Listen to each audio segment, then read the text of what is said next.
Hi and welcome. Get comfortable, dim the lights if you can, settle into bed, and let your phone play in the background.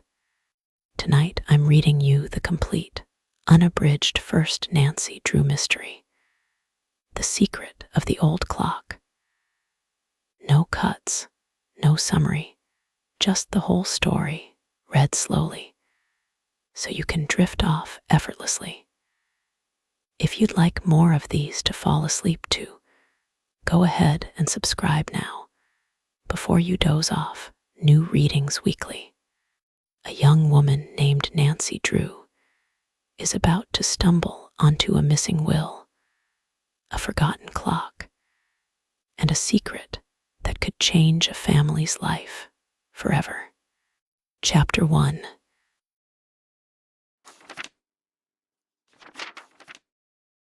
Chapter 1. The Lost Will. It would be a shame if all that money went to the Tophams. They will fly higher than ever. Nancy Drew, a pretty girl of 16, leaned over the library table and addressed her father, who sat reading a newspaper by the study lamp. "I beg your pardon, Nancy. What were you saying about the Tophams?" Carson Drew, a noted criminal and mystery case lawyer, known far and wide for his work as a former district attorney, looked up from his evening paper and smiled indulgently upon his only daughter. Now, as he gave her his respectful attention, he was not particularly concerned with the Richard Topham family, but rather with the rich glow of the lamp upon Nancy's curly golden bob. Not at all the sort of head which one expected to indulge in serious thoughts, he told himself. Mischievously, Nancy reached over and tweaked his ear. "You weren't paying a bit of attention," she accused him sternly. "I was saying I think it's mean if those snobbish Tophams fall heir to all of Josiah Crowley's fortune. Can't something be done about it?" Removing his horn-rimmed spectacles and carefully folding the paper, Carson Drew regarded his daughter meditatively. "I'm afraid not, Nancy. A will is a will, you know, but it does seem unfair that all the money should go to them, especially when they never treated Josiah Crowley like a human being. The Tophams were never noted for their charitable dispositions," Carson Drew observed, with a smile. "However, they did give Josiah a home. Yes, and everyone knows why. They wanted to work him into leaving all his money to them. And it seems that their scheme worked, too. They treated him like a prince until he made his will in their favor, and then they acted as though he were dirt under their feet. Folks said he died just to be rid of their everlasting nagging. The Tophams aren't very well liked in our little city, are they?" Mr. Drew commented dryly. "Who could like them, Father? Richard Topham is an old skinflint who made his money by gambling on the stock exchange. And Cora, his wife, is nothing but a vapid social climber. The two girls, Isabel and Ada, are even worse. I went to school with them, and I never saw such stuck-up creatures in all my life. If they fall heir to any more money, this town won't be big enough to hold them." In her estimate of the Topham family, Nancy Drew did not exaggerate. Nearly everyone in River Heights shared the opinion that the Tophams were snobbish and arrogant, and the treatment they accorded old Josiah Crowley had aroused a great deal of unfavorable comment. Nancy had never known Josiah well, but had often seen him on the street, and secretly had regarded him as a rather nice, but extremely queer sort of individual. His wife had died during the influenza epidemic following the World War, and since that time, Crowley had made his home with various relatives. Although well-to-do, he preferred to visit around. At first, the Tophams had evidenced no interest in the old man, and he had been forced to live with kindly relatives who were scarcely able to have him with them. Crowley appreciated the sacrifice and openly declared that he intended to make his will in their favor. Then, 3 years before his death, the Topham family experienced a sudden change of heart. They begged Josiah Crowley to make his home with them, and at last he consented. Presently, rumor had it that the Tophams had induced him to make his will in their favor. But as time went on, and Mr. Crowley, though failing in health, maintained as firm a grip on life as ever, the Tophams treated him unkindly. Although he continued to live with them, it was whispered about that frequently he slipped away to visit his old friends, and that he intended to change his will again, cutting the Tophams out entirely. Then one day Josiah Crowley took to his bed and did not get up. Just before his death, he attempted to communicate something to the doctor who attended him, but his words were unintelligible. After the funeral, only one will came to light, and to the surprise of everyone, it gave the entire fortune to the Tophams. Father, what do you suppose it was that Mr. Crowley tried to tell the doctor just before he died? Nancy demanded, after a moment of thought. Do you imagine he was trying to disclose something about his will? Very likely, Nancy. Probably he intended to leave his money to more deserving relatives.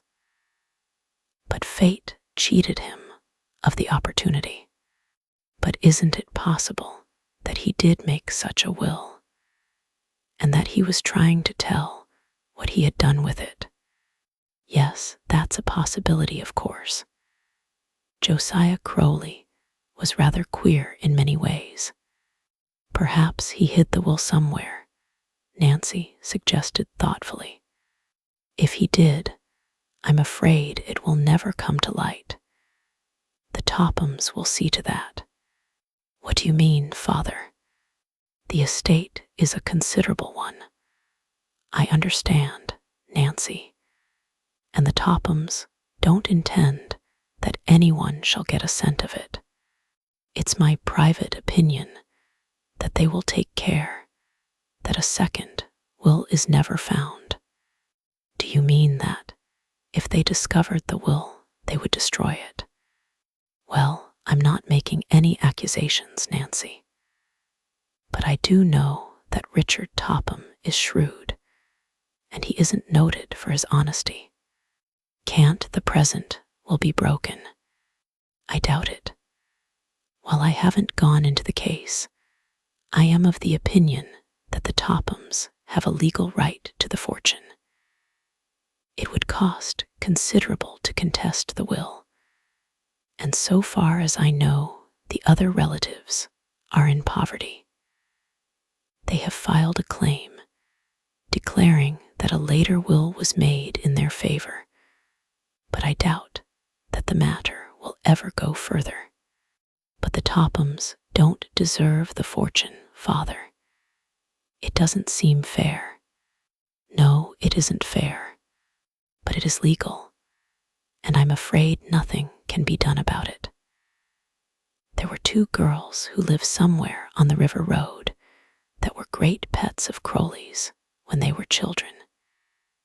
It seems to me that they should have had something. And there are a number of relatives who really deserve a portion of the fortune. Nancy nodded thoughtfully and relapsed into silence while she digested the facts of the case.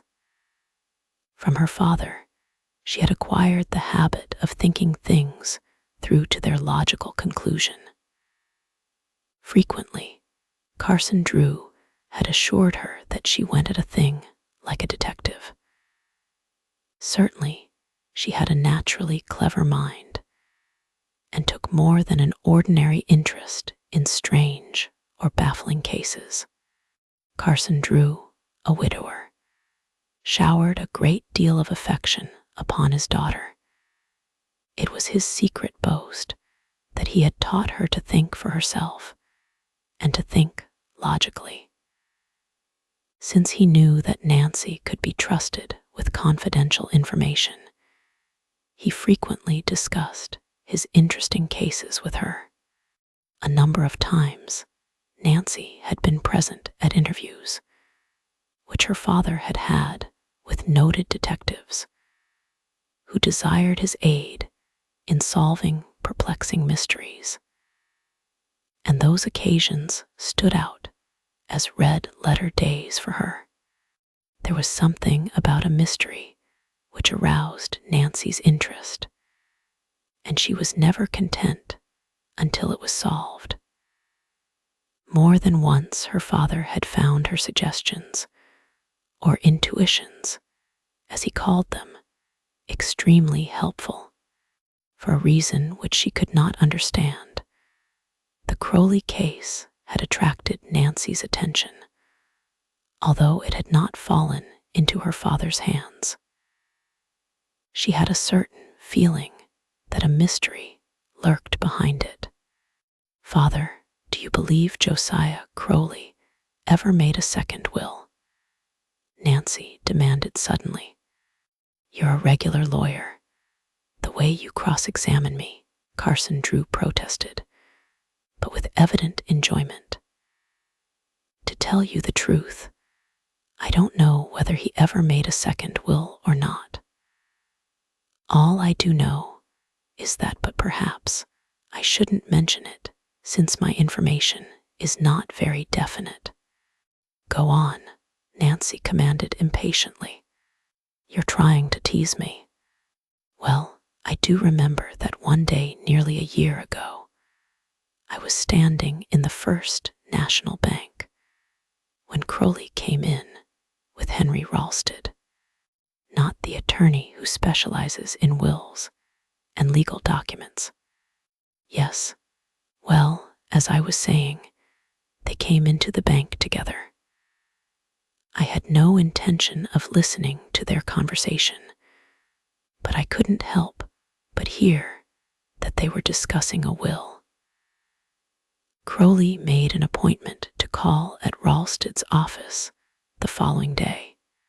That looks as though Mr. Crowley had made up his mind to write a new will, doesn't it? That was the thought which passed through my mind at the time. You say you overheard the conversation nearly a year ago, Nancy mused.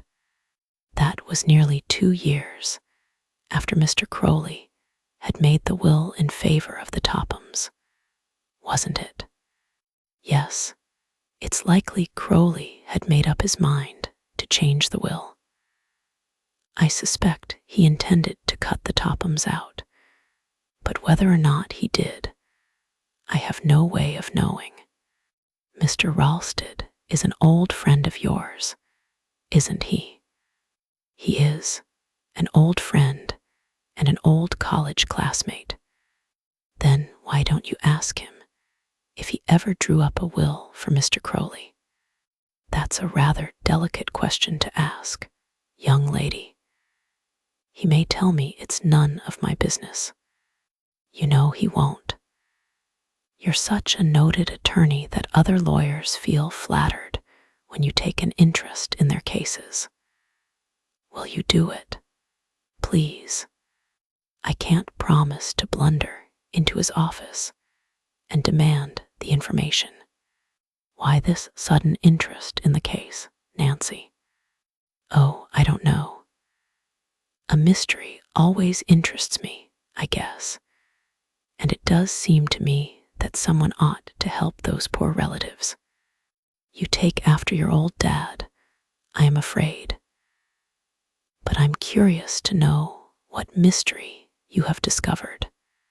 If a will is missing, isn't that a mystery? If it is actually missing, yes. But it's possible that if Crowley ever wrote the will, he changed his mind and destroyed it.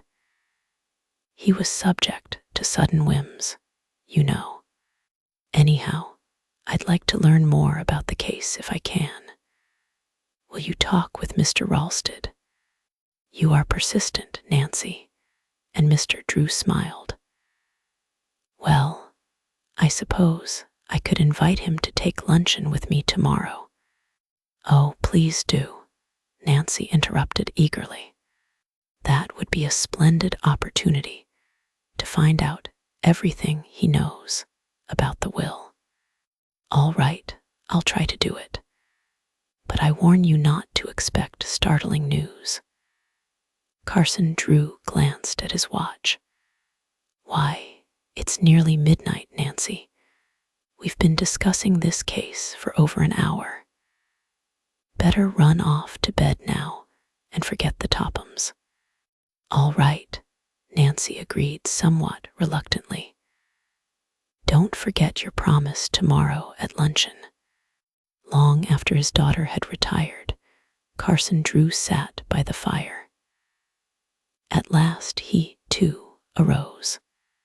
It wouldn't surprise me if Nancy has stumbled upon a real mystery, he told himself, as he snapped out the electric light and turned toward the stairway. Perhaps I shouldn't encourage her to dig into it, but after all, it's in a good cause.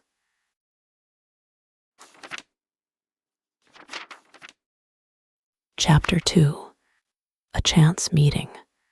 Don't forget your luncheon engagement with Mr. Ralston. Nancy Drew reminded her father the next morning at the breakfast table. I'll telephone him the first thing after I reach my office, Carson Drew promised. But again, I warn you not to anticipate startling news. I won't, Father, Nancy laughed. But if I should happen to learn something which has a bearing on the missing will, I won't be exactly disappointed. What are your plans for the day, Nancy? Oh, nothing special. I thought I would do a little shopping this morning, and I am invited to a party one of the girls is giving in the afternoon. Then you are too busy to take luncheon with me. Oh, Father, you know I've just been dying for an invitation, Nancy declared, her eyes dancing. I'm so anxious to learn something about that will. All right, if you have time, drop in at my office about 12:30. Mr. Ralston may not accept my invitation, but if he does, we'll try to find out something about Josiah Crowley.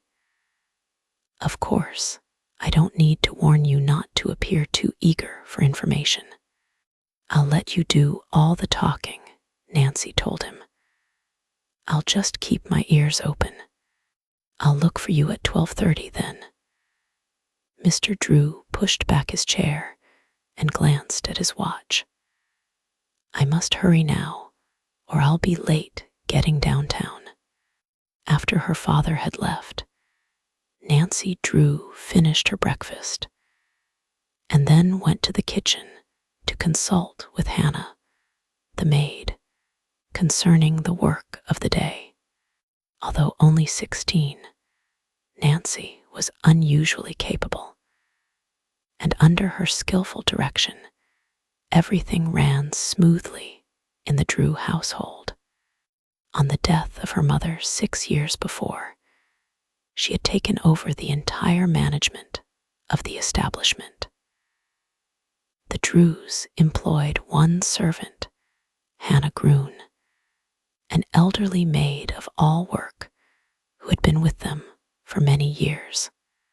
The responsibility of the household might have weighed heavily upon Nancy, but she was the type of girl who is capable of accomplishing a great many things in a comparatively short length of time. She enjoyed sports of all kinds, and she found time for clubs and parties. In school, Nancy had been very popular, and she boasted many friends. People declared that she had a way of taking life very seriously, without impressing one as being the least bit serious herself. While at school, Nancy had made one particular chum, Helen Corning, of whom we shall hear more later. She had also made 2 enemies, the Tophams sisters. Once she had caught Ada in wrongdoing in class, and both sisters had placed the blame on Nancy. But Helen and 2 others had come to Nancy's rescue. Since that time, Ada and Isabel had been more hateful to Nancy than ever.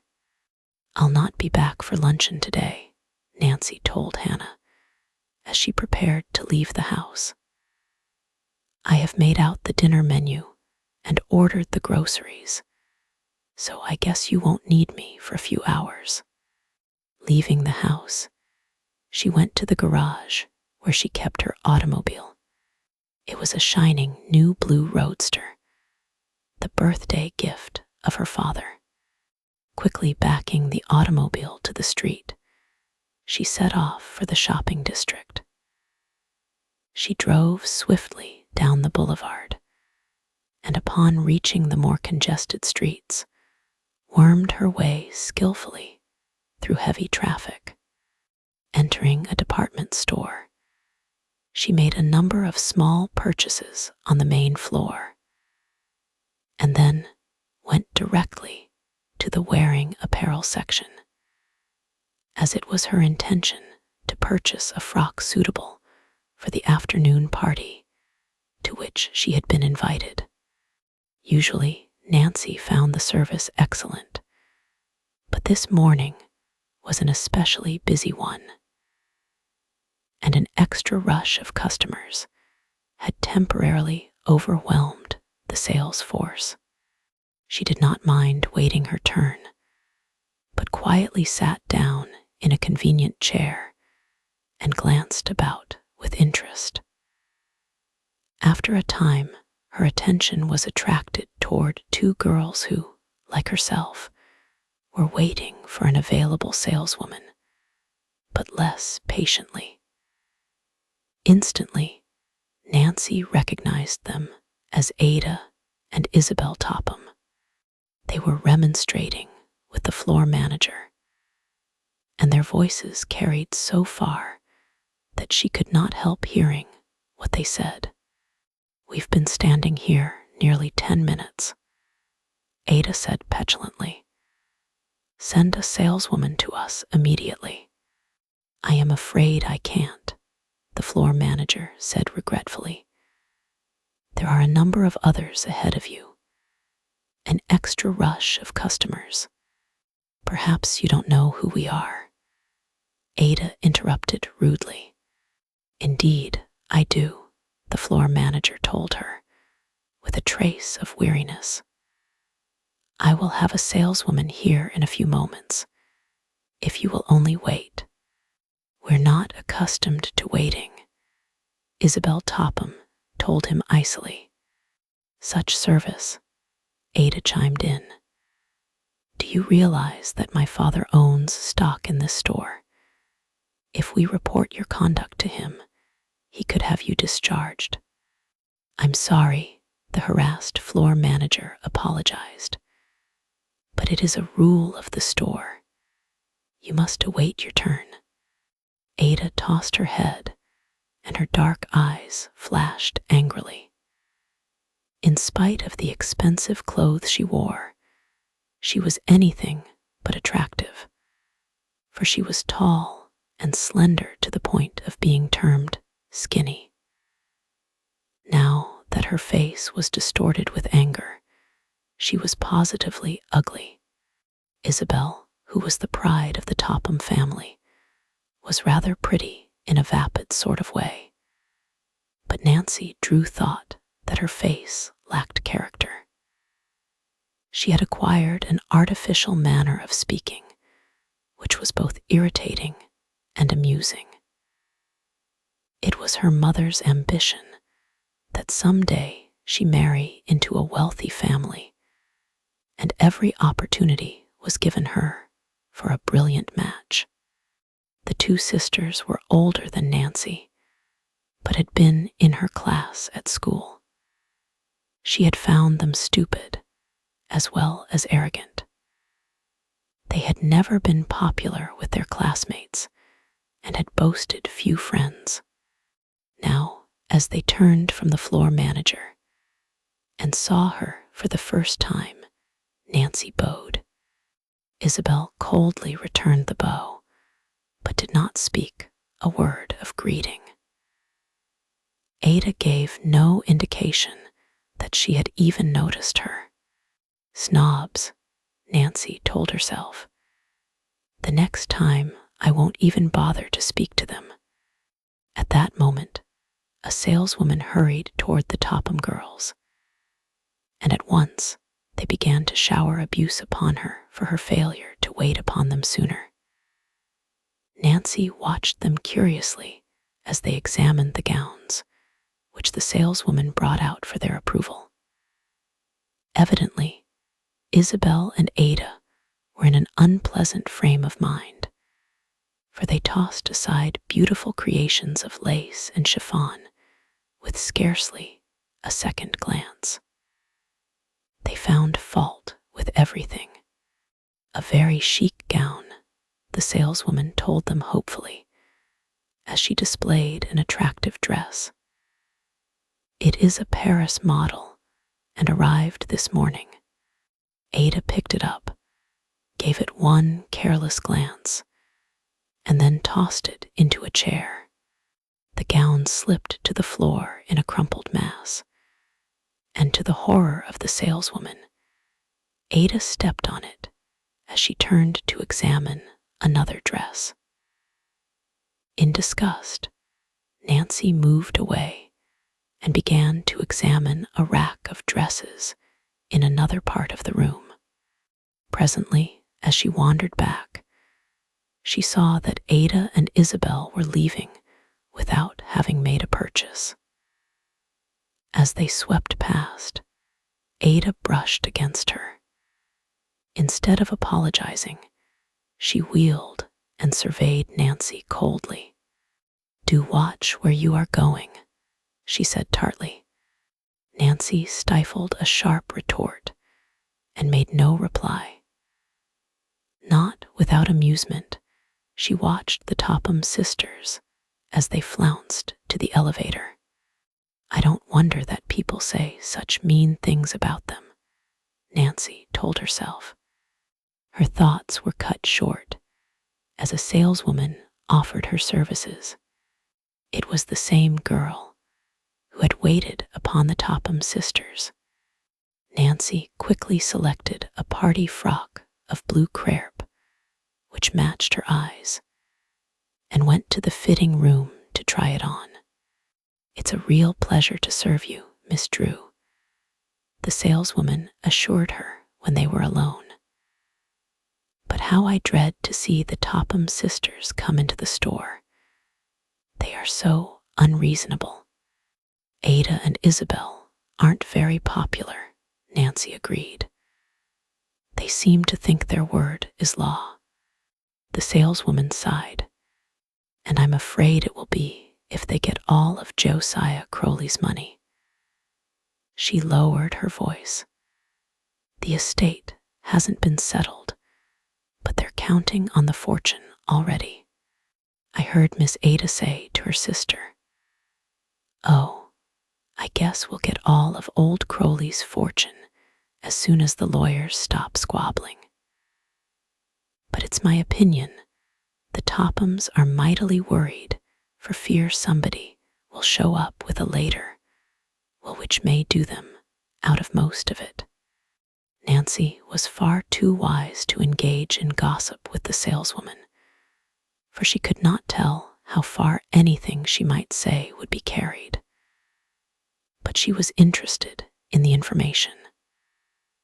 The fact that the Tophams were worried indicated to her that they were of the opinion that Josiah Crowley had made a second will. Evidently, they were somewhat disturbed by the claims of the other relatives.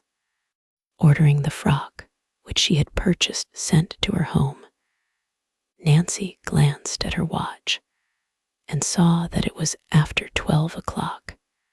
I must hurry or I'll be late in meeting Father, she thought, and left the store. She drove directly to her father's office, and although a few minutes ahead of the appointed time, found that he was ready to leave. "What luck, Father?" Nancy demanded eagerly when they were alone in the inner office. "Did Mr. Ralston promise to take luncheon with you?" "Yes, we are to meet him at the Royal Hotel in 10 minutes.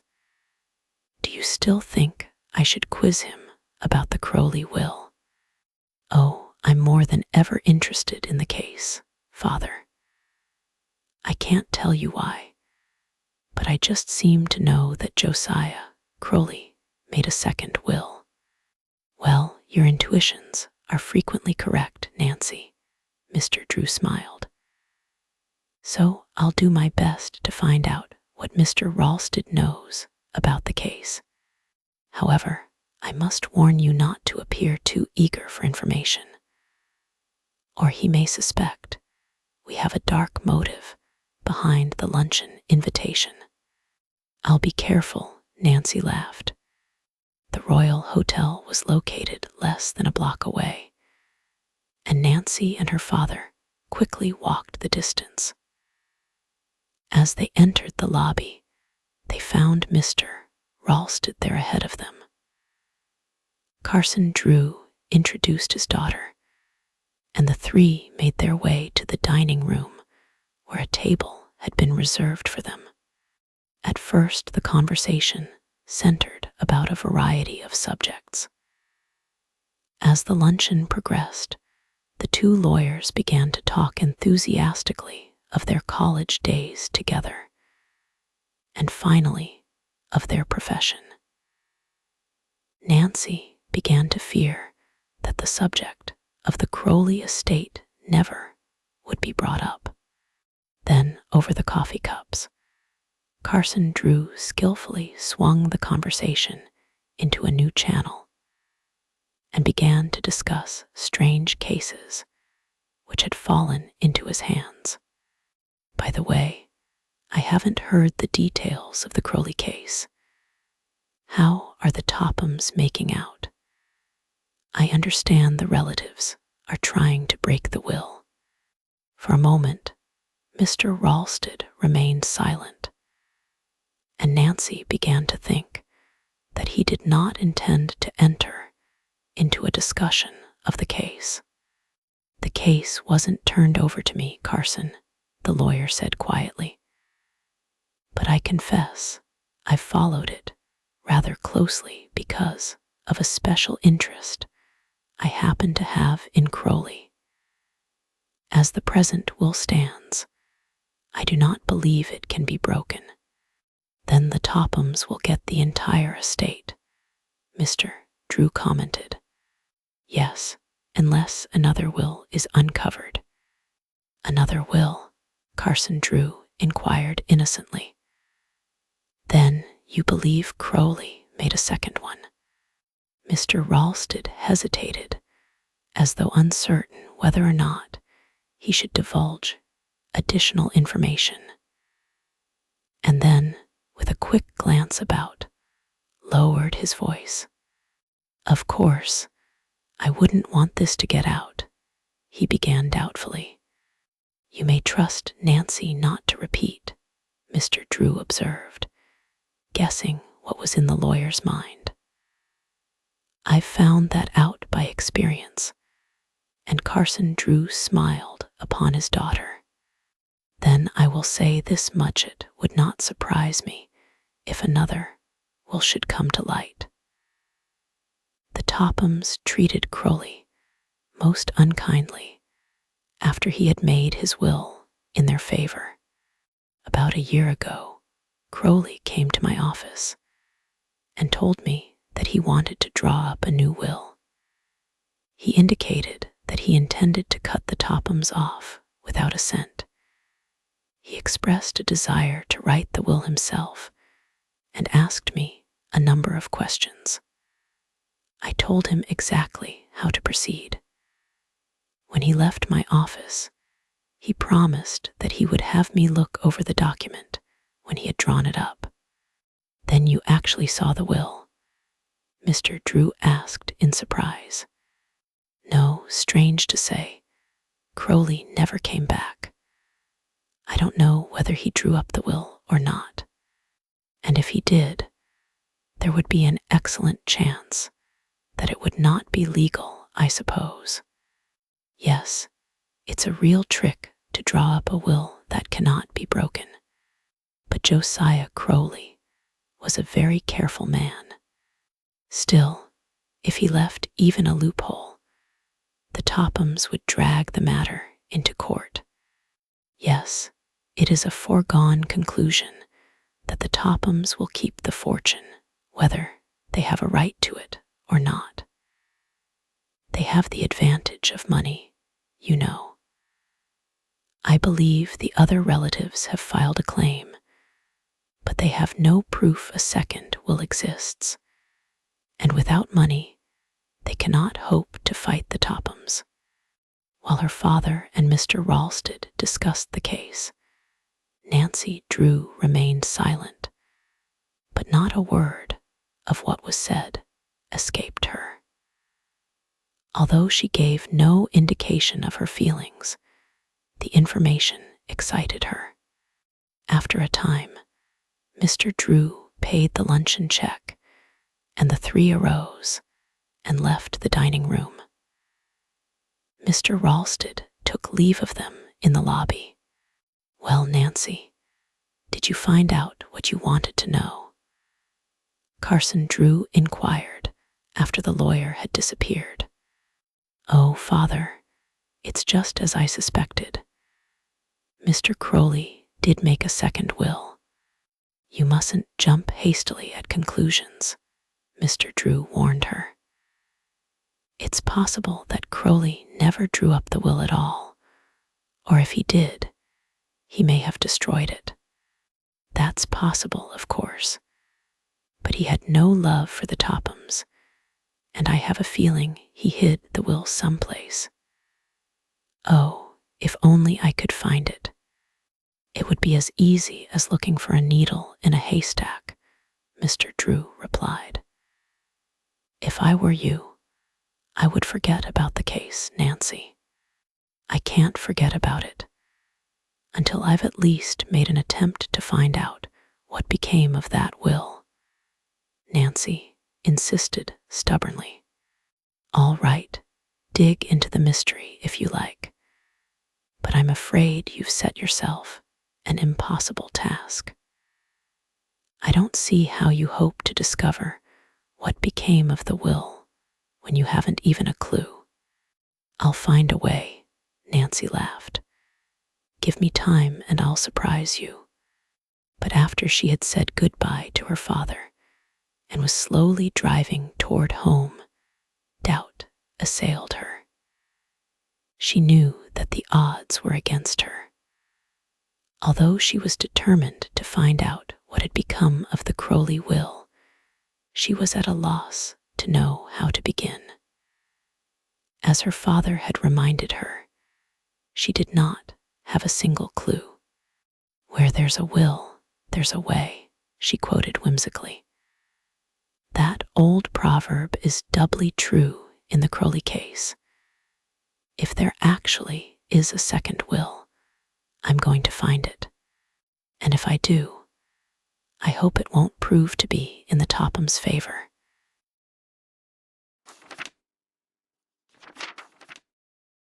Chapter 3.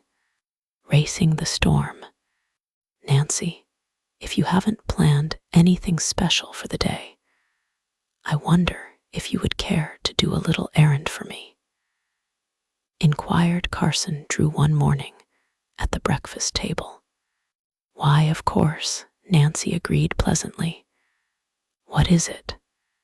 I have a number of legal documents which must be delivered to Judge Hartgrave at Masonville some time before noon.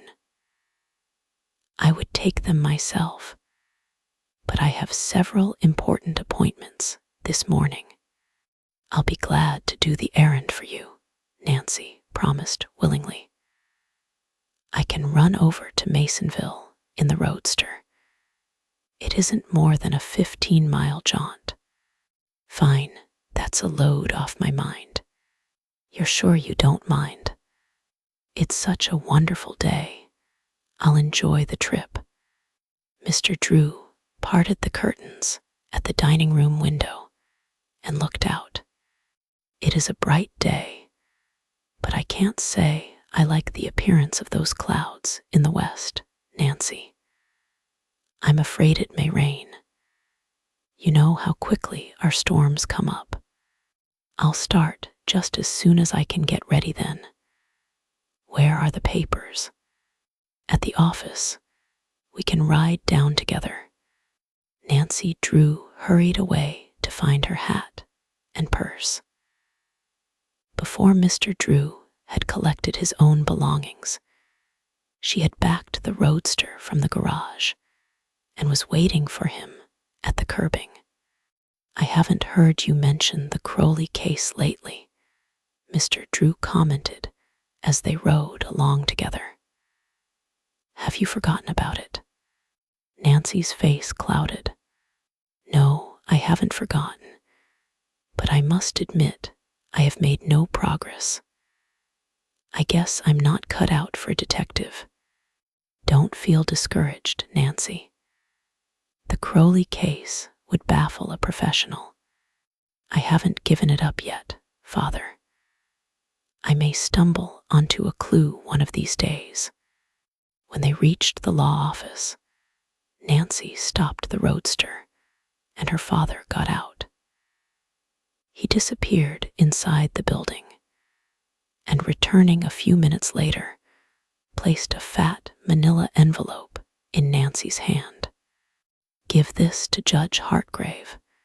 You know where to find him. Yes, I'll have no trouble in finding his office. I've frequently driven as far as Masonville, selecting the shortest route to her destination. Nancy deftly shifted gears and was off. As she rode along the gravel road, her eyes traveled to the fields on either side of the highway. Like a true daughter of the Middle West, Nancy Drew took pride in the fertility of her state and saw beauty in a crop of waving green corn, as well as in the rolling hills and the expanse of prairie land. More than once, Nancy glanced anxiously at the sky.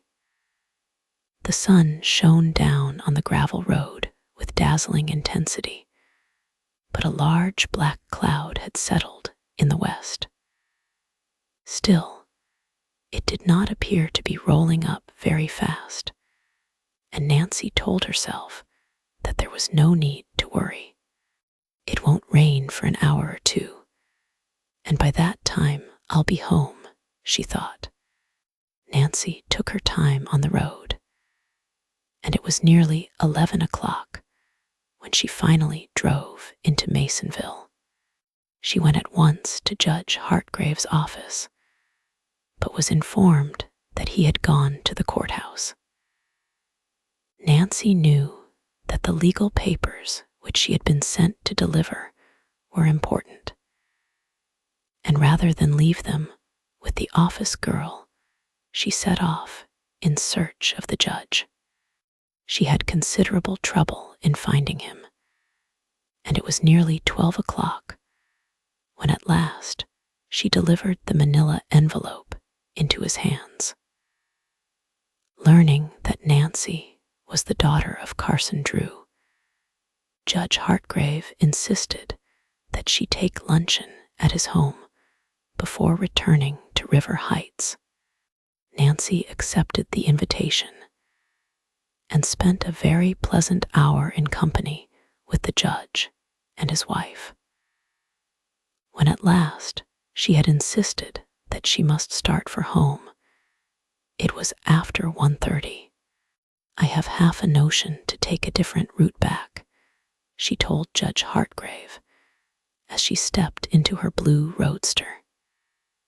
"It's a beautiful drive on the river road, but the trip will take longer, and I am afraid it may rain." Judge Hartgrave looked up at the sky, but in spite of a general murkiness, the sun was shining. "Oh, I don't believe it will rain for an hour or two," he said optimistically. "That big cloud is only bluffing."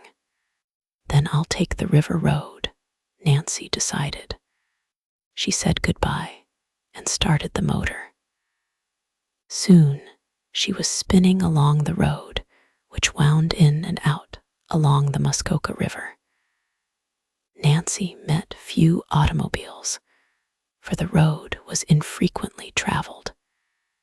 She did not hurry, but took time to enjoy the scenery.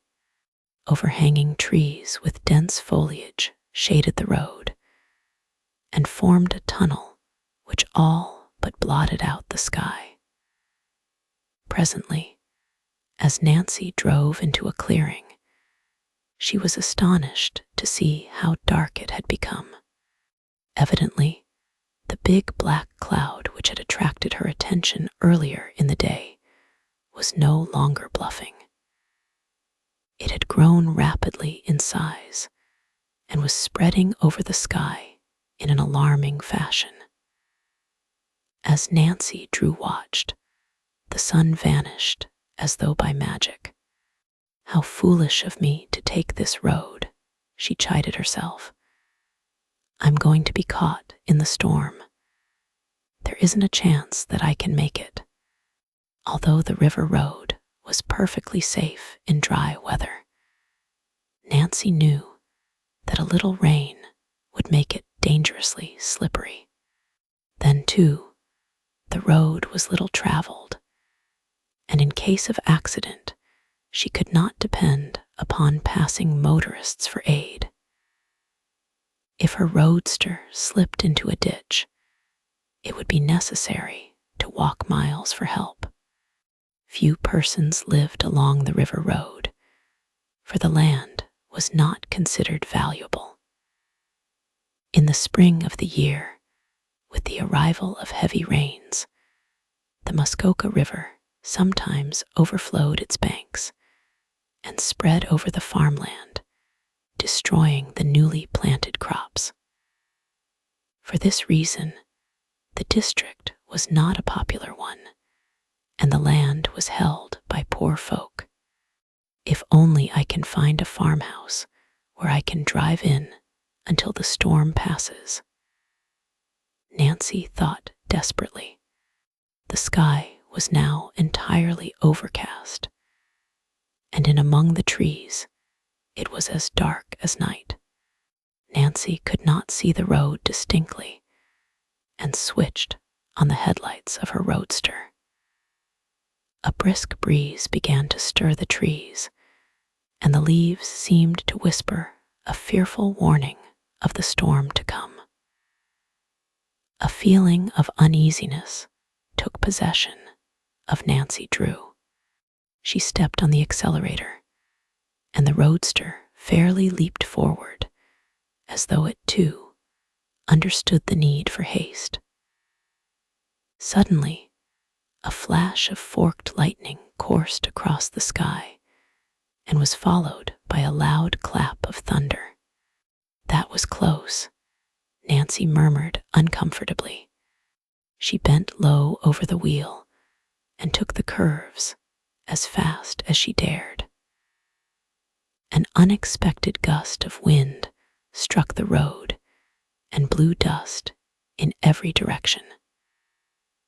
As the cold air struck her, Nancy realized that the storm was almost upon her.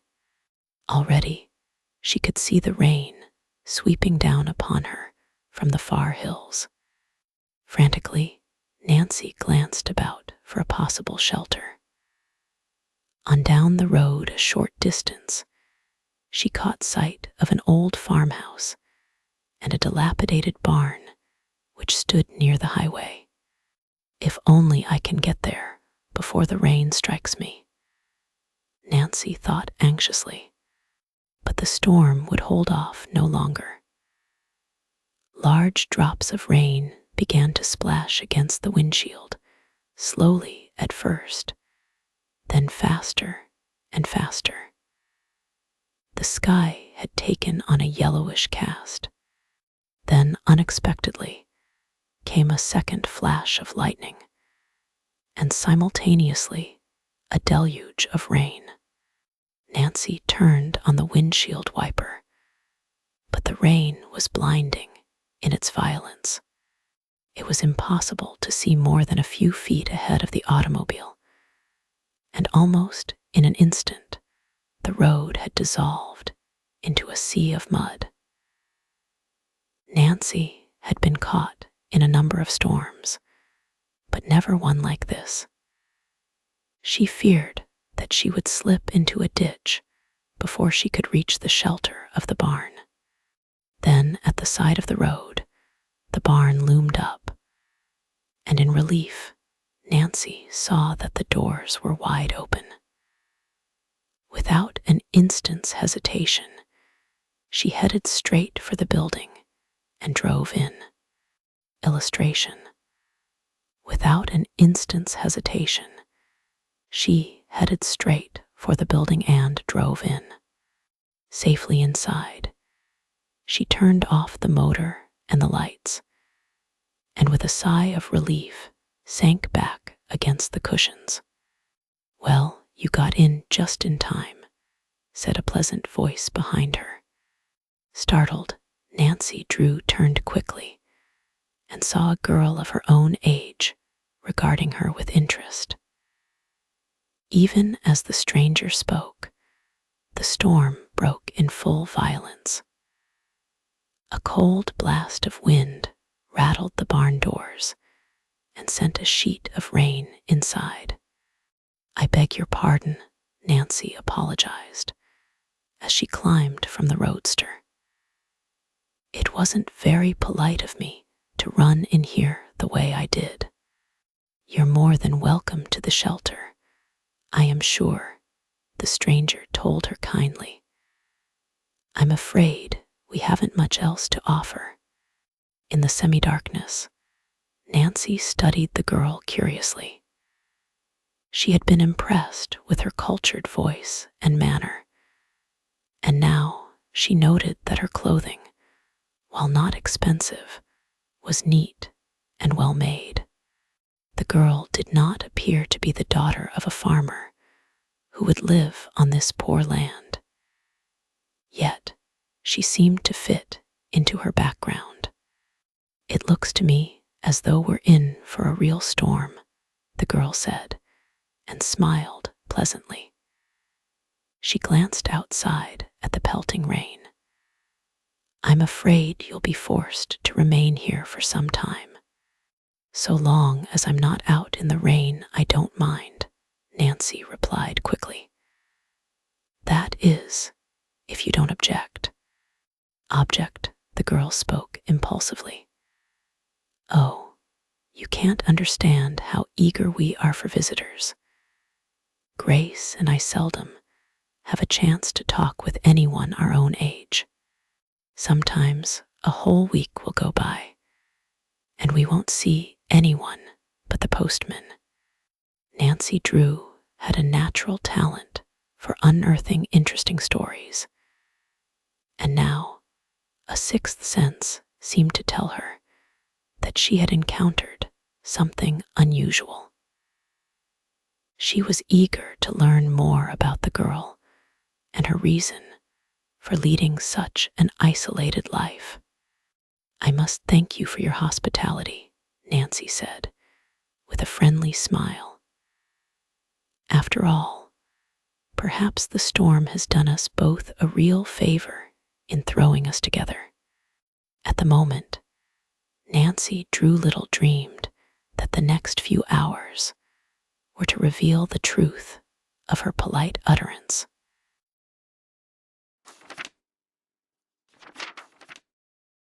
Chapter 4.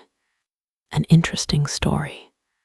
"The storm is getting worse every minute," Nancy Drew's companion observed.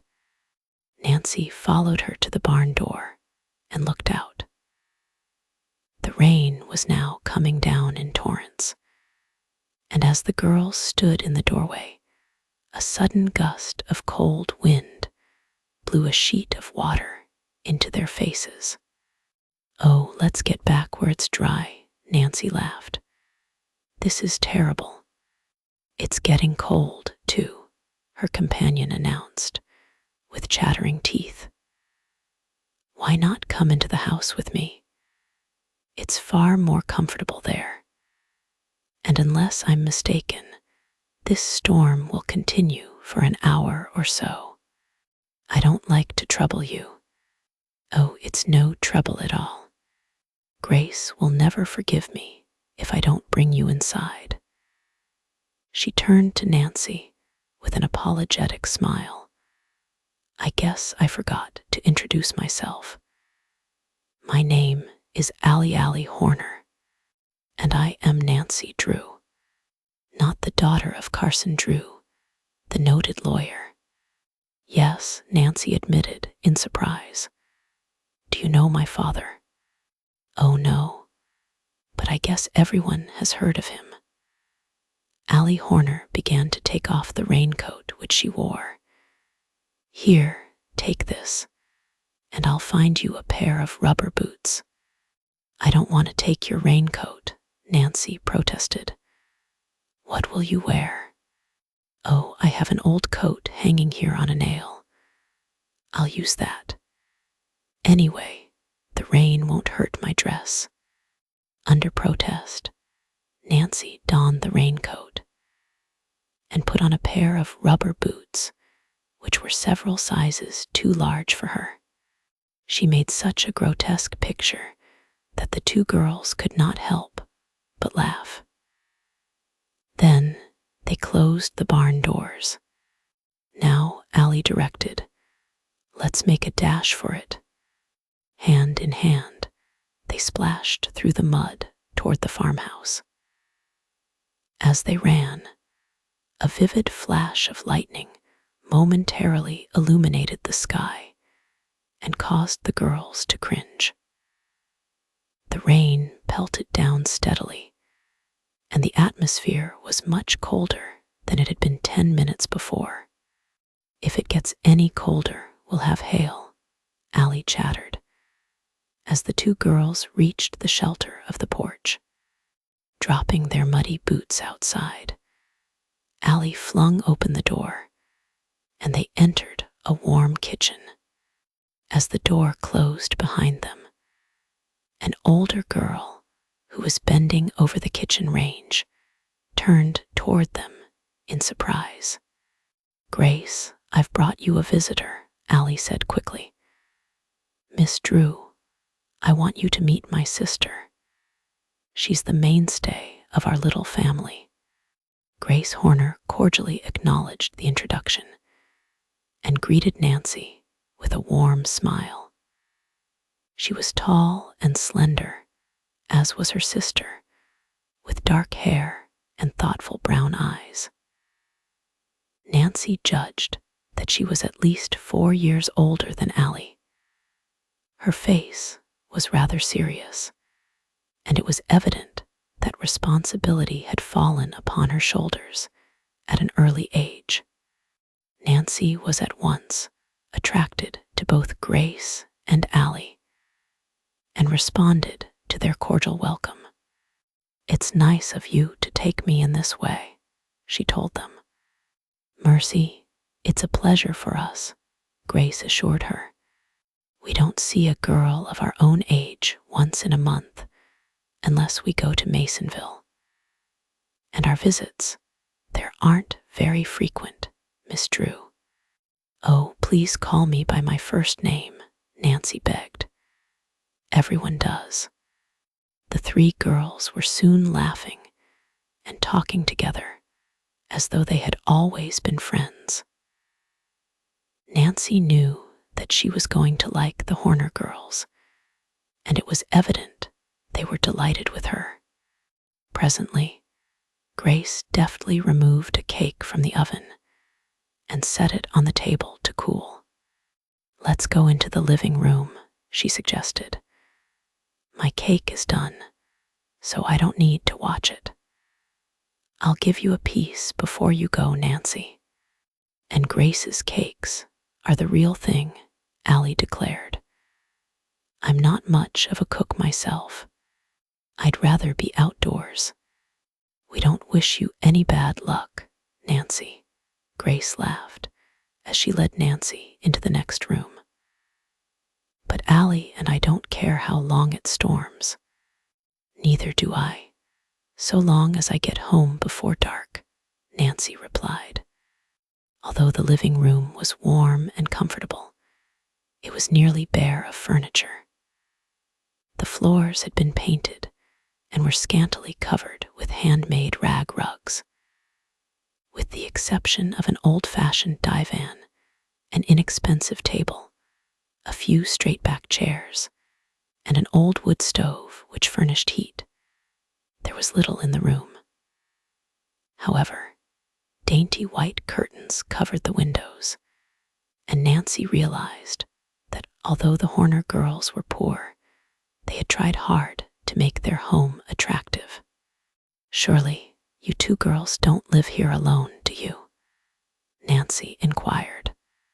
Allie nodded. "Grace and I have been living here ever since Father died. That was 2 years ago. Mother passed away just before that," the girl added with a slight catch in her voice. "But how do you manage?" "It must be dreadfully hard for 2 girls to run a farm by themselves," said Nancy, in wonder. "Our farm isn't very large now," Grace said quietly. "We have only a few acres. I know you wonder how we live, but are too polite to ask," Allie broke in. "Grace helps a dressmaker at Masonville whenever she can get work. She makes all our clothes, too. And I raise chickens." "Chickens?" Nancy asked in surprise. "Can you make much at that?" "Well, it all depends. This year, the market hasn't been so high as usual, and the price of eggs has dropped, too. But I enjoy the work, and I could make it pay if only I could afford to start a flock of white leghorns." "Allie is a regular outdoor girl," Grace explained with a smile. "We divide our work. I attend to the house, but she would rather be outside. We get along very nicely in the summer," Allie went on. "We raise vegetables and have enough for our own use. But in the winter, it's hard. I don't know how we'll manage this year." "We'll find a way, Allie," Grace told her with a brave smile. "We always have." She arose from her chair and turned to Nancy. "I'm sure you're not interested in our misfortunes. It's true that we're poor, but we can still offer a guest a cup of tea. Excuse me while I make it." It was on the tip of Nancy's tongue to protest, but she checked the words just in time. She knew that Allie and Grace were proud, and that to refuse their hospitality would hurt their feelings. I wish I could help them, Nancy thought. But if I offer to pay for the tea, they will be offended. Perhaps later on, I can engage Grace to make a dress for me. In a few minutes, Grace returned to the living room, bearing a tray which had been covered with a clean white napkin. She poured the tea and served the cake with as much poise as though she were gracing an elegant drawing room. I never tasted more delicious cake in all my life, Nancy said warmly. The three girls chattered over the teacups and watched the rain beat against the windows. Presently, as Nancy noticed an unusual picture on the wall, she commented on its beauty. Uncle Josiah gave it to us, Allie told her. If he were only alive now, things would be different. At the mention of the name, Nancy started. Could it be that Allie referred to Josiah Crowley? It was very unlikely, she decided. Yet only the week before her father had told her that there were two girls living on the river road who should have figured in the will. The relationship would be worth investigating, Nancy told herself. Then your uncle is dead, she inquired sympathetically. Josiah Crowley wasn't really our uncle, Grace replied. But we loved him as much as though he were a relative. Her voice broke, and for a moment she could not go on. He lived next door to us. That was when Mother and Father were alive. All of our misfortunes seemed to come at once. He was the dearest man you ever saw, Allie added, taking up the story. Some people thought him queer, but you never minded his peculiar ways after you knew him. He was so good and kind to us. We were neighbors for years until the Tophams induced him to live with them. After that, everything was changed. But he never liked it with the Tophams, Grace declared. They weren't kind to him, and he used to sneak off to visit us. Didn't he, Allie? Yes, he often said that we seemed like his own children. He brought us so many nice gifts. We loved him for himself and not his money. But after our parents died, he hinted that he intended to see to it that we never came to want. I remember the very last day we ever saw him alive. He told us that he intended to mention us in the will. I have planned a big surprise for you girls. You'll see it in my will. Those were his very words. And then the Tophams got everything, Grace said somewhat bitterly. It isn't that we were expecting any of the money, but it does seem unfair that the entire fortune should go to them. They never cared a snap of their fingers for Uncle Josiah, and I don't believe he intended to leave his money to them. Perhaps you were mentioned in the will they say can't be found, Nancy suggested. Grace and Allie exchanged significant glances and gravely nodded. That's just what we think, Allie announced. Can't something be done about it? It seems only fair that you should have your inheritance.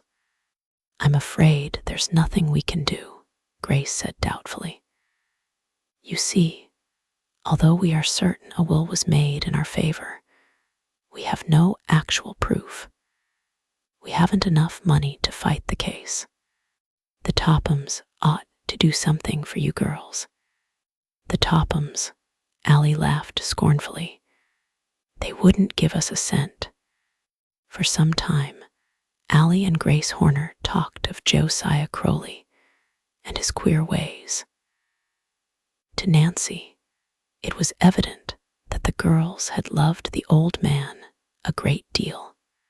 Presently, as the rain ceased and the sun threatened to break through the clouds, Nancy arose to leave. "Your story has interested me a great deal," she assured the Horner girls. "It's possible my father can do something to help you. He is a lawyer, you know." "Oh, we weren't asking for help," Grace interposed quickly. "I don't know why we happened to tell you so much. I'm glad that you did, and if I can, I want to help you. If my father asks you to come to his office in River Heights, will you do it?" "Why, yes, I suppose so," Grace admitted slowly. "But we have told you about everything we know concerning the will. My father is a wonder at unearthing hidden facts," Nancy declared. "It's kind of you to tell your father about our case," Allie broke in. "We'd be so grateful if something could be done. We don't want a cent that doesn't belong to us. But it does seem as though we should have received a small inheritance. Don't build up your hopes until after I've talked with my father," Nancy advised them as she turned toward the door. "If anything can be done, I promise I'll let you know."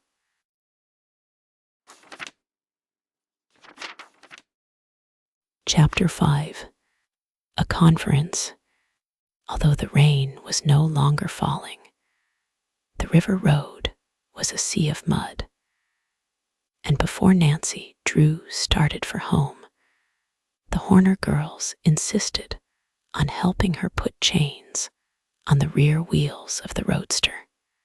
"You'll never make it to the gravel unless you do," Grace advised her. "The river road is terribly slippery in wet weather. You're sure you want to attempt it? We'd love to have you stay with us until tomorrow." "Oh, I'll have only 2 miles to go before I strike gravel," Nancy returned. "I'll make it all right. But before I go, I do wish you would let me pay for all the trouble I have caused you." "We couldn't think of accepting money," Grace said quietly. "It's been fun having you here," Allie added. At last, after thanking the Horner sisters for their hospitality, Nancy told them goodbye. Allie and Grace watched her until she had backed the roadster from the barn and was safely on the road. "You're taking a big chance in this mud," called out Allie after her. "If you have any trouble, come back here," added Grace. "That is, if you can get back. Don't skid into a tree, or into a ditch. That would be worse." "What are you trying to do? Make me nervous?" demanded Nancy, but with a smile on her face. "No, we only want to see you get home safely," answered Grace. And by that time, the car was so far on its way, no more could be said. Once on her way, Nancy had little trouble, for she was a skillful driver. The mud was heavy, but although the roadster slipped about, she managed to keep it in the road. Nevertheless, she was relieved when at last she reached the main graveled highway. "I'll stop at Father's office," she decided, as she drove into River Heights. "I want to tell him about my adventure right away." She parked the car and surveyed it rather ruefully as she climbed out. "Poor thing needs a bath. But even if I did get into mud, it was worth it. Otherwise, I would never have found out about the Horner girls. As Nancy was admitted to her father's private office, he arose from his chair to greet her. "I'm glad you're here safe and sound," he declared, in relief. "I've been worried ever since that storm came up. I telephoned the house, and Hannah said you weren't back. It gave me a bad scare." "I had a little adventure," Nancy announced, with an important air. Quickly, she told of her meeting with the Horner sisters and what she had learned concerning the Crowley will. "Allie and Grace Horner are as poor as church mice, but they're proud, too," Nancy ended. "If only we could do something to help them. They deserve a portion of the Crowley estate, but they'll never get it unless someone takes a hand. From what you say, it looks as though Crowley really did make a will in their favor," Carson Drew commented thoughtfully. "I never had any particular liking for Richard Topham, and I'll admit it would please me to see him lose the money. I'll be glad to do anything I can to help the Horner girls, Nancy. We might invite them to the house for a little conference. I was hoping you would suggest that. You say the girls have no idea what became of the will. They never saw it. Well, it's possible that by talking with them, we may learn something which may serve as a clue. I'll invite them to the house tomorrow, if you want me to," Nancy said quickly. "You're so clever at asking questions, and the Horner girls will do anything in their power to help." Mr. Drew studied his desk calendar for a moment. "All right, but make it day after tomorrow afternoon at 3. I have no appointment for that hour." Now that she had accomplished her purpose, Nancy gave her father a hug and fairly danced toward the door. "I knew you'd try to help them," she called back over her shoulder. "Now that you've promised, I'll scamper off and let you get your work done."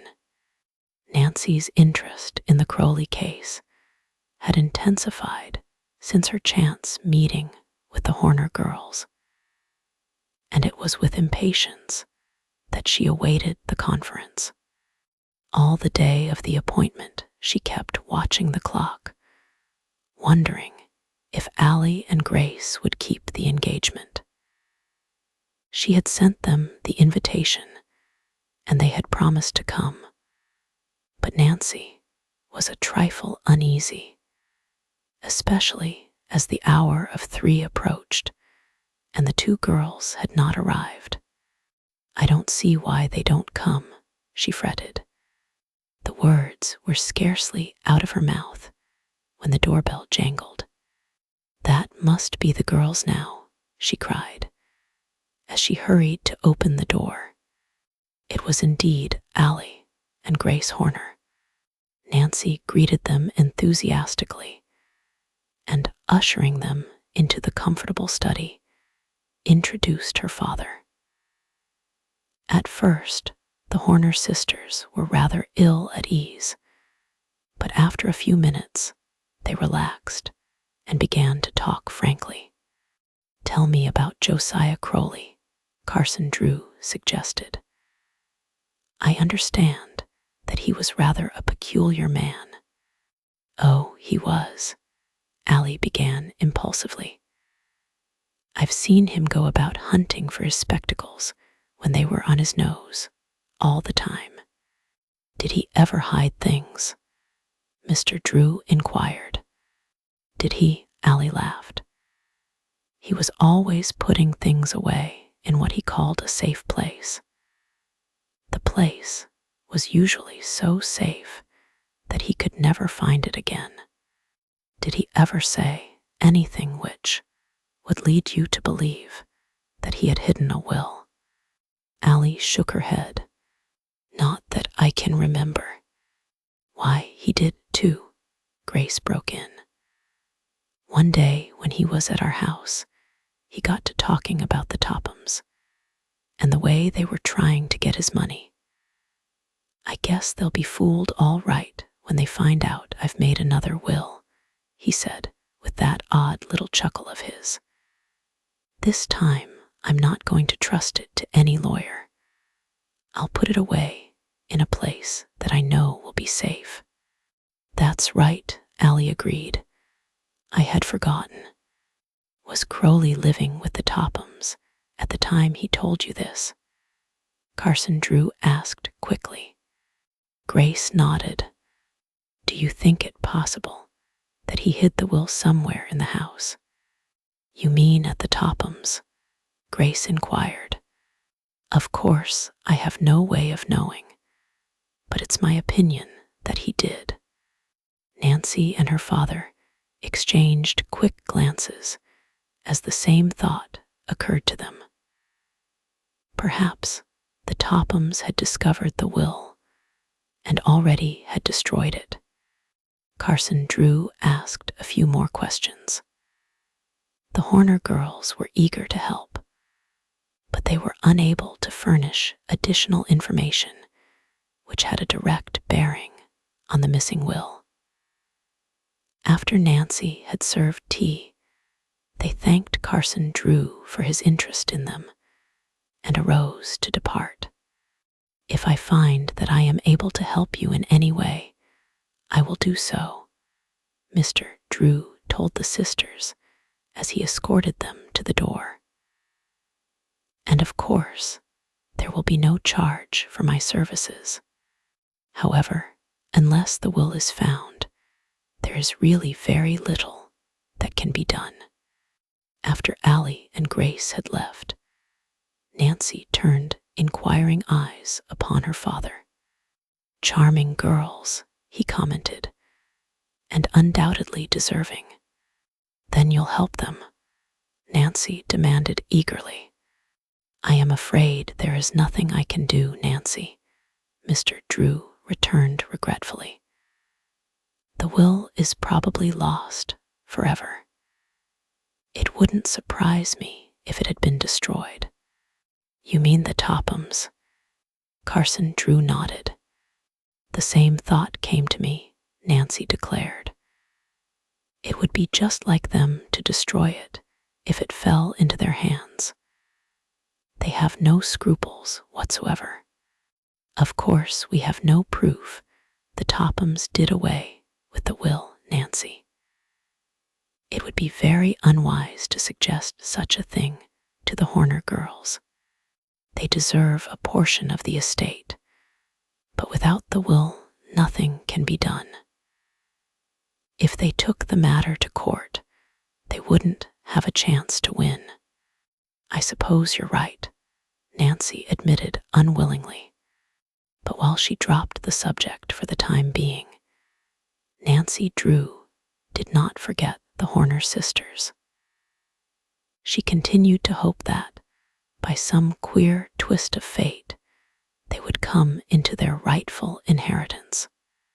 "If the will has been destroyed, I don't see how anyone can help them," she told herself, rather unhappily.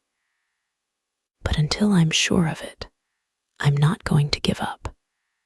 She squared her shoulders with determination. "I'll find some way to discover what became of the will."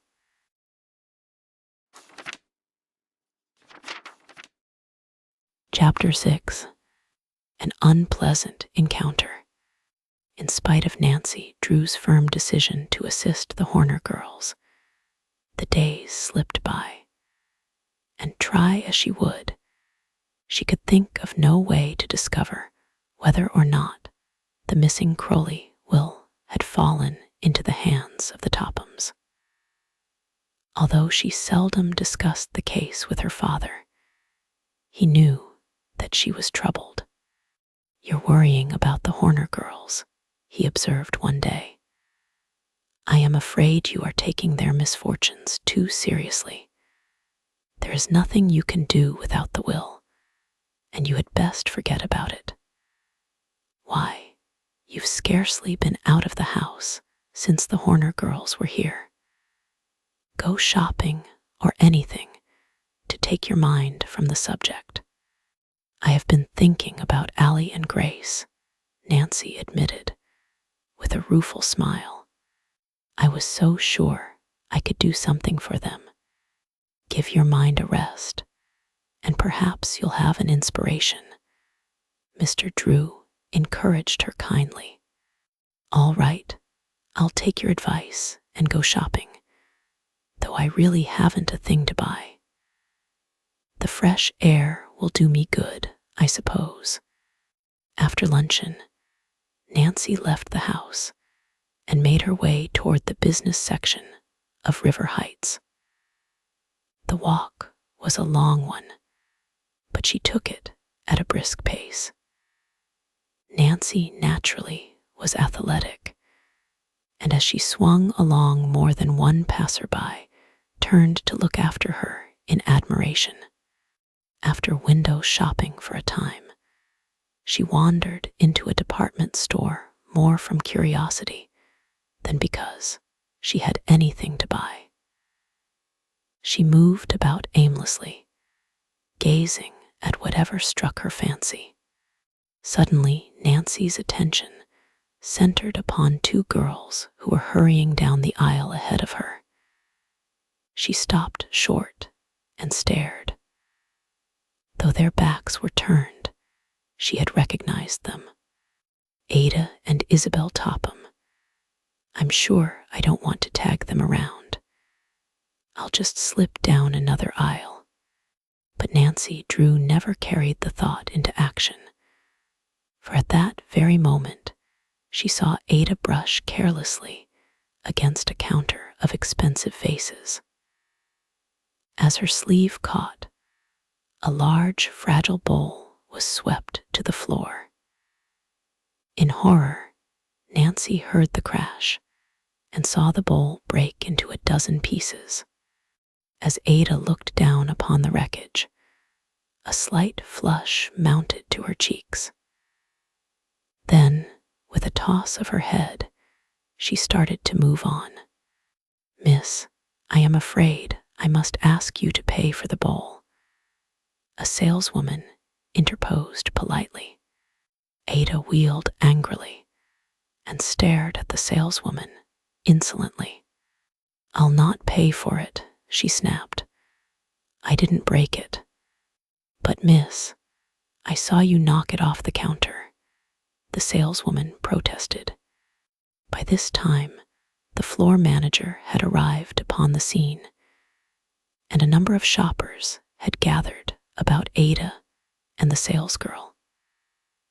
Nancy likewise drew closer. This impudent girl claims I broke a vase, Ada stormed, addressing the floor manager. I wasn't even near the counter at the time. However, I did see her knock it to the floor herself. Isn't that so, Isabel? Solemnly, Isabel agreed to the untruth.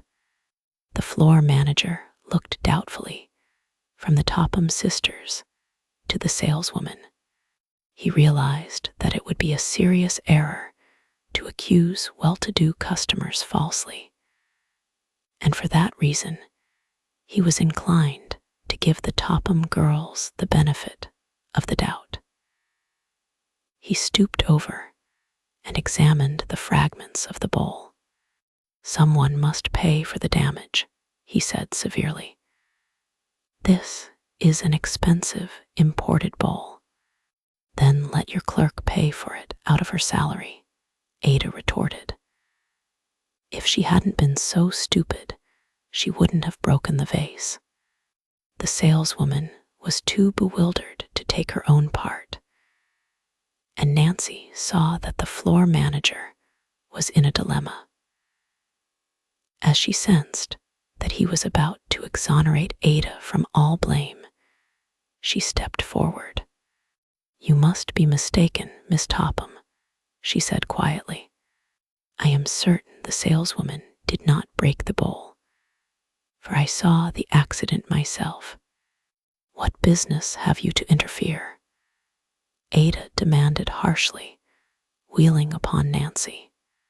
Perhaps it isn't my business, but I can't permit you to accuse this girl of something she didn't do. You saw the accident, miss? The floor manager questioned. Yes. As Miss Topham walked by the counter, her sleeve caught on the vase. It isn't true, Ada snapped. But I'm tired of this silly argument. How much do you want for your vase? The floor manager studied a price list. $50. What? Ada fairly screamed. You want $50 for that old bowl? I'll never pay it. The vase was imported from Italy, miss, and I am afraid you must pay the price asked. Do you know who I am? Ada inquired loftily. I think everyone in the city knows about the Richard Tophams. The floor manager returned wearily. My father owns. He doesn't own this store, the man interrupted, with growing impatience. If you refuse to pay for the vase, I shall be forced to turn you over to the authorities. You wouldn't dare, Ada gasped. Never in all my life have I been insulted like this. Isabel, who was slightly more reasonable than her sister, now held a whispered conference with Ada. All right, I'll pay for the bowl, Ada decided, as she took out her checkbook. But let me warn you, the matter won't be dropped here. She turned upon Nancy Drew and eyed her coldly. I'm not through with you either, young lady. You'll pay for this outrage. Nancy made no reply, but continued to smile pleasantly, an act which further enraged the Topham sisters. Hastily settling for the damage Ada had done, they sailed grandly out of the store. Gratefully, the saleswoman thanked Nancy. You don't know how I appreciated the way you took my part. I couldn't have paid for the bowl, and if you hadn't said what you did, the floor manager probably would have discharged me. I saw her break the bowl, and I was determined to see justice done. There is my name and address if you need it. And Nancy handed the woman her card. I'm afraid you have made enemies by taking my part. Nancy shrugged her shoulders indifferently. It really doesn't matter. The Topham girls were never my friends, but they may try to get even with you. They're very spiteful. Let them try, Nancy smiled. However, I don't believe there is any need to worry. Their talk is mostly bluff. Lightly, Nancy Drew dismissed the subject, and as she found she was being regarded with curiosity and admiration by those who had witnessed the scene, left the store. She walked slowly toward the park. It makes my blood fairly boil every time I think of Ada and Isabel Topham getting all of the Crowley fortune, she told herself with feeling. Especially when Grace and Allie Horner need the money so badly. The way Ada tried to accuse that shop girl was disgusting. Nancy crossed the public park and paused for a moment at the drinking fountain. As she glanced up, she saw that unwittingly she had selected the path Isabel and Ada Topham had taken. Upon leaving the department store, they too had gone to the park and were now seated upon a bench, engaged in earnest conversation.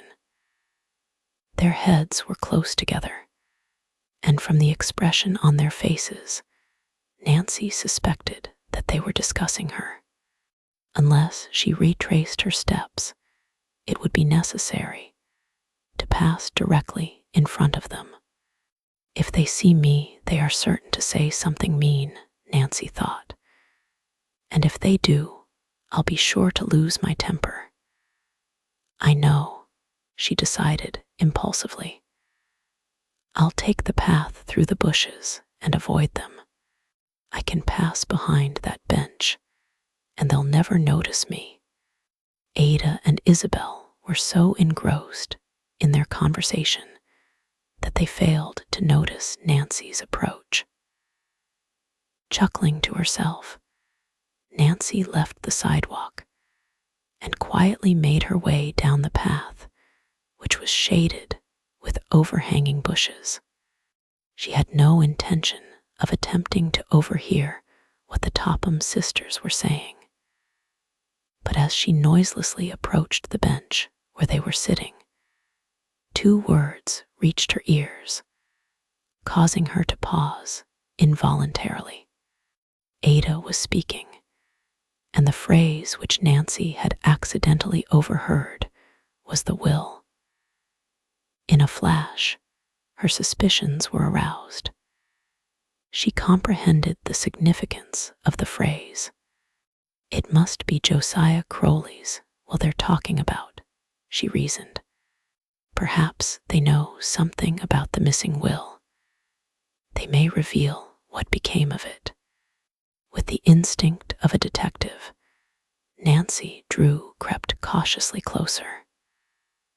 The bushes were thick, and by crouching low behind the bench, she was able to hear without being seen. Oh, if only she might learn something which would prove that the Tophams had deprived the Horner girls of their inheritance.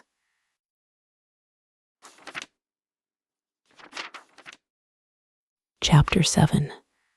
Nancy Turns Sleuth. While Nancy Drew eagerly waited, scarcely daring to breathe naturally, lest her presence be detected, Ada began to speak. Well, if there should happen to be another will, we may be dumped, she said sourly. I don't believe Josiah Crowley ever made such a will, Isabel replied, in so low a tone that Nancy scarcely caught the words. Evidently Nancy Drew does, or she wouldn't be taking such an interest in those Horner girls, Ada returned. I know she had them at her house last week because I was passing and saw them go in. How I hate that girl. If she should get her father interested, he might dig up another will. Even if another will does turn up, we can trust Dad to take care of it, Isabel commented dryly. You mean he would? Never mind what I mean, Isabel insinuated darkly. Mother and Dad wouldn't be simple enough to let that money get away from us. It's ours by right, anyhow. Didn't Josiah Crowley live on us? Yes, we ought to have all of the money after enduring him for nearly 3 years. Just the same, I don't like the way Nancy Drew has taken up with the Horner girls. She always did have a way of nosing into things she had no business to find out. Oh, pooh for her, Isabel scoffed. Let her try to discover anything she likes.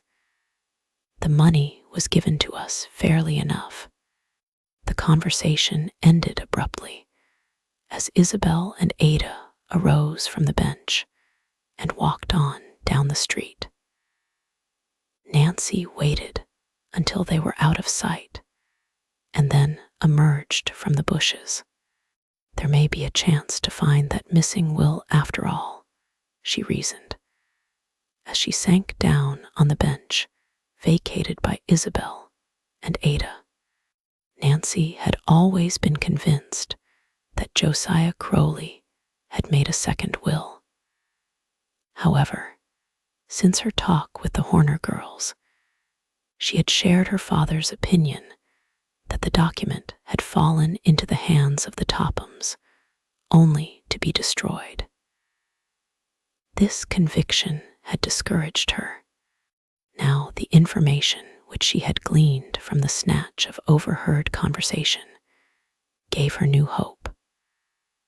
From what Isabel and Ada had said, she was led to believe that if Josiah Crowley had made a second will, the Tophams were as ignorant as herself concerning its whereabouts. Anyway, it's encouraging to know the will hasn't been destroyed, Nancy told herself.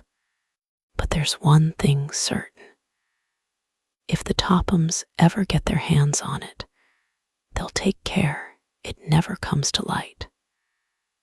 From what Isabel and Ada said, I judge they're beginning to realize their position is anything but secure. If I'm ever to find that will, I must get busy before they beat me to it. Nancy Drew possessed her father's liking for mystery, and she delighted in a battle of wits when championing a worthy cause. Carson Drew had often remarked that he enjoyed the detective work of his cases better than the court work, but Nancy knew he was too busy with his own cases to devote much attention to the missing Crowley will. If anything were done to help the Horner girls win their inheritance, she must accomplish it herself. As Nancy reviewed the facts of the case, it seemed to her that she must have overlooked a possible clue. Never had a mystery appeared more baffling. For nearly 10 minutes, Nancy sat lost in deep thought. Then, with a cry of delight, she sprang to her feet. How stupid of me not to think of it before. The Horner girls aren't the only ones who should have figured in the will. There were a number of relatives, and Father said that they filed a claim, too. I wonder who they are. If I could talk with them, it's possible I might learn something that would have a bearing on the case. Convinced that the inspiration was a happy one, she set off toward her father's office. He was engaged in an important conference when she arrived, and Nancy was forced to wait 10 minutes before she was admitted to the inner office. Now what? Her father asked, smiling as she burst in upon him. Is it a new dress you want? Nancy's cheeks were flushed, and her eyes danced with excitement. Don't try to tease me, she protested. I've stumbled onto something important, and I want information. At your service, Nancy, Mr. Drew said. But if it's about that Crowley case, I've told you everything I know. Nancy poured out the story of her encounter with the Topham sisters in the department store, and told of the conversation she had overheard in the public park. Mr. Drew listened with interest until she had finished. And now, what is it you want? He asked gravely. I thought if I went to those other relatives, I might be able to learn something which may help solve the mystery. A good idea, Nancy, but I don't know their names, and that's why I came to you. I wish I could help you, but I'm afraid I can't, Mr. Drew said regretfully. Nancy's face fell. Wait a minute, he called as she turned to leave. I can't supply the names you want, but I think I can tell you where to find them. Where? At the courthouse. They should be on file. He glanced at his watch and frowned. But I'm afraid it is too late to go there this afternoon. Oh, and I'm anxious to find out right away," Nancy declared in disappointment. "If I delay even a single day, the Tophams may get ahead of me and find that will." Suddenly, her face brightened as she thought of something. "I know. I'll jump into the roadster and run out and have a talk with the Horner girls. They should be able to furnish me the information. You can try them, at least." "That's just what I'll do," Nancy decided, as she turned again toward the door. "Just a minute," Carson Drew stopped her. "I wonder if you realize just what you're getting into, Nancy." "Why, what do you mean?" "Only this. Detective work isn't always the safest occupation in which to engage. I happen to know that Richard Topham is an unpleasant man when crossed. If you actually succeed in learning anything which may help the Horner girls, you are certain to have the Tophams in your wool." "I'm not afraid of them, Father." "Good," Mr. Drew exclaimed. "I was hoping you would say that. I'm glad you have the courage of your convictions, but I didn't want you to march off into battle without a knowledge of what, undoubtedly, you will be up against." "Battle? Yes, battle. Rest assured the Tophams won't give up the fortune without a bitter struggle. However, if they attempt to make serious trouble, I promise to deal with them myself. I only wish I had the time to help you find the will. And if I find it, I'll take the matter into court." "Oh, thank you. There's no one like you in all the world." Nancy moved toward the door. "I may not get back until rather late," she threw back over her shoulder. "I have a feeling I may discover a real clue today, and if I do, I'm going to trail it down." With characteristic impetuosity, she darted from the room, permitting the office door to bang behind her.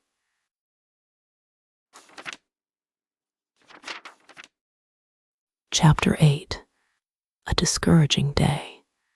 After leaving her father's office, Nancy Drew went directly home. Quickly backing her roadster from the garage, she set off down the river road in the direction of the old farmhouse where the Horner girls lived. Before leaving the main highway, Nancy glanced anxiously at the sky and was relieved that no clouds were visible. "After my last experience, I don't intend to get caught in another storm," she admonished herself. The recent rain had made the roads rough, and Nancy bumped about in the roadster rather uncomfortably. At last, however, she came within sight of the farmhouse, and as she viewed it from a distance, noticed that it was even older and more run down than she had thought. The house was large and rambling, but apparently it had not been painted in years. Shingles were falling from the roof, and the porches sagged. As Nancy's eyes traveled to the old barn, she wondered how it had managed to survive the recent storm. If Allie and Grace Horner only had money, they could make the place attractive, she thought, as she drove through the open gate. Squawking chickens fled before her as she stopped the roadster in the barnyard and switched off the engine. Springing lightly from the car, she ran up the walk toward the house. She paused at the kitchen door and rapped. Receiving no response, she went around to the front of the house and knocked on another door. There was no answer, nor did a tour tour of the yard reveal either of the Horner girls. Disappointment took possession of Nancy. She had driven nearly 15 miles only to find no one at home. I'm defeated at every turn, she thought disconsolately, as she slowly walked back to the roadster. It's certainly discouraging. Hello there, a voice called. Were you looking for us? The shouted greeting reached Nancy as she prepared to step into the roadster. 1 foot on the running board, she turned her head and saw the Horner girls hurrying toward her from the direction of the barn. Allie did not wait for her sister to open the barnyard gate, but swinging easily over it, ran to meet Nancy. We saw you just as you were leaving the house, she cried enthusiastically. We wouldn't have missed you for anything. We were picking berries in the woods, Grace explained, as she hurried up, slightly out of breath. Proudly, she displayed a tin pail, which was filled nearly to the brim with raspberries. But look at our arms. And Allie laughed ruefully as she glanced down at the ugly scratches which had been caused by brambles and sharp thorns. You must come into the house and have a dish of berries, Nancy, Grace urged hospitably. They're good with sugar and cream. If you don't have them too often, Allie added. I can stop but a minute, Nancy declared, as the three entered the house. I came to talk about the will. Oh, then you have good news for us, Allie asked hopefully. Are we really going to get some of the money? I don't know yet, Nancy was forced to admit. So far, I haven't been able to learn a thing about the missing will. Allie's face fell, but she tried to hide her disappointment. We need the money so badly, she said, with an apologetic smile. Grace hasn't had a new dress in 3 years. She makes all of our clothing out of old things we happen to have in the house. If our luck doesn't change soon, I'm afraid we'll be mistaken for rag pickers. We really didn't expect much of Uncle Josiah's money. Grace broke in quickly, lest Nancy misinterpret her sister's remarks. We weren't related, you know. Well, you can hardly say the Tophams were, for that matter, Allie declared. They were 3rd or 4th cousins. We can get along without the money, Grace said quietly. We manage very well when I have plenty of work. We're a little discouraged right now because dressmaking has fallen off. It's a slack season. I guess people would rather go to the store and buy a dress ready-made. I wouldn't, Nancy declared impulsively. Grace, I'd like to engage you to make me a dress. Will you do it? I'll pay you well. Tears of joy came into Grace's eyes. Will I? Oh, you don't know how grateful I am for the work. I haven't had anything to do for nearly 3 months. I don't mind poverty so much for myself, but for Allie, her voice broke. I promised Mother I'd look after her. Allie sprang from her chair and rushed to her sister. She flung her arms affectionately about her. Oh, Grace, I shouldn't have said what I did about needing money. I didn't mean it. Truly, I didn't. But it's the truth. We'll get along, Grace. If only my chicken money came in faster. Why can't a hen lay more than 1 egg a day? Grace smiled faintly at Allie's feeble attempt at a joke. And to break an awkward silence, Nancy took up the conversation. I'll bring the dress material with me the next time I come this way. She did not need a new dress, but she realized that there was no other way to help the Horner girls, for they were too proud to accept money. And now I want to ask you a few more questions about Josiah Crowley, Nancy told them. Do you know whether he ever visited other relatives besides the Tophams? Oh, yes, Allie returned promptly. He was only distantly related to the Tophams, you know. They were third cousins, I believe.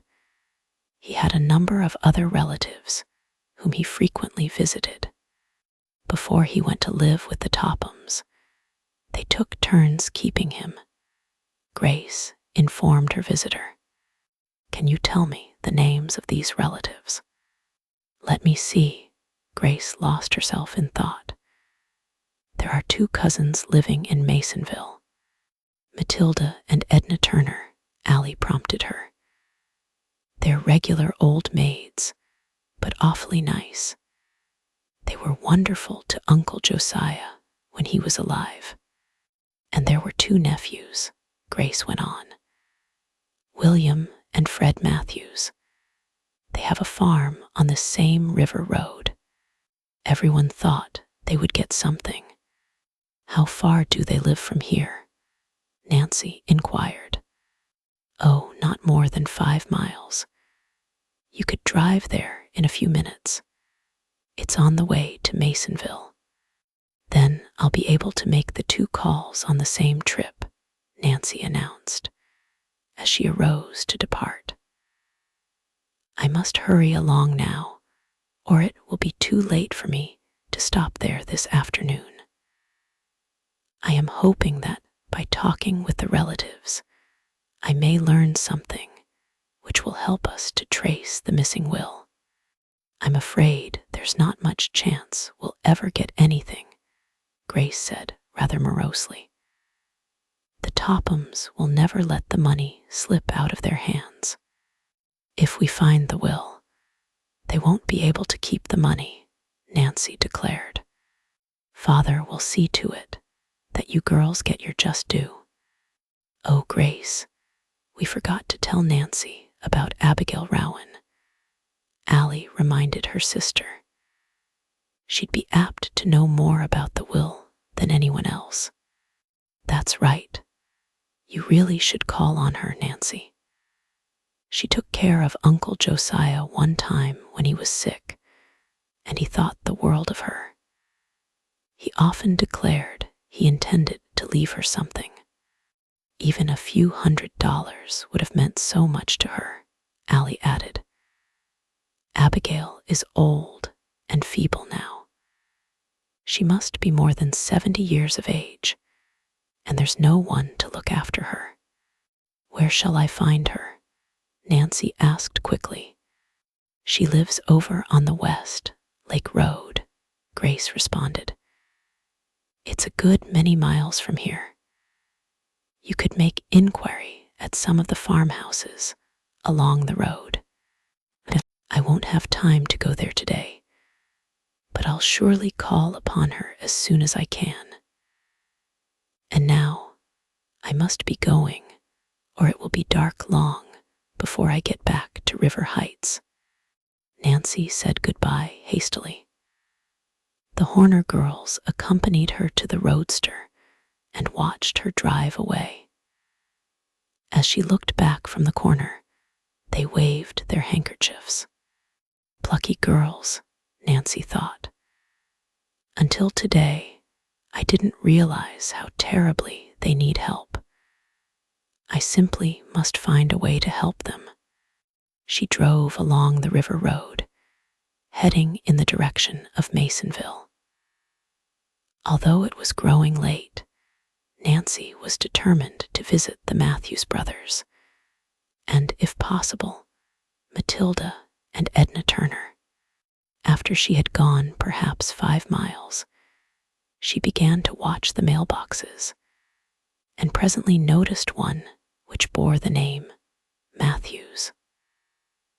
The farmhouse was set back a short distance from the road, and Nancy drove the roadster down a narrow lane which led to it. As she stopped the car, a man came out of the house and regarded her questioningly. Learning that the farmer was William Matthews, Nancy quickly explained her mission. At first, the man was inclined to distrust her, but after he had made certain that she was not a friend of the Richard Topham family, he talked frankly of Josiah Crowley and told all that he knew concerning the will. "My brother and I have filed a complaint with the proper authorities at the courthouse," he explained. "We feel certain there must have been another will, because Uncle Josiah always said that he intended to leave us something." "Did you actually see the will?" Nancy questioned hopefully. The farmer shook his head. "No, my brother and I haven't the proof that he ever made a second will. But we do know that he never had any particular love for the Tophams. He felt that they took him in only because they were after his money, and I guess he wasn't wrong at that. Anyway, I am certain he had made up his mind to cut them off without a cent. Perhaps he neglected to write the second will. That wouldn't be like Uncle Josiah. He was rather queer about little things, but he was always particular in attending to business matters. No, I'm more apt to think he made the will and hid it somewhere. You have no idea where he could have concealed it." "Not the slightest. Miss, my brother and I will be glad to offer a substantial reward to anyone who can produce it." Nancy asked a number of other questions, but the farmer was unable to furnish information which was of any value.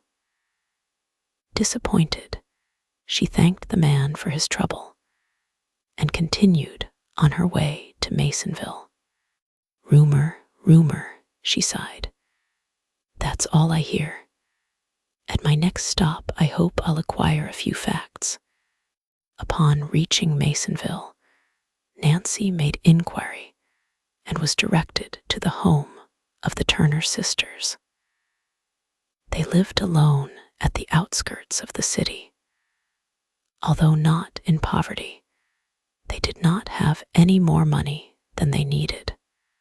Nancy found them at home, and when they learned the purpose of her visit, they greeted her cordially. They were very pleasant ladies, and she spent nearly an hour at their home. But although they answered her questions willingly, she learned nothing which had a direct bearing on the missing will. Matilda and Edna Turner insisted that Josiah Crowley had intended to disinherit the Tophams, but they had no idea what could have become of the later will. They had been led to expect a small inheritance and were disappointed that everything was to go to the Tophams. "Why don't you talk with Abigail Rowan?" Matilda suggested at the conclusion of the interview. "She took care of Josiah once when he was sick, and he thought a lot of her. She knew more about his queer ways than any other living person." "I don't believe it would do a particle of good," Edna interposed. "Abigail is getting along in years, and her memory isn't what it used to be." It was after dark when at last Nancy took leave of the Turner sisters and headed her roadster toward home. She was tired and hungry as well as discouraged. "So far, I've only wasted my time," she thought despondently. "I'm no closer to finding the will than I ever was, and I'm sure there is one. I've often heard Father say that no real mystery is solved without a lot of hard work, and I'm ready to believe it. With the exception of Abigail Rowan, Nancy had called upon all of the Crowley relatives. From what the Turner sisters had told her, she was doubtful that a visit to her cottage would be worthwhile. Oh well, I suppose I may as well go there tomorrow, Nancy decided after a mental debate. She's my last hope. If I fail there, I'll be forced to give up.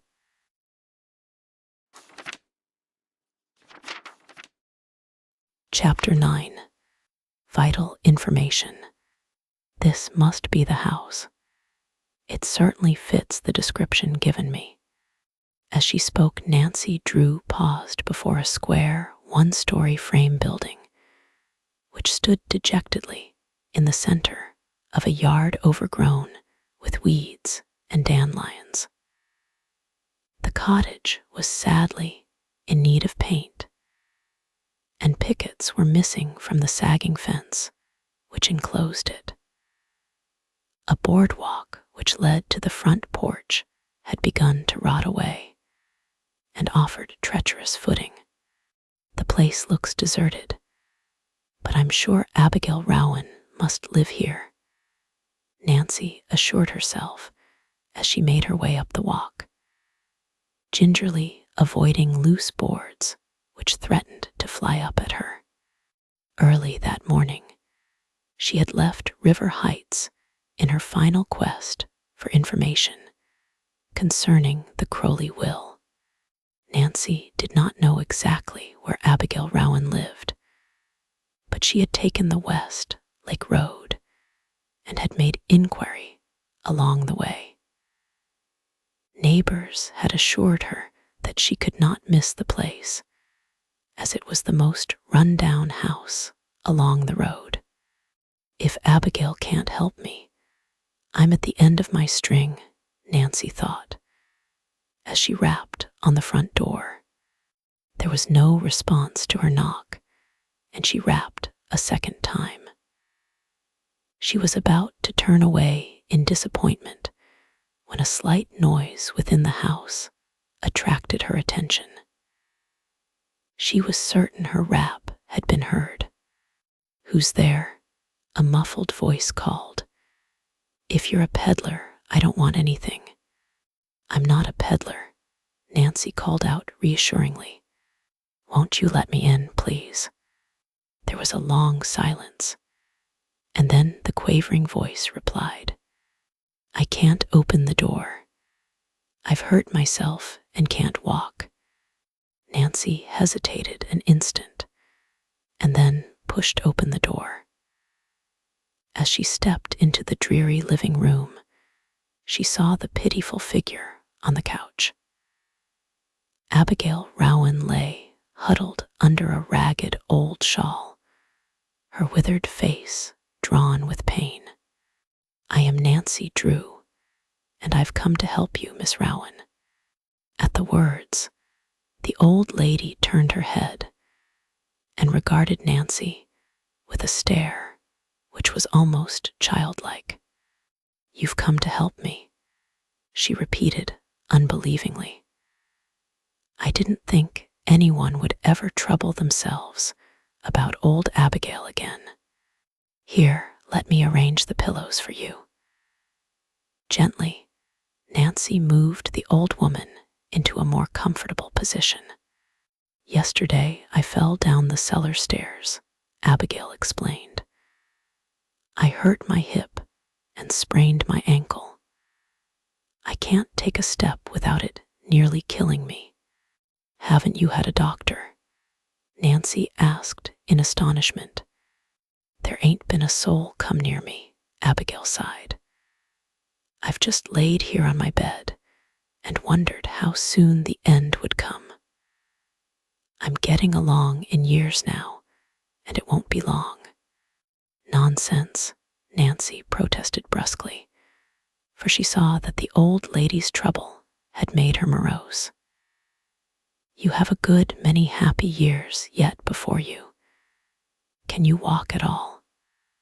Are you certain your hip isn't broken? I can walk a little, but it hurts something awful when I do.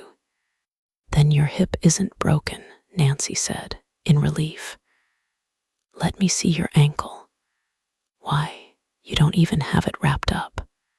Where are the bandages? I'll fix it for you. There's a white rag in the closet in the kitchen, Abigail told her. Nancy shook her head sternly. A rag won't do. You have a bad sprain, and it must be taken care of properly. You really should have a doctor. I can't afford it, Abigail murmured. Let me pay for it, Nancy begged. Abigail shook her head stubbornly. I'll not take charity. I'd rather die in my bed. Well, if you're set on not having a doctor, I'm going to the nearest drug store and get bandages and a number of other things, Nancy insisted. But before I go, I'll make you a cup of tea. There ain't any tea in the house. Then I'll get some. What else do you need? I need most everything, but I can't afford to pay for it. You might get me some tea and a loaf of bread. That's enough. You'll find the money in a jar in the cupboard. It's not very much, but it's all I have. I'll be back in a few minutes, Nancy promised. She stopped in the kitchen long enough to examine the cupboards. As she had suspected, they were practically empty. With the exception of a little flour and sugar and a cheap can of soup, there appeared to be nothing in the house to eat. Nancy discovered the money jar, but an investigation revealed that it contained less than $5. It's probably every cent poor Abigail has in the world, she thought. Nancy did not take any money from the jar, but quietly slipped out the back door. Hurrying to the roadster, which she had left at the roadside, she drove to the nearest store and ordered nearly $10 worth of groceries. She wished that she might take a doctor back with her, but she realized that Abigail was set in her ways and would not accept the service since she could not pay for it. Before she returned to the cottage, Nancy stopped at the drugstore and purchased bandages and liniments. She carried the supplies into the house and quickly set about making Abigail more comfortable. She bathed the swollen ankle and bound it neatly with the clean bandage. It feels better already, Abigail told her gratefully. I dunno what I'd have done if you hadn't come when you did. As soon as she had attended to the woman's immediate needs, Nancy built a fire in the kitchen range and put on the tea kettle. While she was waiting for the water to boil, she raised the drawn shades and permitted the warm sunshine to flood into the room. While she did this, she told Abigail Rowan something about herself. After the tea had steeped, she poured Abigail a cup and urged her to eat the nourishing meal she had prepared. She was gratified to observe that almost immediately the old woman became more cheerful and seemed to gain strength. She sat up on the couch and appeared eager to talk with Nancy. There ain't many folks that are willing to help an old woman. If Josiah Crowley had lived, things would have been different, she declared. It's strange that he didn't provide for you in his will, Nancy replied quietly. She did not wish to excite the old woman by telling her real mission.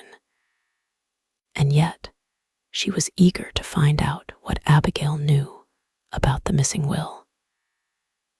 She hoped that she might lead her tactfully into a discussion of Josiah Crowley's affairs without raising hopes which might never be realized. "It's my opinion that Josiah did provide for me," Miss Rowan returned impressively.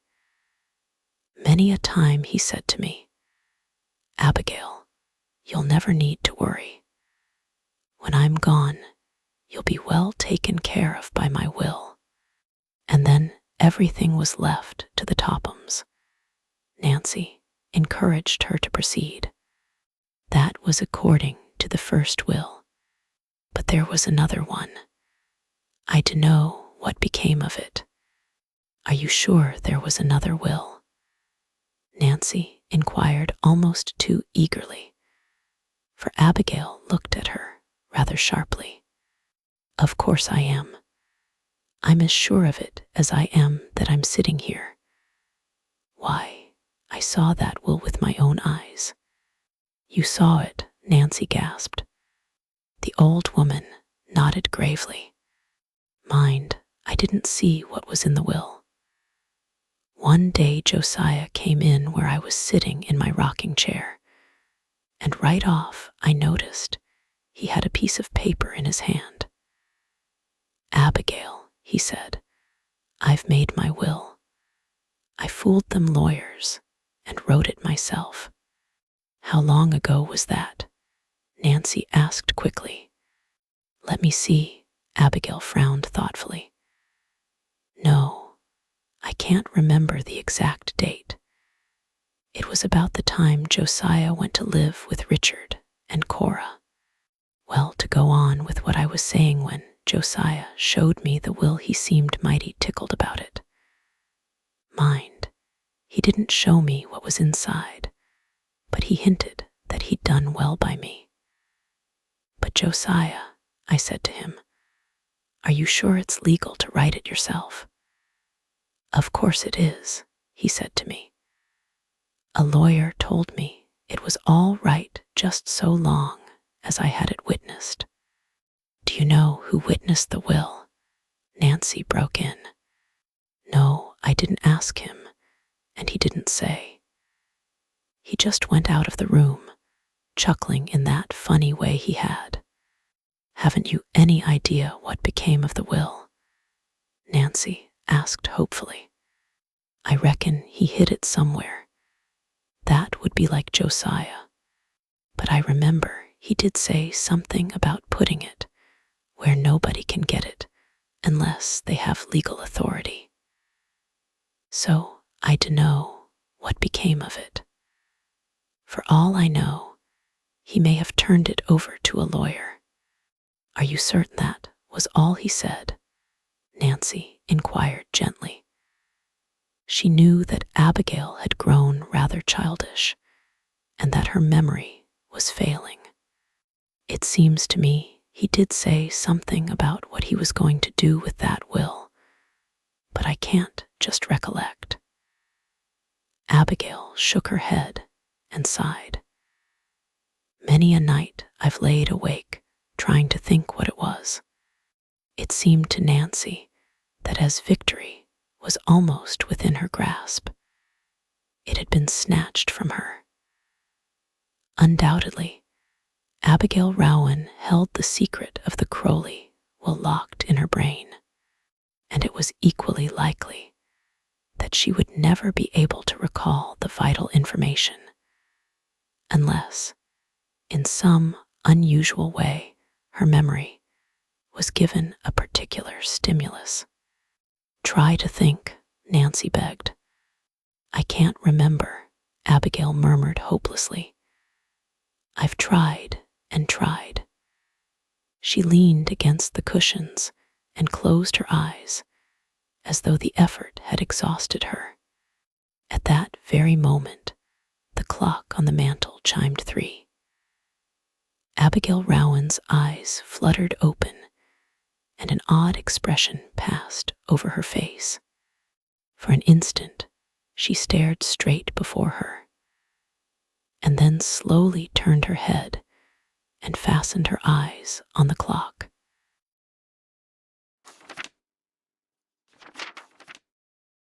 Chapter 10. Abigail's Disclosure. When the mantel clock finished striking the hour of 3, Abigail Rowan's lips began to move. Nancy Drew leaned forward eagerly, fearful lest a single word escape her. She sensed that the striking of the clock at a psychological moment had started a train of thought coursing through the old woman's mind. And now she believed that an important disclosure was about to be made. The clock, Abigail whispered so softly that the words were scarcely audible. That was it, the clock. Josiah Crowley hid the will in a clock. Nancy prompted her. No, Abigail shook her head and sighed again. That wasn't it. I thought I had it, and then it slipped my mind. I seem to recollect that he said something about a clock, but that wasn't it. Abigail continued to stare at the timepiece, as did Nancy, who was at a loss to understand what connection it could have with the missing will. Suddenly, a low cry came from the old woman. There, it came to me just like that. After all these years. Tell me, Nancy commanded quietly, for she feared that the knowledge might slip from the old lady before she could disclose it. A notebook, Abigail brought out triumphantly. It was something about a notebook. Tell me more about the notebook, Nancy urged gently. Although she could scarcely hide her eagerness, she forced herself to speak quietly, lest she excite Miss Rowan. I remember it all now. Josiah wrote about the will in a little notebook of his. One day he said to me, Abigail, after I'm dead, if my will doesn't come to light, you can find out all about it in this little book of mine. What became of the notebook, Miss Rowan? I can't seem to recollect. He hid it someplace. Again, Nancy Drew was baffled. Involuntarily, her eyes traveled to the mantel clock. She studied it critically. What connection could the clock have with the missing will? She asked herself. Certainly, there must be one, for otherwise its striking would not have caused Abigail to think of the notebook. Nancy had studied psychology in school and was familiar with the power of suggestion and association. Now, her keen mind jumped to the conclusion that a clock had something to do with the missing Crowley will. Could it be that the notebook had been hidden in the clock? Impulsively, Nancy got up and went over to the mantel. She took down the clock and looked inside. She saw nothing but a tiny key, which evidently was used to wind the timepiece. Disappointed, she returned to her chair. Where was Josiah Crowley living at the time he told you about the notebook? She asked the old lady. He was living in his own house then, but he was just getting ready to go to the Tophams. He'd been visiting around with his various kin and letting his own house stay empty. After the Tophams asked him to live with them, he sold his home. What became of the household goods? Nancy inquired. Oh, the Tophams got most everything. There must have been a family clock, Nancy mused, half to herself. A family clock, Abigail repeated. Oh, yes, there was a clock. Can you describe it? Nancy questioned. Well, it was just an ordinary mantel clock, tall, and with a square face, something like that one over there. The old lady pointed to the timepiece Nancy had just examined. Only Josiah's was more elaborate. It had a moon or something on top. What became of the clock? I dunno, Abigail responded indifferently. I suppose the Tophams got it. They took everything else. It was on the tip of Nancy's tongue to tell Abigail that Josiah Crowley might have hidden his will inside the family clock. But she hesitated to excite the old lady. After all, it was only a theory, and it would not be kind to encourage Abigail Rowan to believe there was a likelihood of gaining an inheritance unless it were a fact. I'll wait until I'm sure before I say anything about it to her, Nancy decided. She asked a number of other questions, but it was soon apparent that Abigail had told all that she could recall about the will. Although Nancy spoke of the family clock a number of times, its mention did not seem to interest the old lady. At last Nancy arose to depart. But before leaving, she promised Abigail she would return in a few days to see how she was getting along. It was likewise her intention to stop at the nearest house to ask a neighbor woman to look after the old lady during her absence. But she said nothing of this, as she knew Abigail would protest. After attending to the mission, she sprang into her roadster and started for River Heights.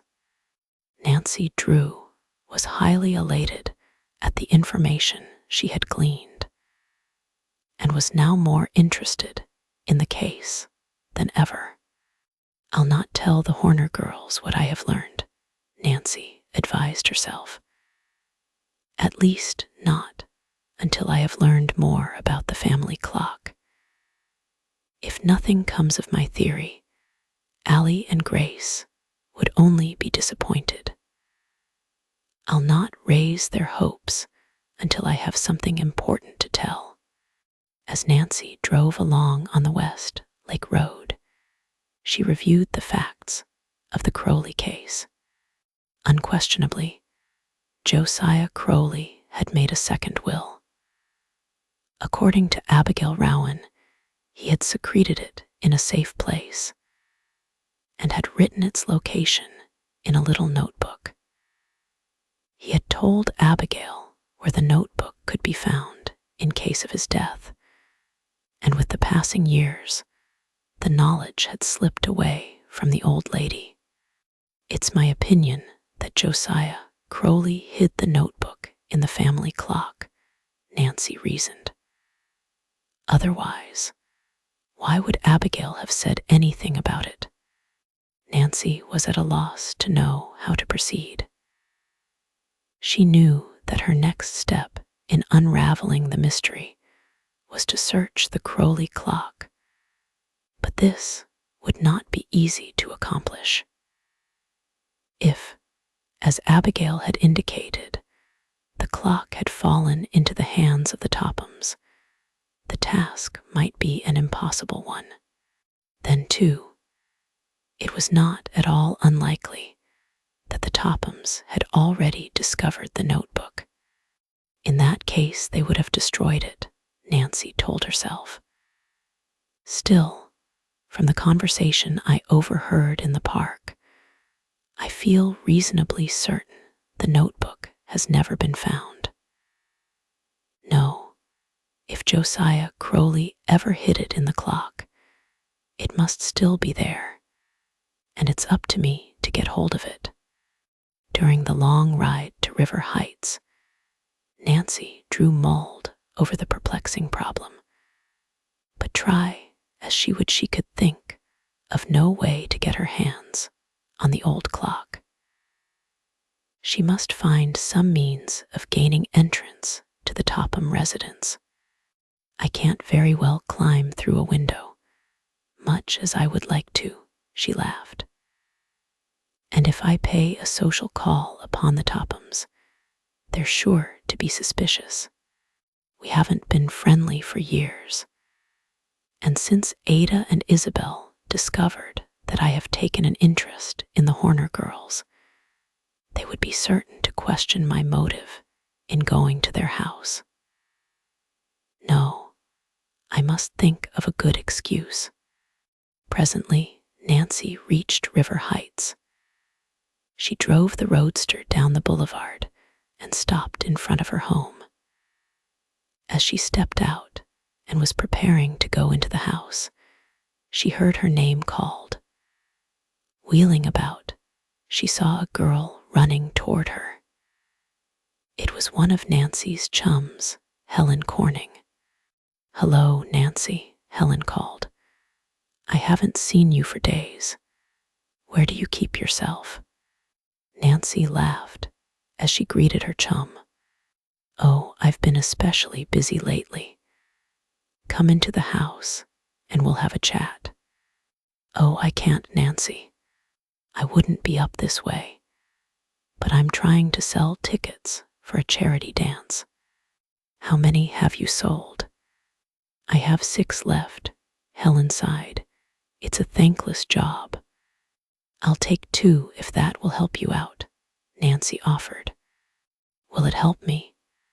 "Say, if I ever get rid of these tickets, I'm going to dance a hornpipe. If I don't sell them this afternoon, it's going to fix it, so I can't start for Moon Lake." I wish I'd never promised to sell the things. "Moon Lake?" Nancy asked in surprise. "Yes, I'm going to a girls' camp there. I had planned to leave tonight, but unless I get rid of these tickets, I don't see how I can." "I wish you were going with me to Moon Lake, Nancy." "So do I, Helen. Why don't you come along then?" "Oh, I can't," Nancy protested. "I'm involved in something important, and I can't get away." "I'd love to go though, really, I would." "Well, if you find you can make it later, just hop into your roadster and come along. I'll be there for 2 weeks. That is, if I ever get rid of these charity tickets. I can't leave until I've sold them. I'd pay for them out of my allowance, only I've spent it already." "You are in difficulties," Nancy laughed. She reached in her purse. "How much are the tickets, Helen?" $2 each. How many will you take?" "Oh, give me 2. As Helen extended the tickets, a sudden thought struck Nancy Drew. A pleased light broke over her face. "I have an idea, Helen. I'll sell all of your tickets for you. How will that suit you?" "You're not joking."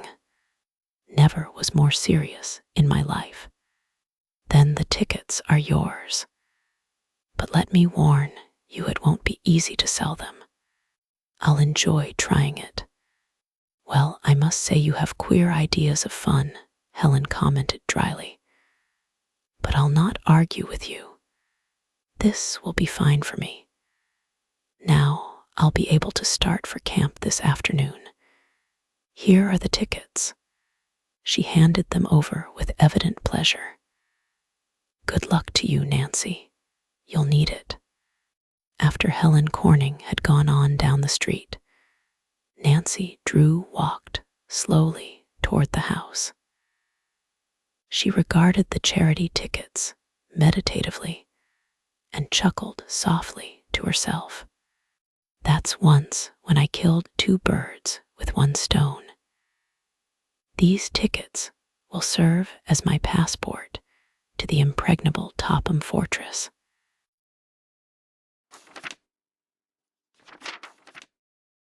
Chapter 11. Visiting the Tophams. It was nearly 3 o'clock of the following afternoon, when Nancy Drew paused in front of the Topham residence on Highland Boulevard.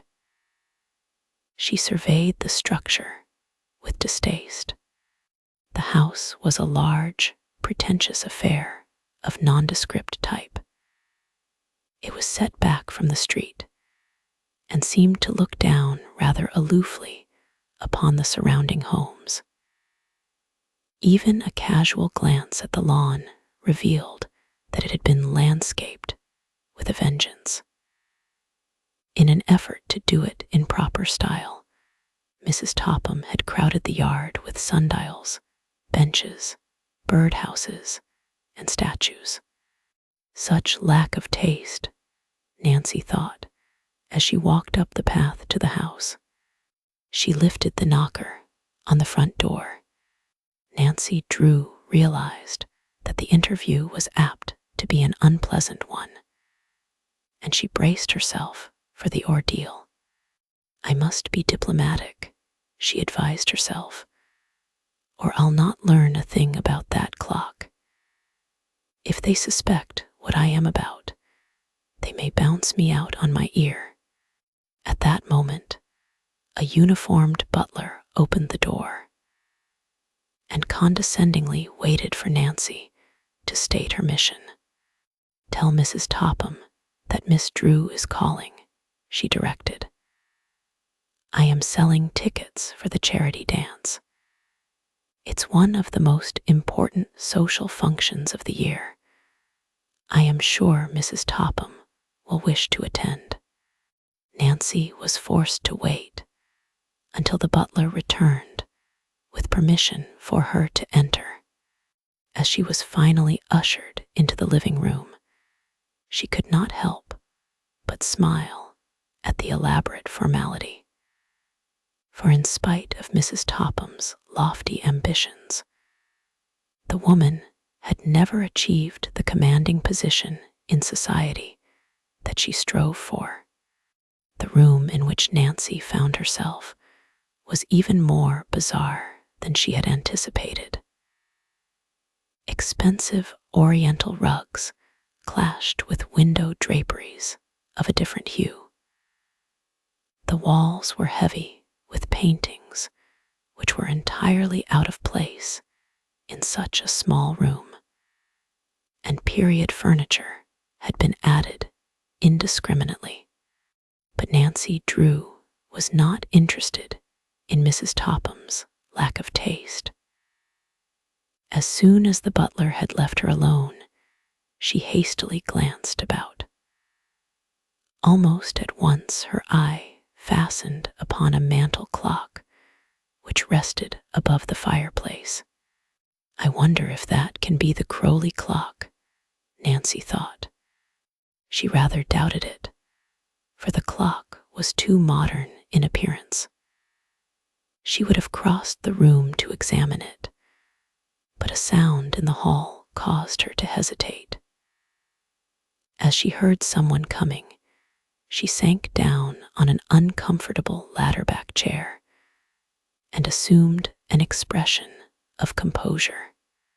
Mrs. Topham sailed grandly into the room, and after surveying her for a minute, took a seat opposite Nancy.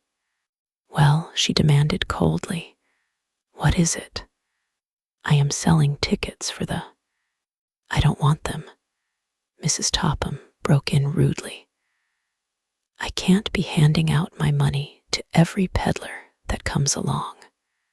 Mrs. Topham, I am not a peddler, Nancy said cuttingly, as the color mounted to her cheeks. With difficulty, she kept her temper in check. Perhaps you didn't understand my name. I am Nancy Drew. Oh, a slight change came over Mrs. Topham's face, for she was fully aware that Carson Drew and his daughter were cordially welcomed in River Heights homes, which merely tolerated the Tophams, or, in a few cases, barred them.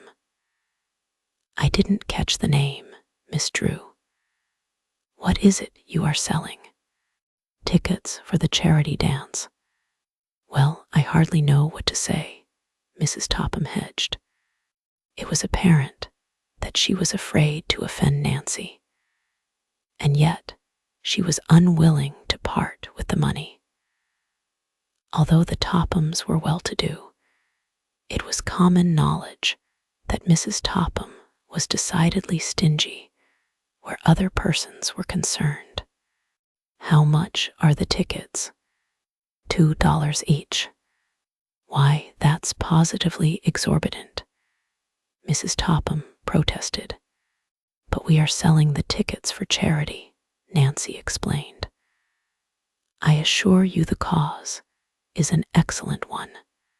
Before Mrs. Topham could reply, the front door opened and Isabel and Ada entered the house. Unaware of the visitor, they paused in the hall and carried on a disgruntled conversation. Evidently, they had been making social calls and were angry because some woman had refused to see them. Her maid said she wasn't at home, but I know she was, Nancy heard Ada complain. The two sisters entered the living room, and when they saw Nancy, stopped short and stared rudely at her.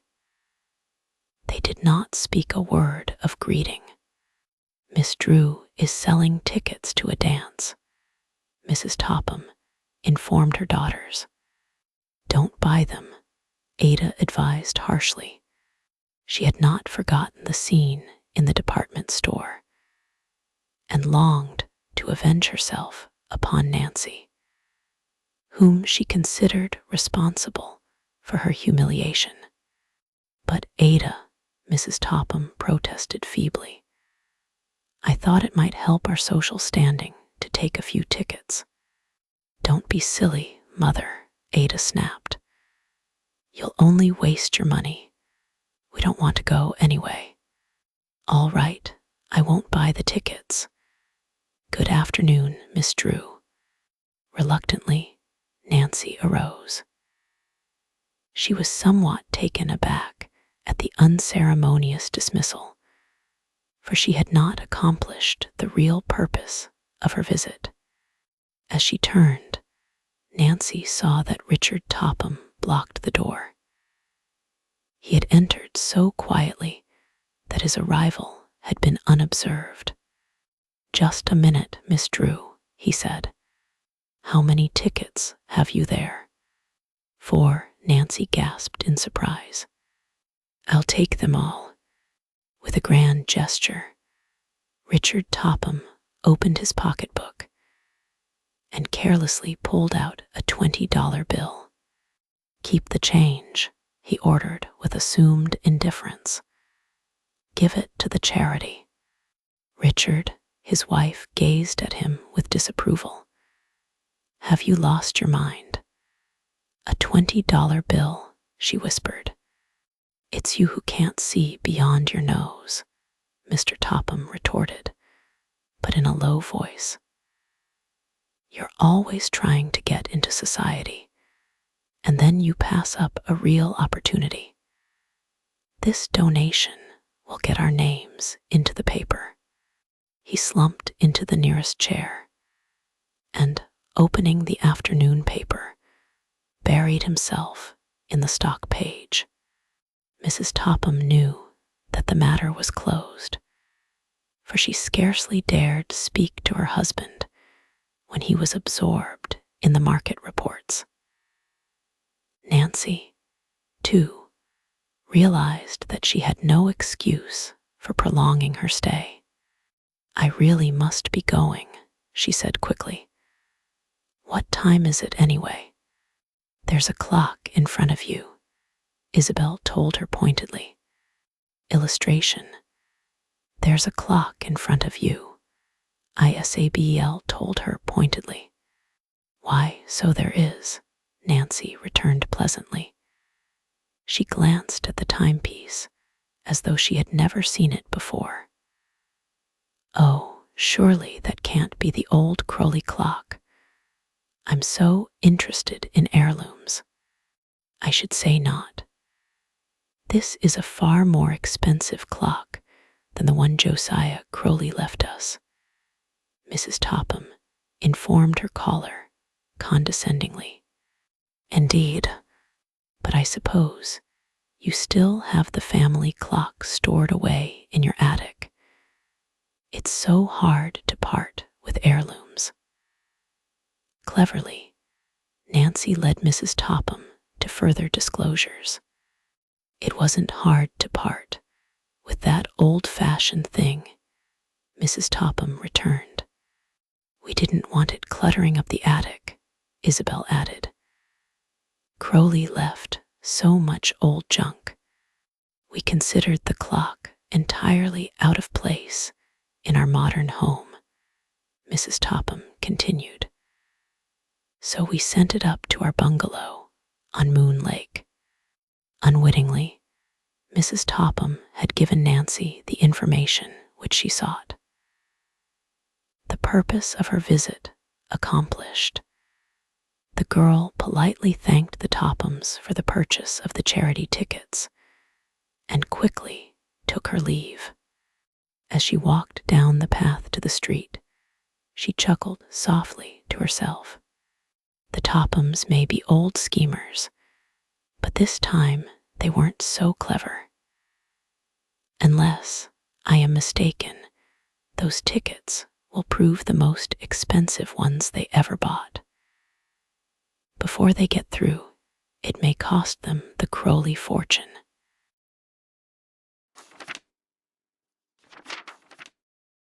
Chapter 12. Following a clue. Although highly elated at what she had learned from the Tophams, Nancy Drew was at a loss to know how to proceed. Undoubtedly, the old Crowley clock was set up in the bungalow at Moon Lake, but to get there was another matter. Nancy was determined to profit by the information, but was confronted with a number of serious problems. Moon Lake was located among the hills 40 miles away, and the roads were not of the best. Nancy did not know the exact location of the Topham cottage. Then, too, she needed an excuse for making the long trip. If the Tophams learn I have gone to Moon Lake, they may become suspicious, she counseled herself. I must think of some excuse to broadcast as a smoke screen. But try as she would, Nancy could think of nothing. She took a certain amount of pride in her detective work, and now that she felt she had struck a valuable clue, she did not wish to ask advice from her father. She preferred to solve the mystery herself, and then surprise him with the solution. At dinner that night, Nancy was unusually silent, and Carson Drew commented on her preoccupation. It seems to me you have been looking troubled lately, he observed. Do you feel well? Never felt better in my life, Nancy laughed. Just the same, I believe you need a vacation. I realize that it isn't easy for a girl your age to look after a big house like this.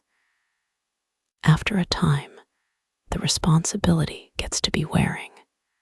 How stupid of me, Nancy exclaimed.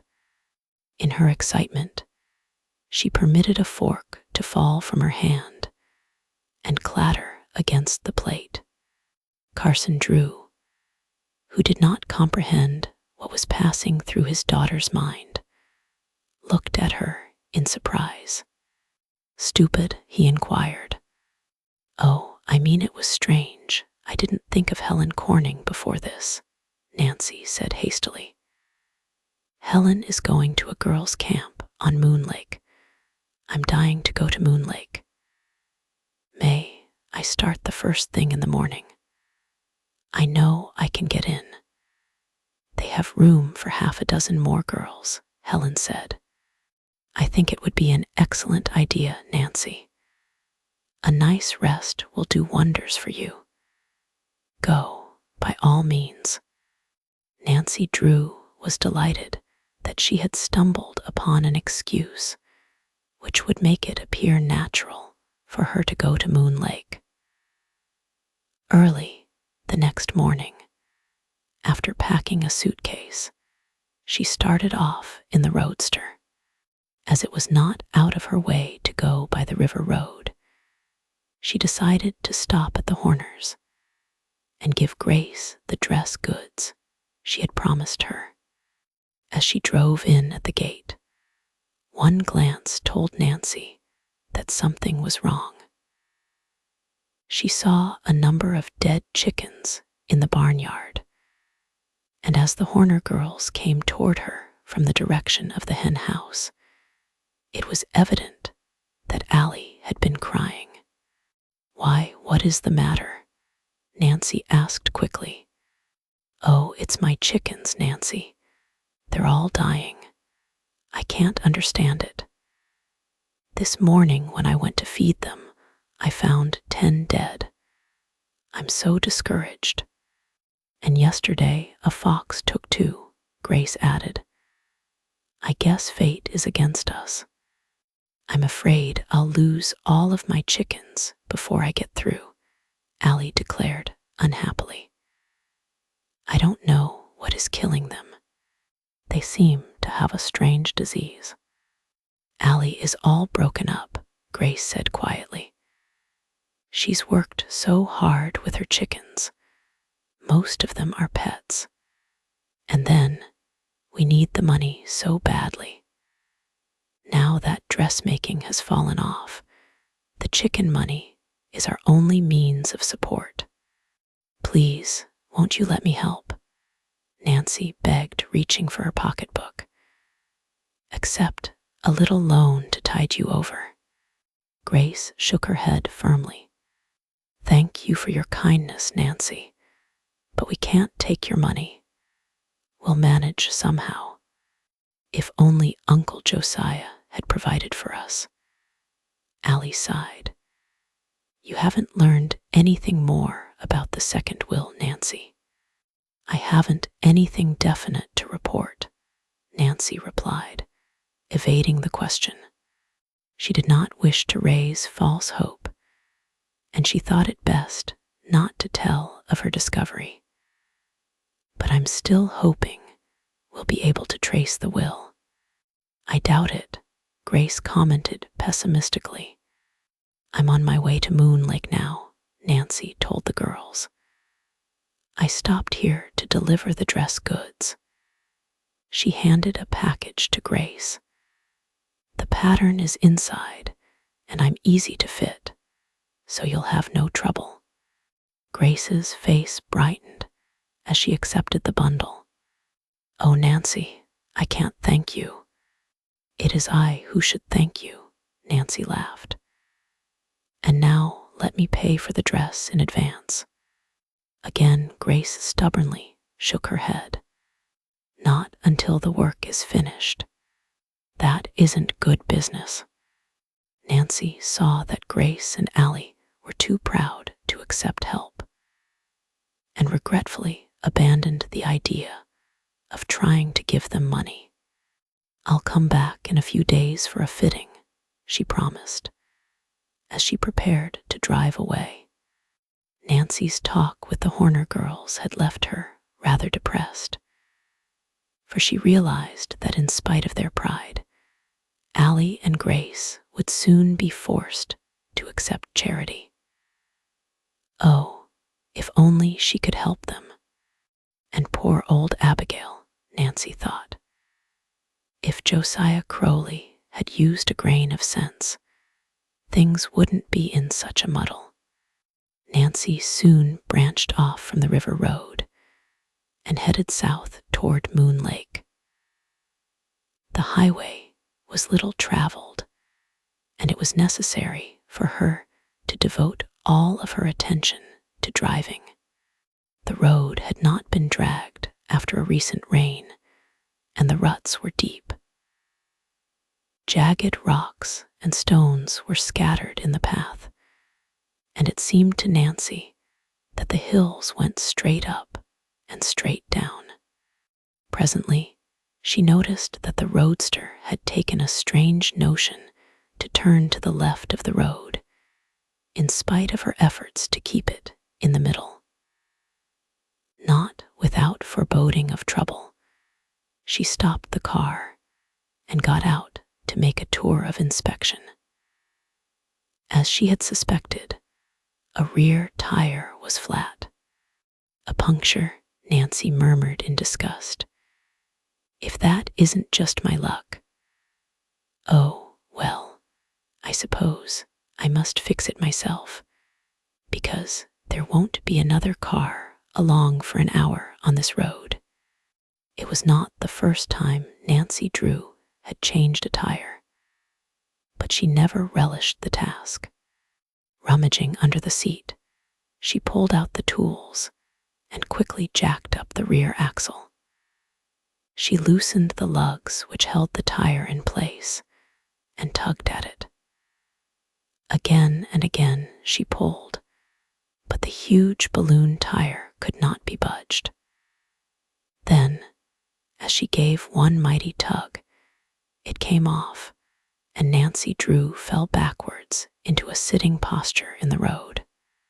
Well, it's off anyway, she told herself with satisfaction, as she brushed the dirt from her clothing. It required but a few minutes to put on the spare tire and fasten the old one to the rear of the car.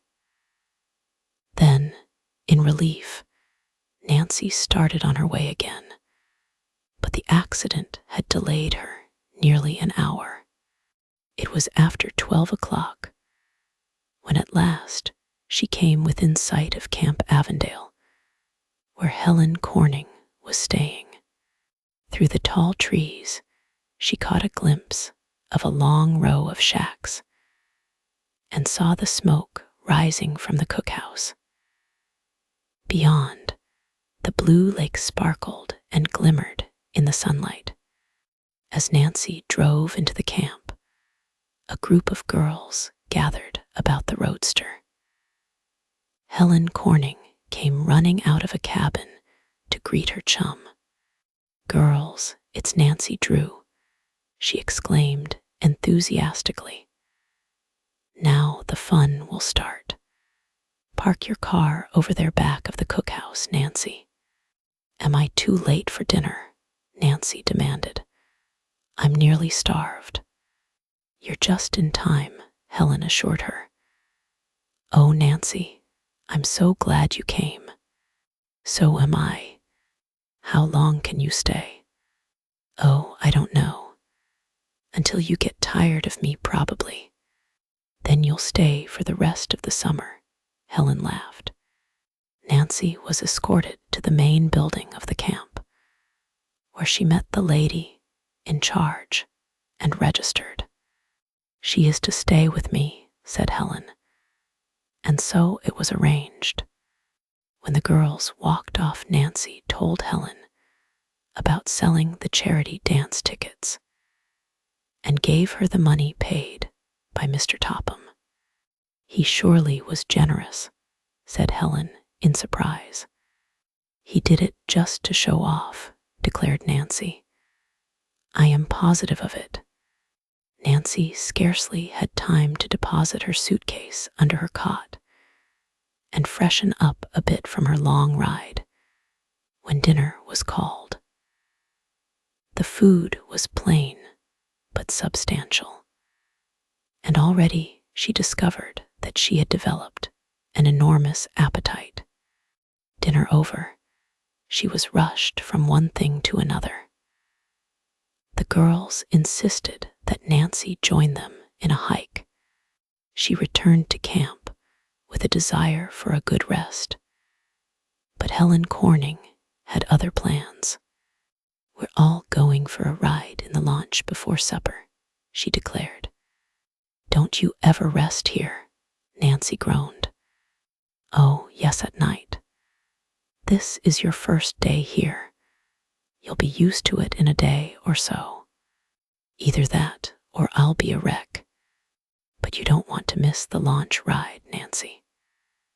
You'll have a splendid opportunity to see all the summer cottages on Moon Lake. Summer cottages? Nancy asked quickly. Instantly, she thought of the Topham bungalow and wondered where it was located. Undoubtedly, the launch ride would give her the opportunity to find out. You'll go, won't you? Helen begged. You can rest after supper. Yes, I'll go, Nancy promised. You couldn't keep me here. Although she was tired, she was really enjoying herself immensely. 6 girls loaded themselves into the launch, and someone started the motor. It's always a relief when the engine starts, Helen explained. Every so often it balks. As the little launch turned out into the lake, it seemed to Nancy that she had never seen a more beautiful sight. The sun, which appeared to be sinking down into the water, resembled a great ball of fire. Yet, she did not forget the real purpose of the trip. The Tophams have a bungalow up here, haven't they? She questioned. Yes, it's across the lake from here. We'll come to it presently. The Tophams aren't there now. Oh no, the cottage is closed. There's a Negro caretaker who looks after it. They call him Jeff Tucker. Is it hard to get to the place? Oh, not if you go by launch. But it's a long way if you take the road around the lake. I didn't know you were particularly interested in the Tophams, Nancy. Oh, they're no friends of mine, Nancy returned hastily. I was merely curious. After a time, as the launch chugged along close to the shore, Helen waved her hand toward a bungalow which was set back some distance from the water. The Tophams own that one, she informed her chum. Eagerly, Nancy turned her head and looked. She told herself that she would remember the location. We're going to have a wonderful time here together, Helen chatted happily on. Next week, there's going to be a big dance, too. Oh, there's so much of interest at Moon Lake, Nancy. You'll stay, won't you? Involuntarily, Nancy's eyes swept the shore and came to rest on the Topham bungalow. You're right, Helen, she agreed heartily. There are a number of interesting things here. Yes, if you want me to, I'll stay.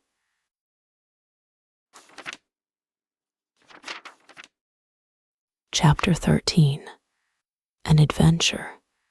Nancy Drew had made up her mind to visit the Topham cottage the very next day.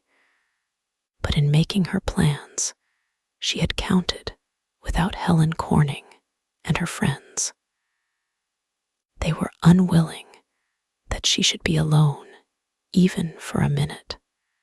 From the moment she awoke in the morning and sniffed the fragrant odor of the pines, she was rushed from one thing to another. After a breakfast of fruit, fried eggs, crisp bacon, and hot corn bread, she was pressed into a tennis game. The afternoon was devoted to swimming and water polo. By evening, Nancy Drew was so tired she could scarcely keep her eyes open, and she was thankful for the opportunity of tumbling into bed. Tomorrow, I simply must find a way to visit the Topham cottage, she told herself just before she dropped off to sleep. Immediately after breakfast the following morning, Helen Corning announced the plan for the day. The girls have decided on an all-day hike into the woods, Nancy. You'll go, won't you? Nancy groaned. You're wearing me to a frazzle, Helen. Please let me off this time. I'd like to stay in camp today and just rest up." "Well, all right," Helen agreed unwillingly. "I'll stay with you." "Oh no," Nancy protested vigorously. "I won't let you do that. You like to hike so well. Please go on. I'll have a good time all by myself. Really, I will. I don't like to leave you, Nancy. But if you insist—" "I do, Helen. Please don't worry about me. I'll have a good time here. If you don't mind, I may take the launch out while you're gone." "If you do, you'd better not go far," Helen advised her. "We girls bought it secondhand for a song, and it's my private opinion the engine isn't much good." "I'll be careful," Nancy promised. She could scarcely hide her eagerness to be off, but she was forced to wait until Helen and her friends had started on their hike. It seemed to Nancy that they would never leave, but at last they trudged away with their knapsacks slung over their shoulders. "You'll wish you had gone too," Helen called back over her shoulder. As soon as the girls were out of sight, Nancy hurried down to the launch, which was tied to the dock not far from the camp. She examined the engine. She had frequently handled motorboats, but never one of this particular make. "I believe I can manage it all right, if only I can get the engine started," Nancy told herself. She discovered a pin sunk in the rim of a flywheel, and after adjusting other parts, pulled it out rather timidly. She gave the wheel a vigorous turn to the right. She tried again, swinging it farther and snapping back hard. To her delight, the engine began to roar. Cutting down the motor, Nancy steered out into deep water. At first, she followed the shore, but as she became more familiar with the wheel, and as the engine appeared to work perfectly, she headed out into the lake. Nancy experienced a real thrill as the little launch responded to her hand.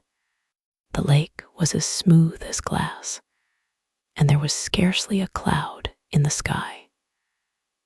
As the launch cut through the water, a tiny spray blew in Nancy's face, but she did not mind. Far ahead, she could see the opposite shore, and she headed straight for the point where she knew the Topham bungalow was located. "If only the caretaker will let me in when I get there," she thought, as she drew near her objective point. But she was doomed never to reach the opposite shore that day, for unexpectedly there was a miss in the steady throb of the engine. The motor gave one long, slow wheeze and died. "Oh, what can have happened to it now?" Nancy cried anxiously. "I can't have run out of gasoline." An examination of the tank revealed that it was nearly full. Nancy studied the engine doubtfully. Like most girls, she had never interested herself in the mechanics of what made wheels go around. "Hateful thing," she murmured. "I believe it stopped on purpose." Too late, Nancy recalled that her chum had warned her about the engine. Now, as she glanced toward shore, she saw no hope of rescue. She was within sight of the Topham bungalow, which appeared deserted, but miles from her own camp. For nearly an hour she worked over the engine, but her efforts were useless. The stubborn motor refused to start. "I'll have to sit out here all day," Nancy thought miserably. This means I won't get to visit the Topham cottage after all. It was especially tantalizing to be so close to the bungalow, and yet know that she could not reach it. Nancy was tempted to swim, but she gave up the idea almost as quickly as it occurred to her, for she realized that even if she reached the Topham bungalow, she would have no means of returning to camp. She decided that it would be better to remain on the lake and wait for a passing boat to rescue her. Slowly, the hours dragged on, and the launch drifted farther and farther from shore. Never had time seemed to pass so monotonously. There's one thing certain, Nancy Drew told herself. If I ever get out of this launch, I'll never set foot in it again. The camp boat seemed to be the only one on the lake, and as the day wore on, she began to wonder if she ever would be rescued. The sun beat down upon her, and with the passing hours, she became hungry as well as uncomfortable. After today, I'll never have another chance to visit the Topham bungalow alone, she thought. Helen means well, but she will stay with me every minute. I think the best thing I can do is to tell her I am starting for home tomorrow, that is, if I'm ever lucky enough to reach shore. On my way back to River Heights, I'll stop at the Topham cottage. Helen will be disappointed, but it can't be helped. For want of other occupation, Nancy turned her attention again to the engine. When the sun sank into the water several hours later, she was still bending over it, a determined look in her eyes. There, she muttered as she straightened up, I've certainly done enough to it. If it won't go now, it never will. She gave the wheel a vicious swing, and to her astonishment, the engine began its steady roar as unconcerned as though it had never stopped. If that isn't the limit, Nancy exclaimed in wonder.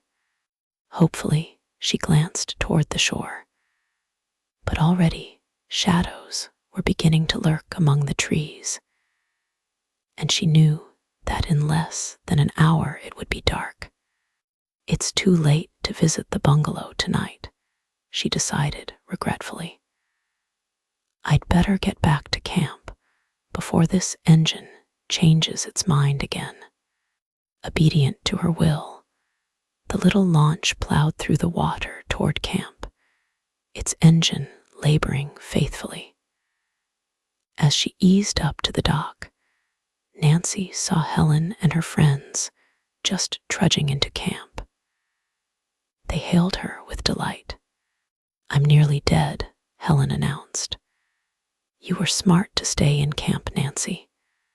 She stopped abruptly and stared at her chum. Why, you're all sunburned and you're covered with grease. What have you been doing? Taking a sunbath, Nancy laughed. By the way, Helen, you were right about that engine, but I don't think it will give you any more trouble this summer. Anyway, I've donated 8 hours to the cause. 8 hours, Helen gasped. You've not been out on the lake all that time. It served me right, I guess. I should have gone on the hike. But while Nancy made light of her adventure, she was disappointed. She had wasted a day, and time was precious. Would she ever reach the Topham bungalow? So far, she had been thwarted at every turn.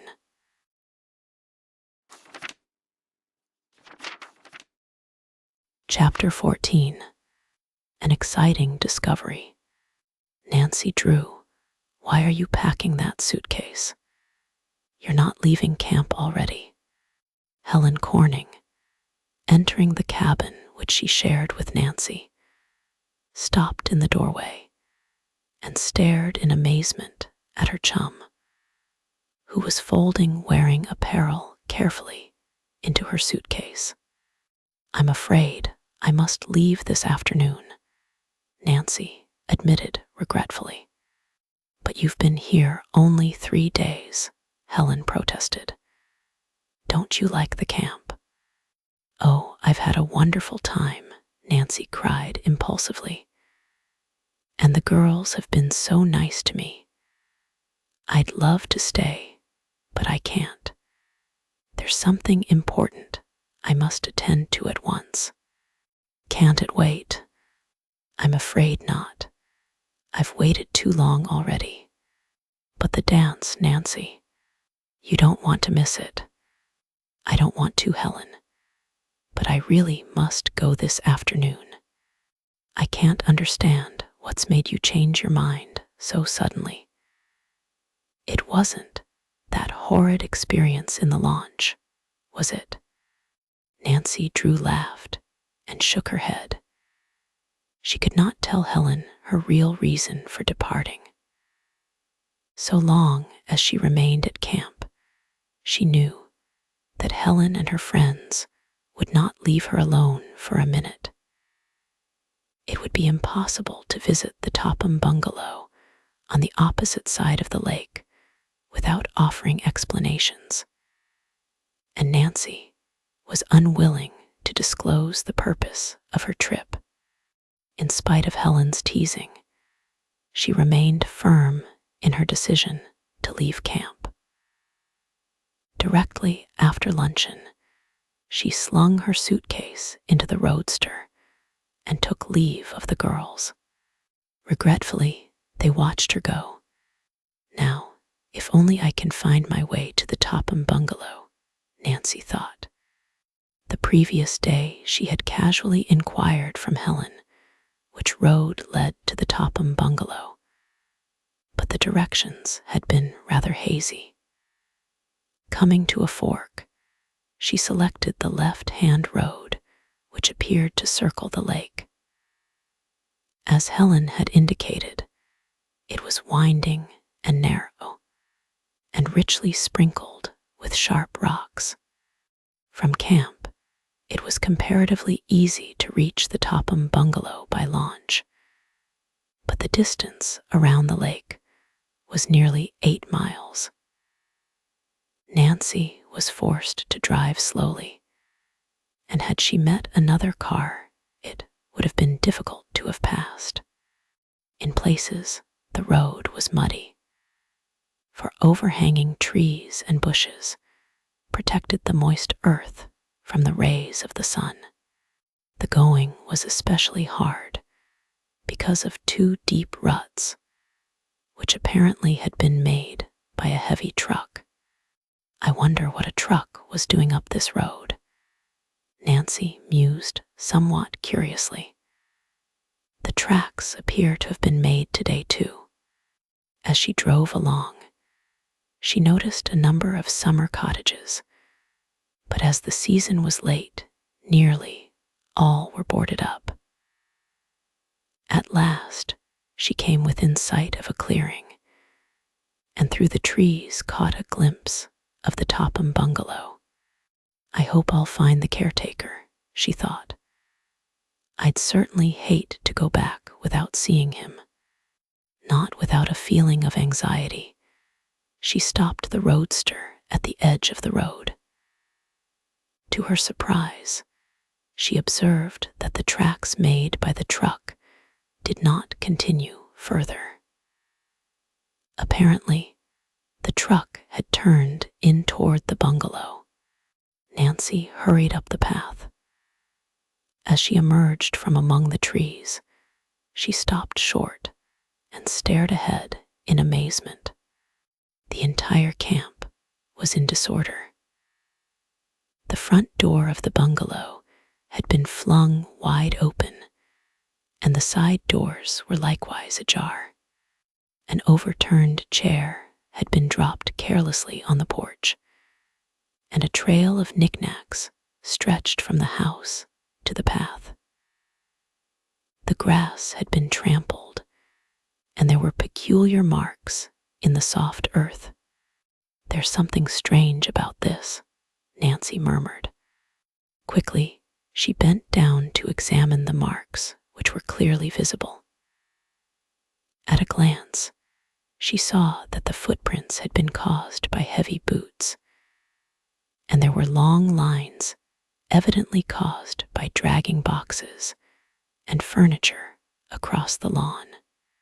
"I think I'm beginning to see the light," Nancy told herself. "Now I know what that truck was doing on this road." Unquestionably, it was a moving van, and it came here. Again, she examined the imprints in the soft earth. These marks couldn't have been made more than an hour ago. At the latest, she decided. As she hurried on up the path, it appeared to Nancy that the camp was deserted. There was no sign of Jeff Tucker, the colored caretaker in whose care the bungalow had been entrusted. Reaching the veranda, Nancy knocked loudly on the door. When there was no response, she boldly entered. "What can this mean?" she asked herself in dismay as she stared at the sight before her. The living room was in confusion. Save for a few pieces, it was bare of furniture. Even the draperies and curtains had been ripped from their rods. The rugs were missing, as was everything else of value. To Nancy's astonishment, she found that with the exception of one room, the entire house had been ransacked. Only one bedroom had been left practically untouched, and as she stepped into it, she noticed that the rug had been rolled up and securely tied as though in preparation for moving. As Nancy gazed at the disorder about her, she searched her mind for an explanation. What could it mean? "It looks like a case of ordinary robbery to me," she reasoned. Nancy had frequently read of cases where the summer homes of wealthy persons had been stripped of furniture and rugs by unscrupulous robbers who sold the valuables to second-hand dealers and fences. In recent years, there had been a number of thefts in the vicinity of Moon Lake, and as a protective measure, many of the cottage owners employed caretakers the year around. What had become of Jeff Tucker, the colored man who had been left in charge of the Topham bungalow? The place seemed deserted. Nancy realized that the Topham bungalow, which had been expensively furnished, would offer a rich prize for thieves. Now, as she viewed the evidence, the suspicion which lurked in her mind developed into firm conviction. She was certain that robbers had ransacked the place, carrying off nearly everything of value. They must have taken the Crowley clock too, Nancy told herself with a sinking heart. If they have, I'll never set eyes on it. A feeling of desperation came over the girl as she realized that again she had been thwarted. It seemed almost as though a cruel fate had ordained that the mystery of the missing Crowley will should forever remain unsolved. It's barely possible the robbers overlooked the clock, Nancy thought hopefully. She began to look about in nooks and corners of the bungalow. She opened closets and poked about in drawers, but her search was in vain. She found no clock. As Nancy returned to the bedroom, she regarded it meditatively. Why had the robbers left this one room practically untouched? Certainly, the furniture was as valuable as that which they had taken. Unquestionably, the thieves had intended to strip the room, for they had rolled up the rug. I wonder if they heard me coming and were frightened away, Nancy asked herself. I didn't see a sign of their truck, and yet I'm sure they couldn't have left here many minutes before I arrived. As the thought occurred to her, she glanced uneasily over her shoulder. She realized that she was buried in a wilderness some miles from the nearest house, and the knowledge that unscrupulous men were in the vicinity was anything but reassuring. What if those robbers should still be around here? Flashed through her mind. As Nancy Drew listened tensely, the very silence of the empty house was startling. A strange feeling came over her. She could almost sense that someone was watching her every movement.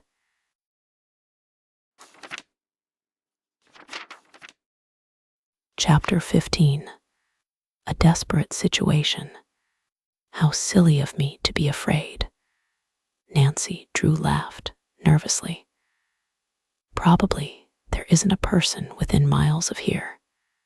As she glanced about the bungalow, it was with relief that she assured herself the place was deserted. Yet, for some reason, she was unable to free herself entirely from the feeling that an unseen danger lurked in wait for her. The very walls seemed to smirk and grimace at her, and there was an ominous something in the air.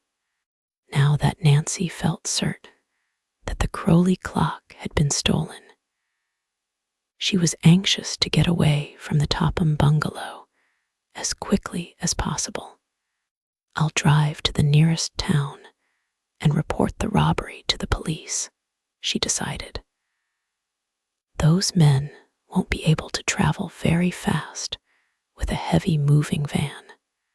There's a chance that they may be caught yet. Having made the decision, Nancy moved toward the front door. Passing a window, she chanced to glance out, and what she saw caused her to pause in sheer fright. A heavy-set man with a cap pulled low over his eyes was coming up the path toward the house. For a moment, Nancy Drew was held in a paralysis of fear. She was positive that the man who was coming toward her was one of the members of the robber band. Only an instant did the girl hesitate. Then she turned and ran back into the bedroom. Too late, she saw that she had trapped herself, for this room had no outside door. Nancy started back toward the living room, but before she had taken half a dozen steps, she realized that her escape had been cut off from that direction. The man had reached the veranda steps. Frantically, she glanced about for a hiding place. The bedroom closet offered the only possible refuge, and with scarcely an instant's hesitation, she stepped into it and closed the door behind her. Nancy was not a minute too soon. Scarcely had she shut the door when she heard the heavy tread of a man's hobnail shoes on the floor. Peeping cautiously out through a tiny crack in the door, she saw a rough-looking man come into the bedroom. His face was cold and cruel. As he turned toward the closet where she huddled, Nancy Drew held her breath, scarcely daring to breathe naturally, lest her presence be detected. Apparently, The man noticed nothing amiss, for his eyes rested only casually on the closet door. Nancy's hiding place was anything but comfortable. It was dark and musty, and old clothing hung from nails. As dust assailed her nostrils, she held a handkerchief to her face, lest she sneeze. "If I sneeze, they'll be sure to find me," she told herself. "They'll know well enough it isn't an animal, even a cat." She felt around, and once came close to catching her hand on a sharp nail. Then she felt something soft on a shelf and imagined it was a sleeping cat. She drew back, then felt more cautiously. Only an old fur cap, she told herself in disgust, and probably full of moths. Gracious, now I feel like sneezing worse than ever. She held her hand over her mouth hard and waited in agony. But presently, the desire to sneeze passed, and Nancy breathed more freely. When she dared to peep out through the crack a second time, she saw that 2 other men had come into the room. From their appearance, she knew that they must be members of the robber gang. The first man seemed to be their leader, for he proceeded to issue orders. "Get a move on," he growled. "We haven't got all day unless we want to be caught. Take that dresser out of here first." The 2 men lifted the heavy piece of furniture and started with it to the door. But they did not move swiftly enough to satisfy the leader, and he berated them savagely. "If you were in such a hurry, why didn't you back the van up to the door instead of leaving it hidden in the bushes?" One of the men retorted angrily. "Yes, and have someone see us from the road," sneered the leader. "Well, carry this out yourself, if you think it's so light."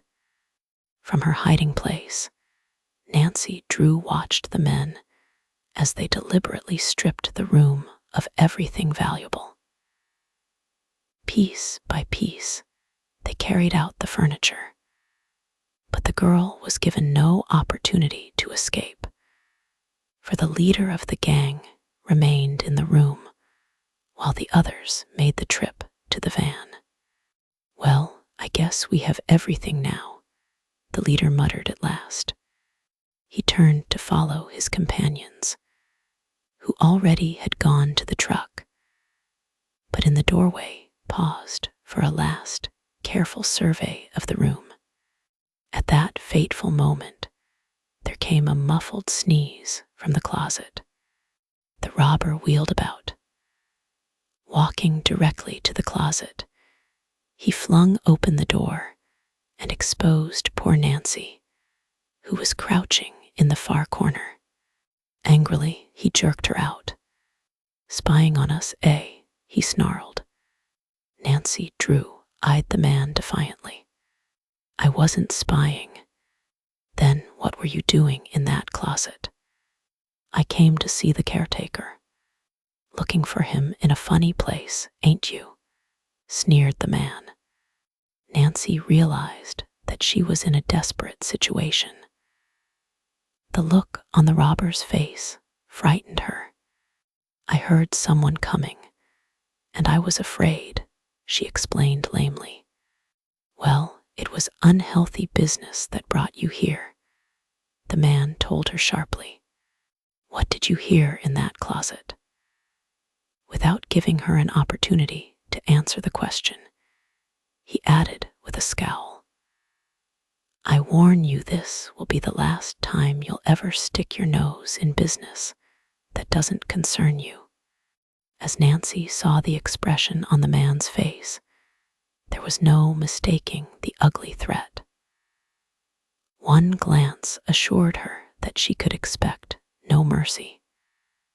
The hopelessness of her situation gave her the courage to defy him. "I didn't hear much, but I saw plenty," she cried. "You're nothing but a common thief, and if I get the chance, I'll turn you and your gang over to the police." "If you get the chance, that's good." The robber laughed mirthlessly. "I'll do with you as I did the caretaker." "The caretaker?" Nancy gasped in horror. "What have you done with him?" "You'll find out all in good time." The man held Nancy's wrists in a vise-like grip. Her efforts to free herself were of no avail. "It won't do you any good to try to get away," her captor informed her. Nancy was desperate. Suddenly, utilizing every ounce of her strength, she gave her imprisoned wrists a quick upward jerk. As the action tore her hands free, she darted for the door. With a cry of rage, the robber was after her. Almost in one long leap, he overtook her, caught her roughly by the arm, and forced her against the wall. "Not much you don't," he snarled. Illustration: "Not much you don't," he snarled. Nancy Drew struggled this way and that. She twisted and squirmed. She kicked and clawed. But she was powerless in the grip of the man. "Little wildcat, you won't do any more scratching when I get through with you." "Let me go," Nancy cried, struggling harder. The man half carried, half dragged her across the room. Opening the closet door, he flung her roughly inside. Nancy heard a key turn in the lock. The sliding of a bolt into place followed. "Now you can starve for all I care." The man laughed harshly. Then the steady tramp of his heavy boots across the floor told Nancy Drew that he had left the house.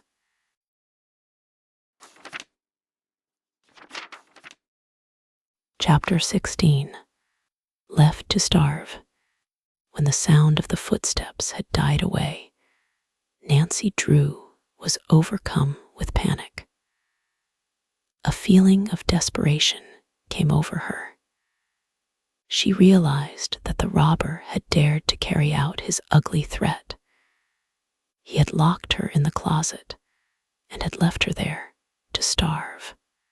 At first, Nancy was too frightened to think logically. She beat frantically upon the door with her fists, but the heavy oak panels did not give. "Help, help," she screamed. At last, exhausted by her efforts to force the door open, she fell down upon the floor, a dejected, crushed little figure. "Maybe those men will come back later and let me out," she tried to encourage herself. "Surely they can't be so heartless as to leave me here to starve."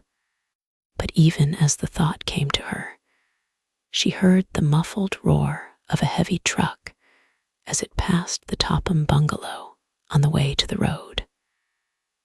With a feeling of utter hopelessness, Nancy heard the van depart. She knew for a certainty the cruel, hardened rascals were indifferent to her plight. They had abandoned her to a horrible fate. The house was as silent as a tomb.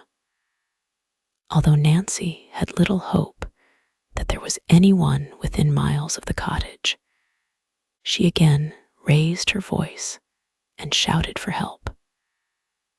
Her cries echoed through the empty house and seemed to mock her.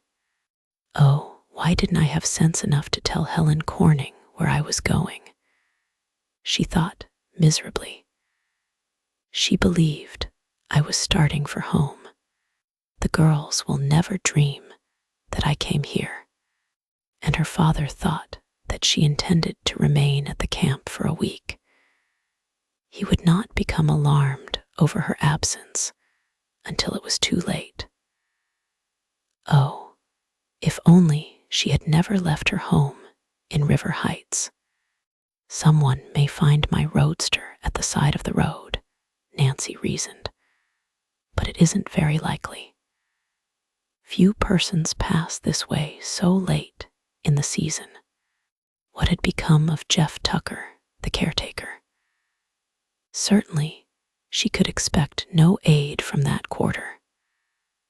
The robber had hinted that he had done away with the old colored man, and knowing the character of the rascals, it was impossible not to believe the worst.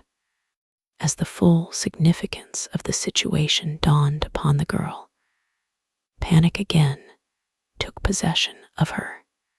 In a desperate attempt to break down the door, she threw her weight against it again and again. She pounded upon the panels until her fingers were bruised and bleeding.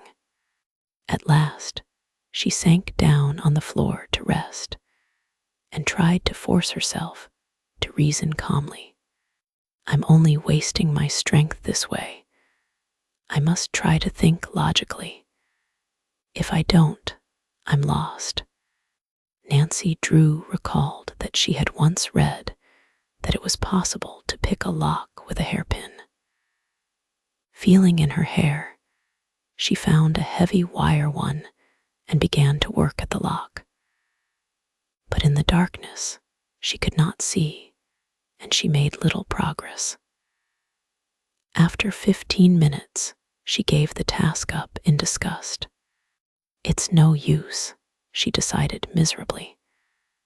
I'm afraid I'll never get out. She began to think of her father, of Helen Corning, and other dear friends. Would she ever see them again?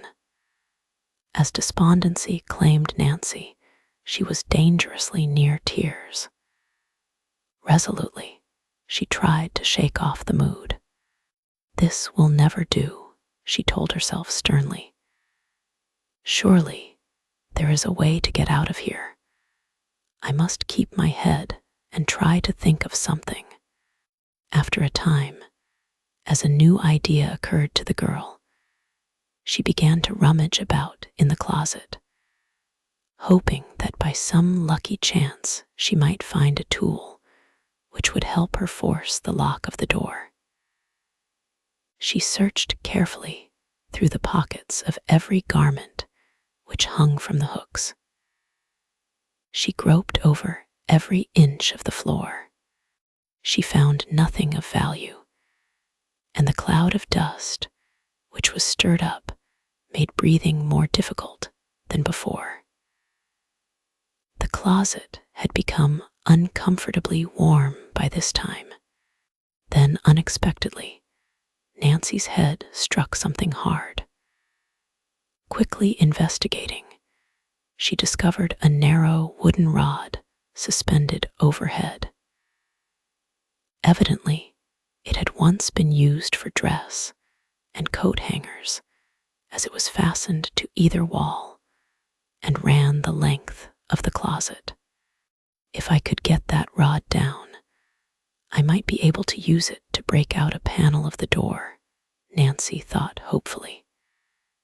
It feels strong, and it's about the right size.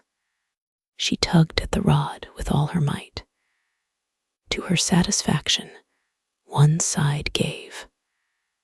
Another hard jerk brought the rod down on her head. To her bitter disappointment, Nancy found, as she examined the rod, that it was too long to use as a ram. But after a little experimentation, she discovered that she could press it into service as a wedge. Inserting it in the crack between the hinges, she threw all of her weight against the rod. At first, the door did not budge. Archimedes didn't know what he was talking about when he said the world could be moved with a lever, Nancy murmured. I'd like to see him move this door. As she applied steady pressure to the rod a second time, she saw that the hinges were beginning to give. Encouraged, she applied more force. It's coming, she cried. Once more, she threw her weight against the rod. A hinge tore from the casing and the door sagged. It was now easy to insert the wedge, and Nancy knew that success would soon be hers. Then, just as another hinge gave way, she was startled to hear footsteps. Someone came running into the bedroom, and a heavy body hurled itself against the door of the closet. The unexpected action stunned Nancy.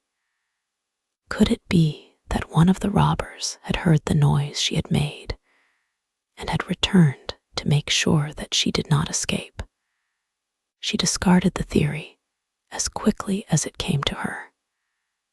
The robbers were far too wise to tarry once their disgraceful work had been accomplished. Then, too, she had heard their moving van leave. Frantically, Nancy rattled the doorknob. "Oh, you is a caged lion, dis time," a rather unsteady voice remarked. "You is one a de set tough robber boys, is you? Well, you won't do no mo pilferin', 'cause I done got you surrounded." "Let me out," Nancy pleaded. "I'm not a robber." The sound of a feminine voice coming from the closet nonplussed the man.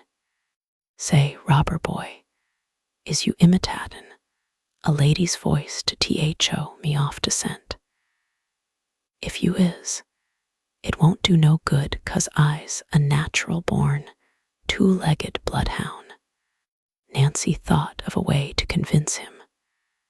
She let go her longest and loudest feminine scream. "Dat's enough. Hold yo, siren. I'll let yo out. Dar ain't a man in de world could make a racket like dat. Dis way out, lady." Expectantly, Nancy waited, but the door did not open. "My lottie," she heard to her horror. "I's done gone and misplaced de key."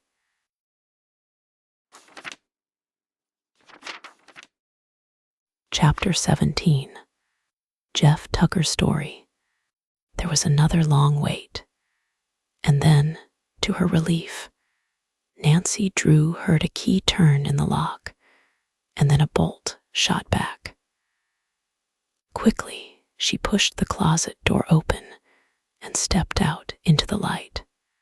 She stood face to face with Jeff Tucker, the colored caretaker employed by the Tophams. The robbers had led her to believe that they had harmed the old fellow, and Nancy was glad to see him well and happy, albeit a little too happy. For Jeff Tucker plainly had had a bit too much to drink. Jeff still knew very well what was going on about him, but a certain alcoholic glitter in his eyes and his somewhat unsteady stance informed Nancy that he was not just as sober as the proverbial judge. She suspected that while he had been absent on his convivial celebration, the robbers had made off with the Topham furniture, for even in his condition of semi-inebriety, Jeff seemed to realize that something was amiss. He stared at Nancy. Then his eyes roved about the topsy-turvy room. "Say, White Gull, you tell me we all dis he furniture is at." Nancy smiled in spite of herself at the old caretaker's bewilderment. For try as he might, he evidently could not rationalize the situation. "The most definite information I can give you," she said, "is that some robbers carted it away. If If you had been here attending to your duty, it would never have happened. That's right, blame me. I ain't supposed to be no standin' Ami eyes, just a plain culled man with a wife and 7 chillun a dependin' on me. No, Mom, I ain't havin' no truck wit dem machine gun boys. Jeff paused and passed his hand over his forehead, as if he were trying to wipe away the alcoholic cobwebs that were accumulating about his perceptive faculties. Then, suddenly, he pointed a bony finger at Nancy and demanded, "How come you he?" "That's a fine question for you to ask," replied Nancy indulgently. "But I don't mind telling you. I arrived just as the robbers were hauling off the last of the furniture. They locked me in the closet. I must have been there for hours. You was in dat da closet all dat time." Jeff's voice suddenly took on a pathetic tone. "You pa chilly. Suppose you had starved to death in da, or de house had burned down, or you was scared into fits, or— There now, Jeff, don't take on about what might have happened to me. I'm all right."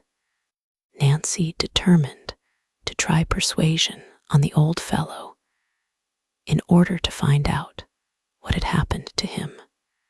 "Tell me where you were last night," she suggested gently. "Well, miss, it was dis he way. I was out in da yard acorn around last night and thinkin' how I wished I was someplace where I wasn't just any place. I didn't mind we. I was just all fed up bane, a K-taker, and talkin' K.O. all dis truck from mornin' till night. It ain't such an excitin' life, miss. And while I's done sowed all ma wild oats, I still sows a little rye now and den. Yes, Jeff, I can smell that on your breath right now." Jeff wiped the back of his hand over his mouth in an apparent effort to keep his rye-laden breath from being propagated into the atmosphere. "You can't blame me, miss," he protested. "He give it to me." "Who is this he?" "Why, dat white man who drives up in de big sedan. He sees me out thaw and knows how lonesome and useless I feels, so he says, 'Jeff, hop in.' I know a place where, so in I hops. Course I locked up dis he house and de barn and seen dat everything was safe. Safe? From the looks of this room, one could hardly call it that. Oh well, miss, it looked safe, and I felt safe too when we whizzed off in dat big car. Den dis white man, he says, 'Jeff, how about a little drink?'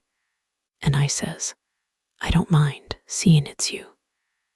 Den I had one and some mo too, I guess, 'cause after a while I didn't feel like I was riding in no automobile at all. I thought dat de chariot had done gone and swung low, and I was bane wafted off to some place in de general direction. Oh heaven. Well, that was a fine thing to do, I must say," Nancy commented. "Then what happened? I comes to. I sees I ain't in no chariot no mo, but I's in a hotel, and I's in bed, and I's feelin' pow'ful sickish-like and discouraged. Well, I gets my claws on, and I sees ma keys to de house is done been pilfade. Den I tries to recollect what done come to pass, and I gets auspicious. I says to myself, 'Jeff, how come dat white man so friendly? How come he give you drinks dat costs $4 a pint? How come you ain't got no keys? black boy, bestir yourself. And here I is. Oh yes, you're here all right, Nancy returned severely. And a fine mess you've made of it, too. What do you think Mrs. Topham will say when she learns? Jeff rolled his eyes. Lottie, miss, what will she say? I reckon I's done gone and discharged myself. It would be only what you deserve, Jeff. You were unfaithful to your trust. What you mean, mistrust? I don't trust nobody, no, mo especially. No footloose white boys a-travelin' around in sedans. You don't understand.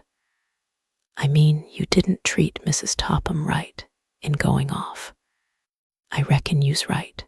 Miss Old Jeff done gone and made a fool of himself. I realize dat, whatever I gets, I's got it a common.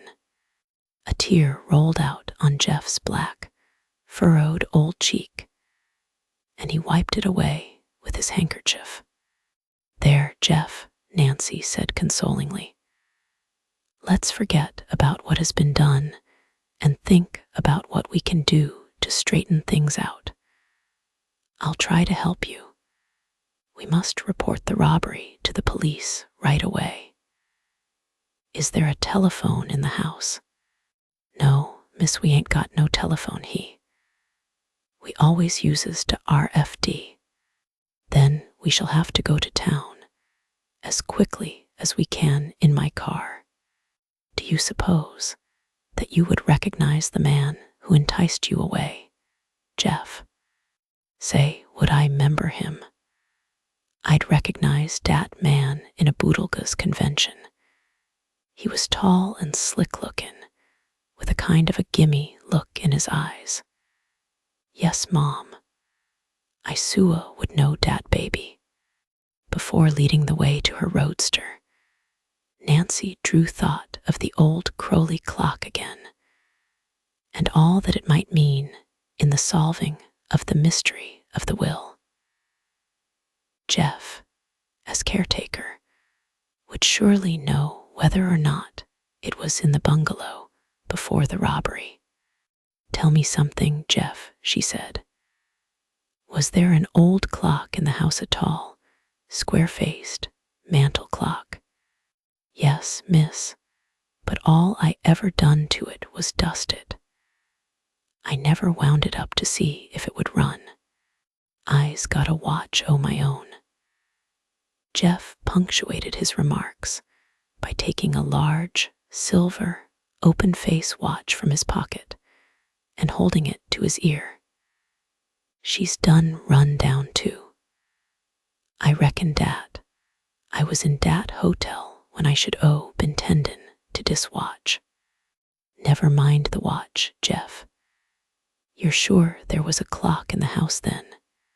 Oh, I's dead rights on dat, Miss Darsua was. I recollects dat clock just as plain as day. I wouldn't forget dat clock. No, Mom, never. Nancy now felt almost certain that this was the clock which contained the notebook telling of what disposal had been made of the Crowley will, and that it had been stolen by the robbers. She must recover the clock, and there was only one way. The thieves must be apprehended and the stolen good returned.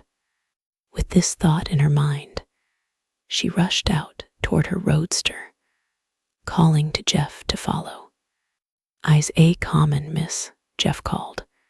Just a minute. He half hobbled off behind the house out of Nancy's sight, while she sat waiting impatiently in her roadster. She started the engine and warmed it up, but Jeff still failed to return. She called to him, but there was no response. Finally, she could stand the suspense no longer. Jumping to the ground, she set off to find out what had become of the old scamp. she found Jeff leisurely performing an elaborate facial ablution at the cistern pump.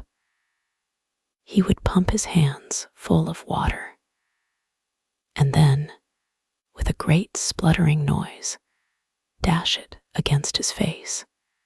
"For goodness' sake, Jeff," said Nancy, provoked, as she came upon him.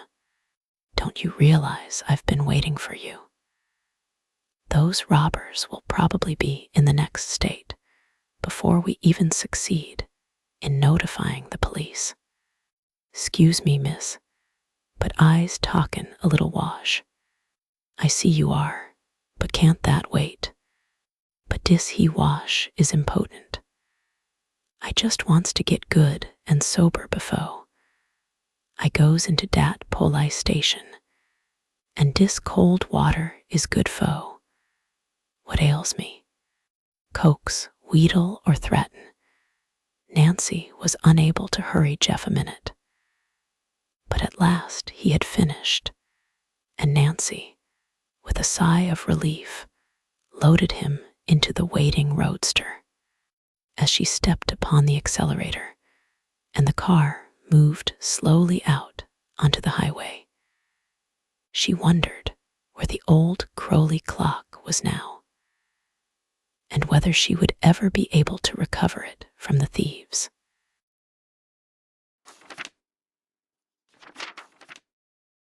Chapter 18. Notifying the police. It was probably fortunate for Nancy Drew that the traffic police were not patrolling the road, for as she opened the throttle wider and wider, her roadster responded with a surge of power that sent the car along at breathtaking speed. "Dis old bus can sew a step," observed Jeff. "S'pose it turns turtle." "Don't worry, Jeff, it won't. I know this roadster." Nancy Drew did know the limit to which she dared go. She guided the car skillfully, and in a short time they were entering the outskirts of Melbourne, the nearest town to the Topham bungalow. "Betta slow down now, miss," Jeff cautioned. "De marshal of dis town is mighty persnickety about how folks acts. He's run me in Mon once. For speeding. No, just enjoyin' myself. Then I suppose you can tell me where the jail is." "'Deed I can, Miss Isua can. Fact is, dis is my favorite jail. You goes right down Central Avenue to Maple Street and turns to the left, and dar you is." The roadster stopped in front of the building with a lurch, and Nancy stepped out briskly, with Jeff following at a more leisurely gait. "I must see an officer," Nancy announced as she entered the office. "I want to report a robbery." A buzzer rang, and soon a marshal, followed by several men, entered. Nancy quickly told them all she knew about the Topham robbery, and to corroborate what she had said, she called Jeff for his version. "She speaks de truth," testified Jeff, "'cept she don't make it strong enough. First thing day kidnaps me, so I won't be around to raise no ruckus. Den day gives me some kind of a sleepin' powder and pocks me in a hotel. But I comes to and goes back, and dar I find dis gull cooped up in a closet, just as she told you. And dey wrecked me's Topham's house and stole all the furniture." The marshal and his men listened attentively and plied Nancy with questions to clear up certain points. "Have you any idea which road they took?" the marshal asked her. "Yes, sir. I examined the tire tracks where the thieves had backed a truck up to the house and noticed the pattern they made in the turf. passed the road crossing a few miles out of town, I saw the same tracks just off to the side of the road, where they had slipped off in turning their truck northward. "Can you lead the way?" "Yes, I'll do everything in my power to help." The marshal terminated the interview by giving curt orders to his deputies. "Get your automobile started," he directed Nancy. "We'll follow in the police car." "Hurry," Nancy begged as she turned toward the door. "Those men have nearly an hour's start of us now." Hastily, she ran to the street and sprang into the roadster. Starting the motor, she waited impatiently for the marshal and his men to appear. After a seemingly interminable wait, they came out, buckling on holsters. They piled into the police car, which stood at the curbing, and the marshal took the wheel. After several unsuccessful attempts, he started the motor. Jeff Tucker, who had followed the men from the office, would have inflicted his person upon the already overburdened car, but as he attempted to gain the running board, he was forced gently but firmly back upon the sidewalk. "Follow me," Nancy cried to the marshal. Shifting gears, she started off down the road. At the corner, she looked back to see that the police car was following, and caught a glimpse of Jeff Tucker, who stood gazing mournfully after the departing automobiles. At the edge of town, Nancy selected the road which she felt certain the robbers had taken. Her high-powered roadster was built for speed, and several times she was forced to slow down in order that the marshal and his men might keep her in sight. Nancy had gone perhaps 8 or 9 miles when unexpectedly she came to a fork in the road. Uncertain which branch off to take, she brought the roadster to a halt. The police car pulled up alongside. "What's the matter now?" the marshal called out. "I don't know which way to go." The marshal and his deputies sprang from their automobile and began to examine the tracks in the road. But if a moving van had passed that way, the tire marks had been obliterated by other vehicles. There was no clue to indicate which route the robbers had selected. "They must have taken the right-hand fork," the marshal hazarded. Nancy shook her head doubtfully. "Doesn't the left-hand road lead to Garwin?" The marshal nodded. "Then it strikes me the robbers would have taken that road. It seems reasonable that they would head for a large city where they could dispose of the stolen goods." "Maybe you're right," the marshal admitted reluctantly. "I'll tell you what we'll do," Nancy proposed, as she had an inspiration. "You take the right-hand road and I'll head for Garwin. And if you should overtake those rascals, what would you do?" the marshal demanded in some amusement. "You couldn't expect to stop them single-handed." "I wouldn't try. I'd race back and give the alarm. Hurry. Every minute that we delay gives them just that greater advantage." Without waiting until the marshal had returned to his automobile, Nancy drew back her car and headed down the left-hand road. The highway was smooth, and as there was a clear stretch ahead, she drove rapidly. She realized that already the robbers had a big start, and that if once they reached Garwin, she could not hope to overtake them. "I'm sure I'm on the right trail," she told herself. "That other road doesn't lead anywhere in particular. After she had traveled several miles, Nancy became less confident. Although she had passed a number of side roads, she had kept to the main highway, and she realized that it would have been easy for the moving van to elude pursuit by taking any one of the branches. Still, the robbers can't know that they are being followed, she reasoned. It's likely they'll be off their guard. 15 minutes passed, and Nancy began to fear that after all she had selected the wrong road at the fork. Presently, as she noticed a man with a team of horses approaching, she determined to question him. "Have you seen a large moving van on this road?" she called out as she stopped the roadster alongside the wagon. "A truck passed me about 20 minutes ago," the farmer told her. "The big road hog tried to push me into a ditch." Highly elated at the information, Nancy thanked the farmer and drove on. "At the rate I'm going, I should overtake the robbers in a few minutes," she thought.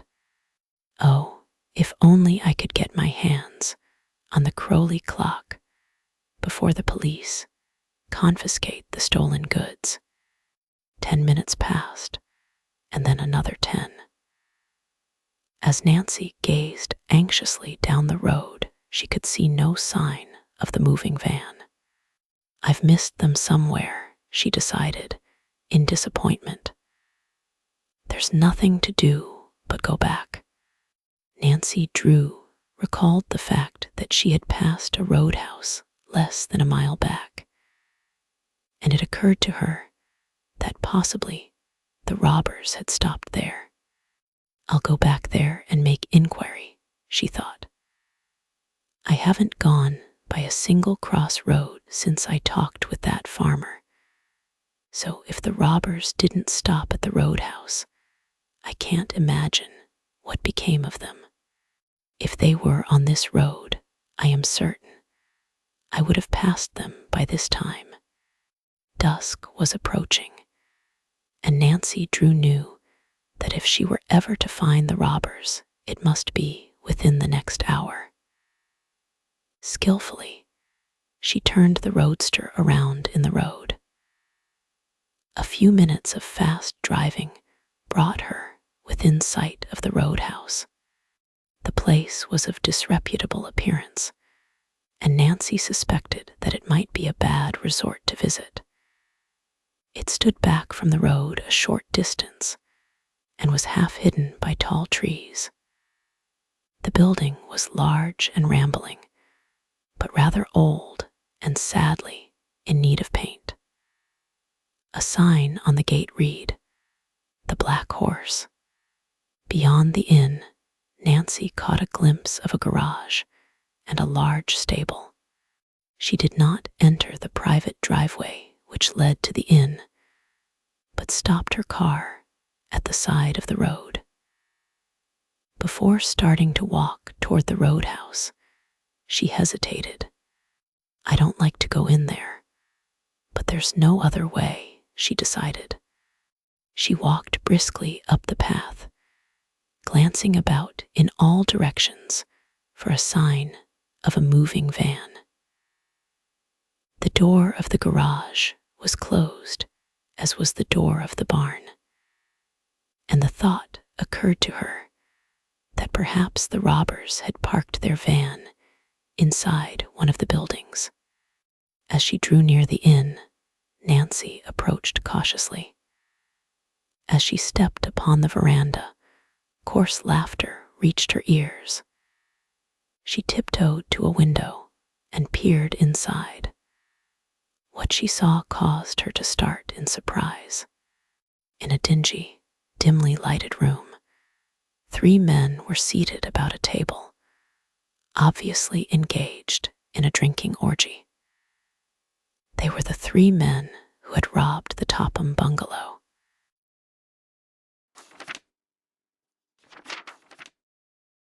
Chapter 19. A risky undertaking.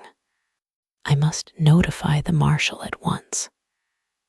Nancy Drew told herself as she recognized the 3 robbers. Turning away from the window, she crept noiselessly from the porch, and as soon as she was a safe distance from the inn, broke into a run. As she stepped into her roadster, a sudden thought occurred to her. Those robbers must have parked their van in the garage back of the inn. If only I could get my hands on the clock before I notify the police. Once the marshal takes charge of the stolen goods, I'll have no opportunity. Motivated by the impulse, Nancy drove on down the road a short distance and, rounding a bend, came up on another side road which led into the woods directly behind the inn. Stopping the roadster where it would be hidden by the trees, she got out and hurried through the timber. Before leaving the car, she had secured her flashlight, for already it was growing dark. Cautiously, she approached the inn from the rear.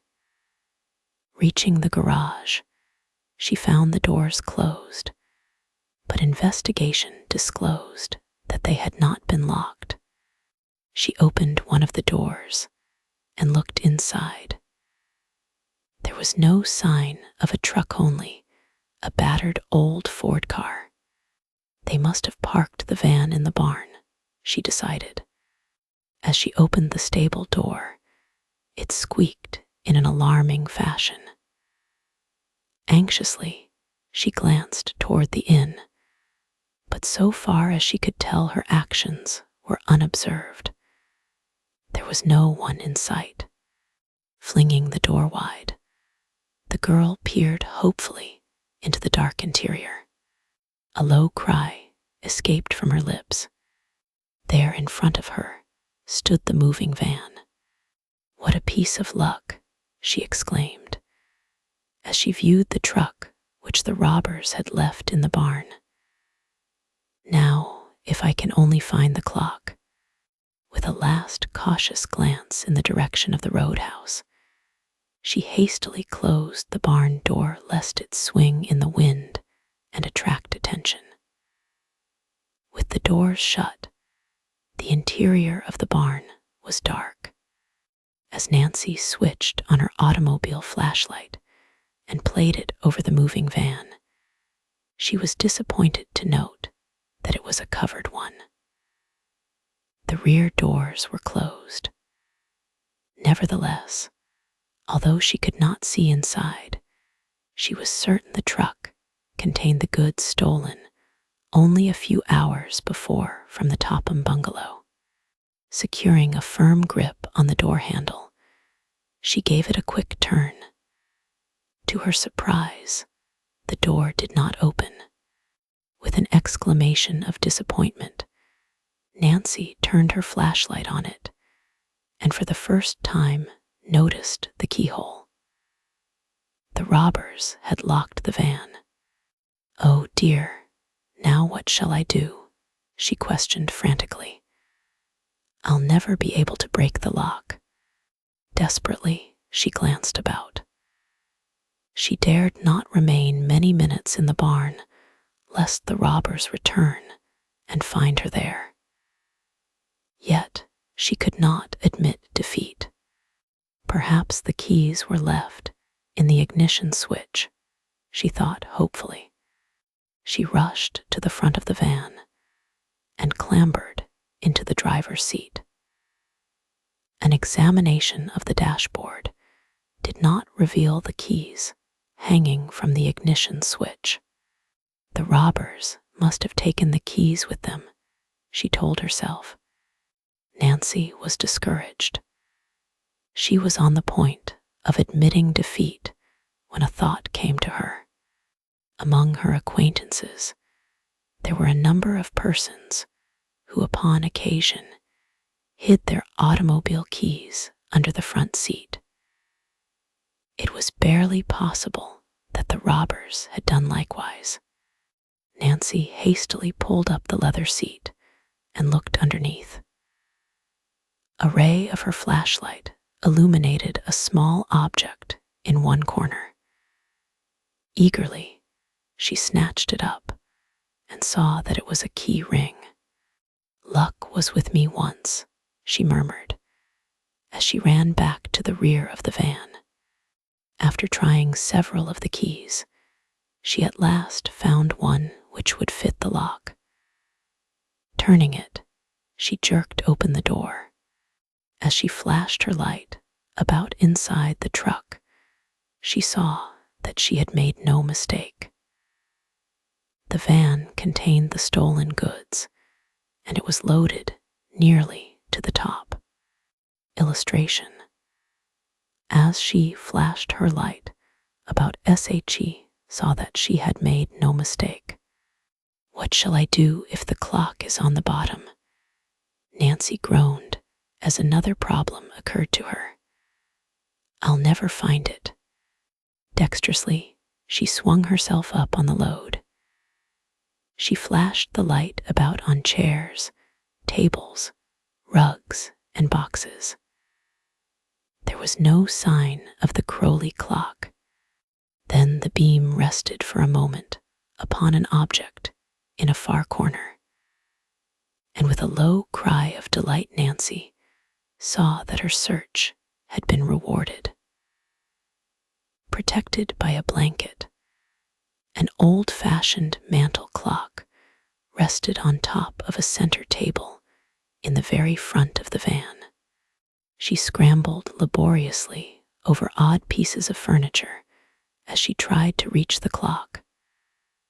Her dress caught on something sharp and tore, but Nancy did not heed it.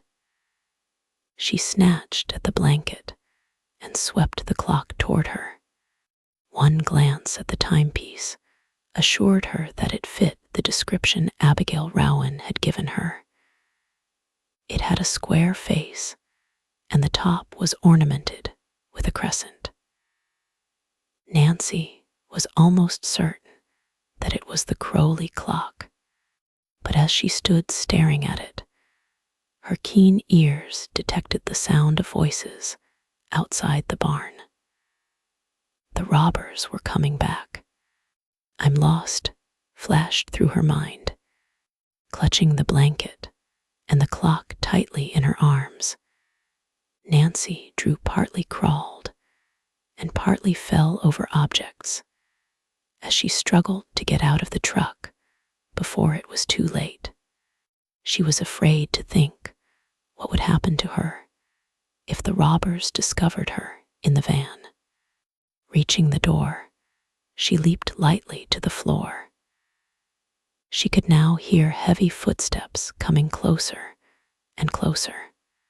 Nancy slammed the truck doors shut and searched wildly for the keys. "Oh, what did I do with them?" she thought frantically. She saw that they had fallen from the door to the floor and snatched them up. Hurriedly inserting the right key in the lock, she secured the doors. The deed was not accomplished a minute too soon. As Nancy wheeled about, she distinctly heard the murmur of angry voices outside.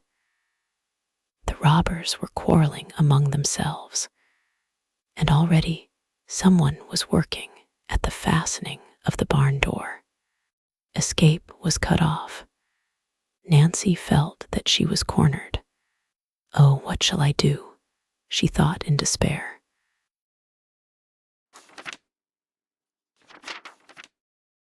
Chapter 20. What Nancy Found. While Nancy Drew hesitated, uncertain which way to turn, her mind worked more clearly than ever before. She realized instantly that she could not hope to run to the front of the car and place the keys under the seat where she had found them. Instead of attempting the impossible, she flung them upon the floor. glancing frantically about for a hiding place, she saw an empty manger. Running to it, she scrambled inside and dropped the blanket over her head just as one of the barn doors swung open. 3 men came in, closing the door after them, and as Nancy had suspected, they were the robbers. Evidently, they had been drinking, for they were quarreling among themselves over the division of spoils. "Ah, shut up," the leader growled. "Get in, and let's be getting out of here before we have the cops down on our heads." Nancy heard him rummaging under the seat of the car. "Say, what did you do with them keys?" he demanded harshly of one of his men. "What do you suppose?" came the unpleasant response. "I put 'em under the seat. Then come and find them. And don't be all day about it, either." "All right, get out of the way and give me a chance." As the second robber went to the truck and began a careful search for the keys, Nancy Drew crouched fearfully in her hiding place. "I don't see what could have happened to them keys," the robber complained after an unsuccessful search.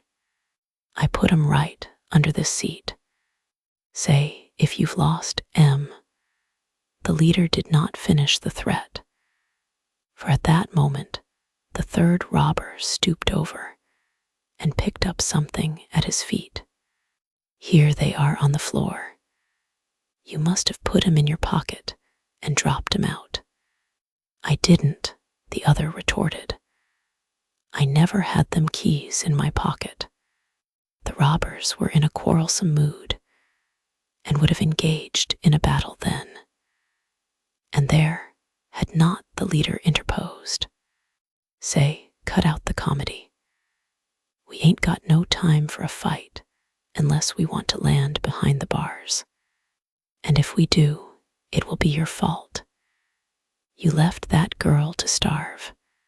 "Shut up," the leader snarled.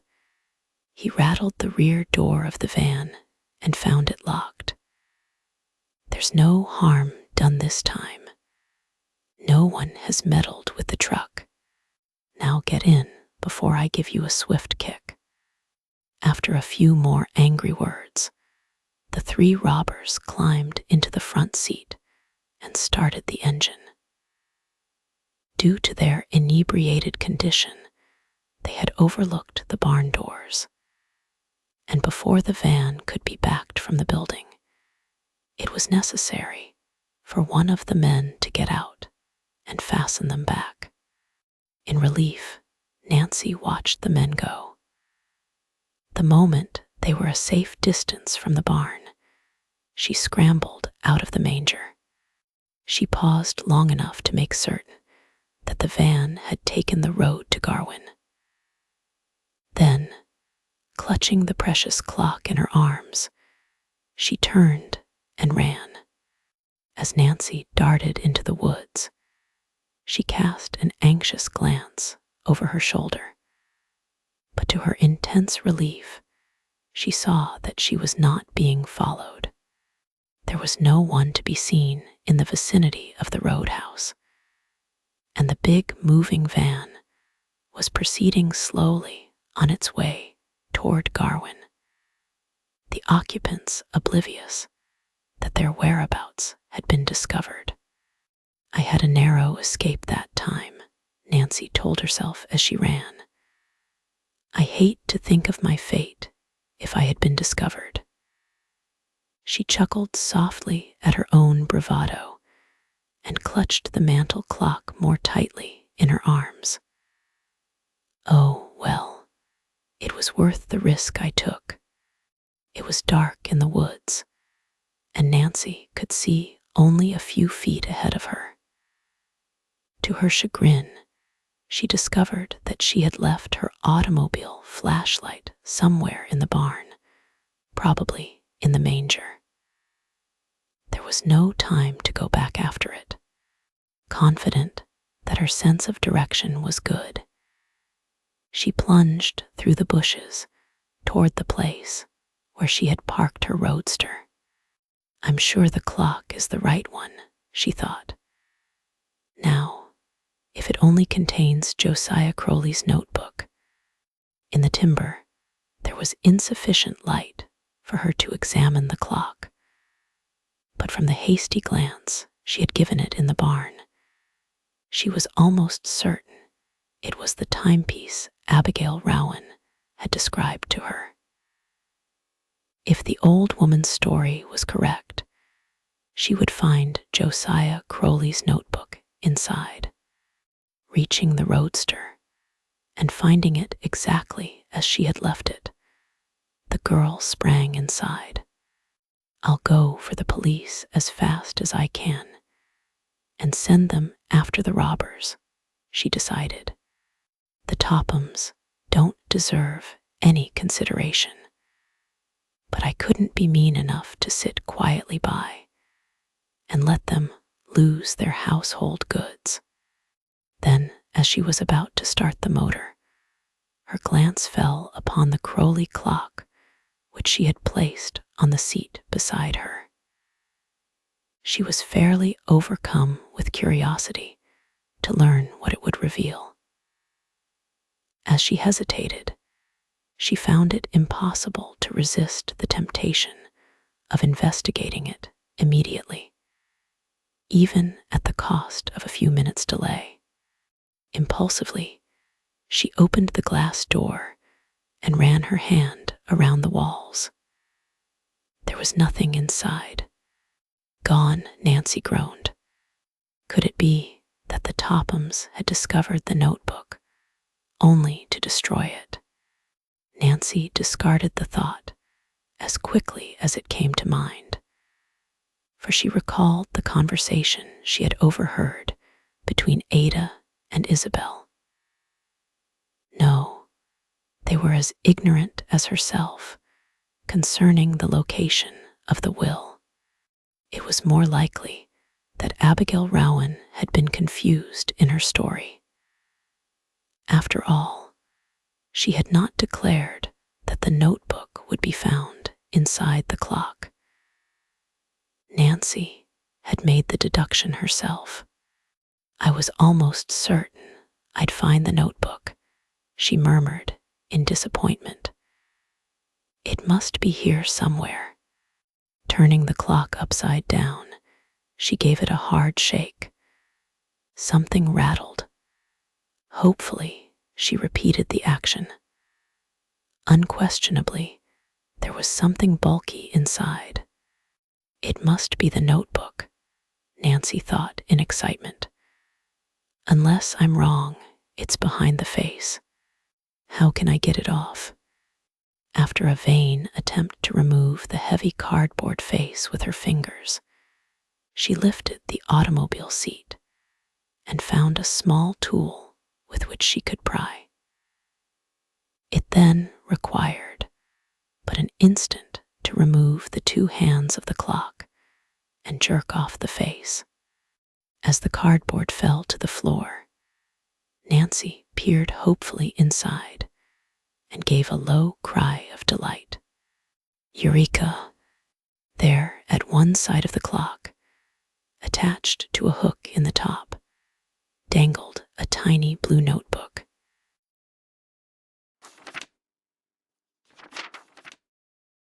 Chapter 21. Capturing the Robbers. Eagerly, Nancy drew toward the little notebook from the hook. The light was dim, but by holding the book directly under the dashlight, she could make out the words on the cover. The property of Josiah Crowley. "I've found it at last," she cried. Quickly turning the first few pages, she saw that they were yellowed with age. The writing was fine and cramped, and the ink had faded. These pages were crowded with business notations, but in the poor light, it was next to impossible to make out the words. Nancy was excited, for she was positive that the notebook would disclose what Josiah Crowley had done with his will. Yet, she realized that she could not hope to read through the book without a considerable loss of precious time. If she were to report the whereabouts of the robbers to the police, she must not delay another instant. "I'll read the notebook later," she decided, hurriedly replacing it on the hook inside the clock. She tacked on the face again. Then, dropping the timepiece on the seat beside her, she covered it with a blanket. Starting the engine, she skillfully backed the roadster and headed for the main road. Reaching the highway, she cast an anxious glance in the direction the robbers had taken. There was no sign of a light on the road. The moving van had disappeared. "I must travel some now," Nancy told herself grimly. "Those robbers have at least 10 minutes start, and I may have trouble finding the marshal and his deputies." Bending low over the steering wheel, she deliberately stepped hard on the accelerator. The roadster leaped forward as though it, too, comprehended the need for haste. If those men reach Garwin before the marshal overtakes them, there won't be one chance in 100 of capturing them, Nancy thought. It was foolish of me to take time to look at the clock. Presently reaching the fork in the road, she selected the right-hand turn and with undiminished speed rushed on. She had gone several miles beyond the fork when far ahead she caught sight of an automobile headlight. Nancy promptly reduced the speed of the car. The marshal and his deputies may have given up the search and are coming back, she reasoned. I must be careful not to pass them. As the automobile approached, Nancy slowed her roadster practically to a standstill. Then, as she recognized the police car, she brought her own automobile to a halt. As the marshal and his deputies flashed by, she cried out for them to stop. There was a loud screeching of brakes as the police car came to an abrupt halt. Springing from the roadster, Nancy ran forward. "Quick," she called to the marshal. "The robbers have taken the road to Garwin. If you hurry, you can overtake them. Go on, and I'll follow." Without waiting for more, the marshal and his deputies drove off at top speed. The automobile rounded a bend and was lost to view. For an instant, Nancy Drew stood looking after it. Then, springing into her roadster, she too was off. Following close behind the police car, the girl sped down the road in pursuit of the robbers. The two automobiles passed the roadhouse beyond the fork and raced toward Garwin. "We should have overtaken the robbers by this time," Nancy told herself anxiously, after a number of miles had been traversed.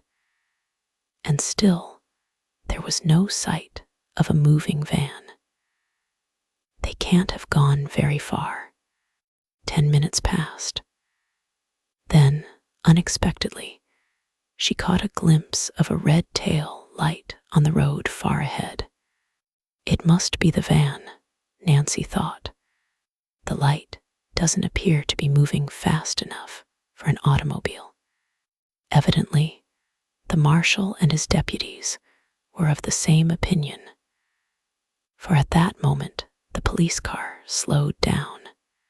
"Don't fire unless it's necessary," the marshal ordered his men. "But if they resist, pepper them." Cautiously, the police car approached. As the headlight played upon the rear of the van, Nancy saw the license plate clearly and recognized the numbers. Then, as the van pulled over to the side of the road, the police car drove alongside. "Halt," came the order. The van did not stop. Instead, it put on additional speed and crowded the police car toward the ditch. Nancy's heart was in her mouth as she watched, for it seemed certain that the marshal and his deputies were doomed. At the very edge of the road, the police car, by a sudden spurt of speed, forged ahead and averted disaster. "Halt," rang out the warning cry a second time. "Halt, or we'll fire." There was a sharp crack of a revolver as the robbers fired the first shot. The marshal and his deputies answered with a quick volley. One of the shots found its mark the front tire. The van swerved in the road, and as the two side wheels went off into a steep ditch, toppled over. In an instant, the marshal and his men were out of the police car and had covered the three robbers. So easily had the van tipped on its side that the men were not injured, but the unexpected jar had thrown them off their guard. "Take their guns," the marshal ordered. A deputy relieved the three men of their revolvers and searched their pockets for other dangerous weapons. Another deputy handcuffed them. By this time, Nancy, who had stopped her roadster at the side of the road, reached the scene. As she came running up, the marshal turned to her. "Can you identify these men?" As a light was flashed upon each of the robbers in turn, Nancy nodded. "There is the man who locked me up and left me to starve," she declared, pointing to the leader of the robber band. "And the stolen goods are in the van. They'll get 10 or 20 years for this," the marshal promised.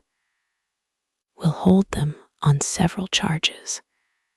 You are willing to testify against them, I suppose?"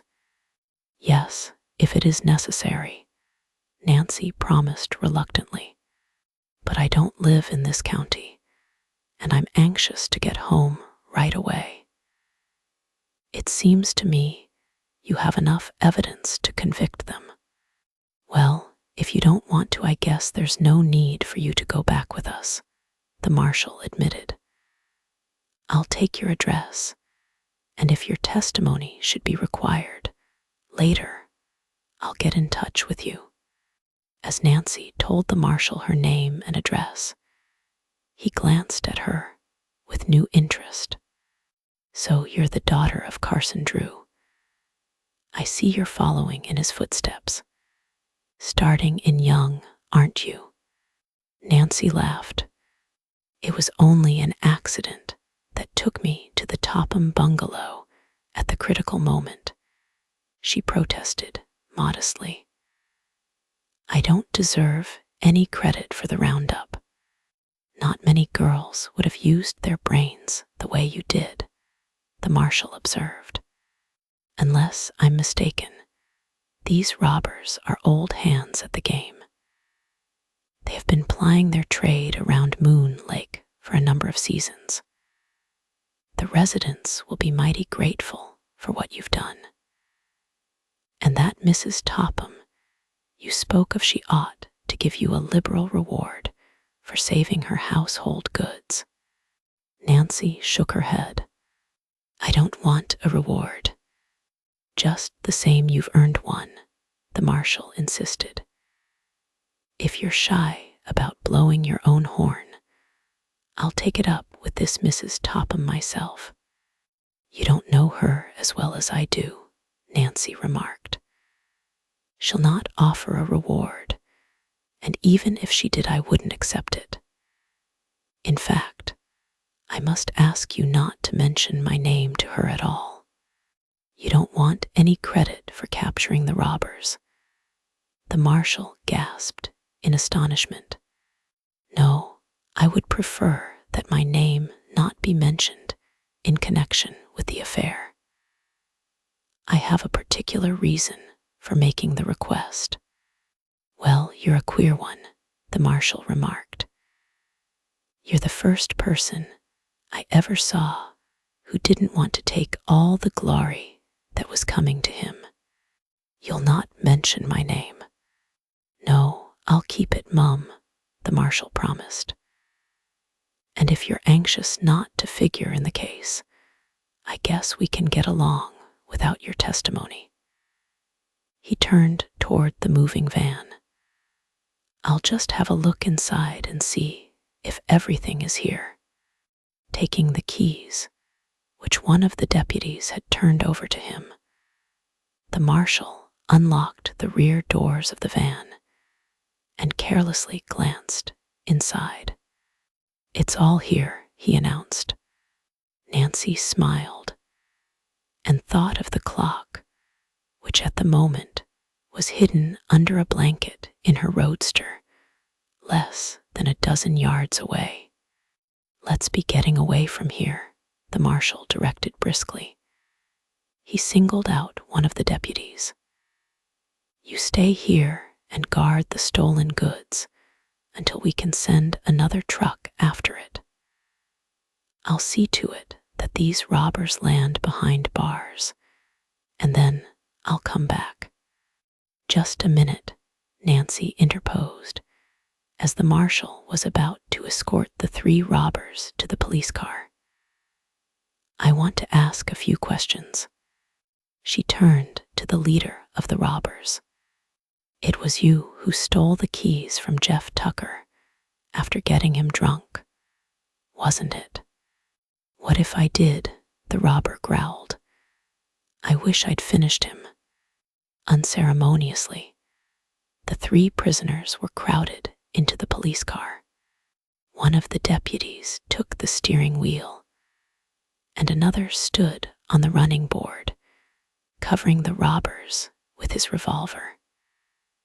There was no room left for the marshal. "Are you going back through town?" he asked Nancy. "Yes, it's right on my way to River Heights," she responded without a thought as to the purpose of the question.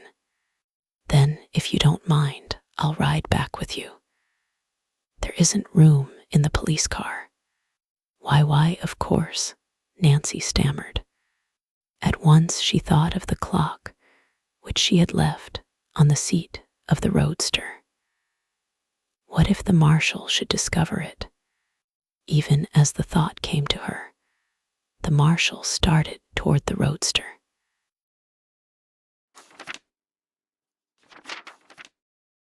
Chapter 22. What the Notebook Revealed.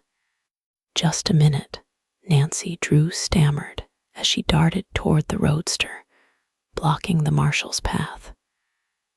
"There's a package in the seat. I'll put it in the back." Hastily, she picked up the clock, which was covered with a blanket.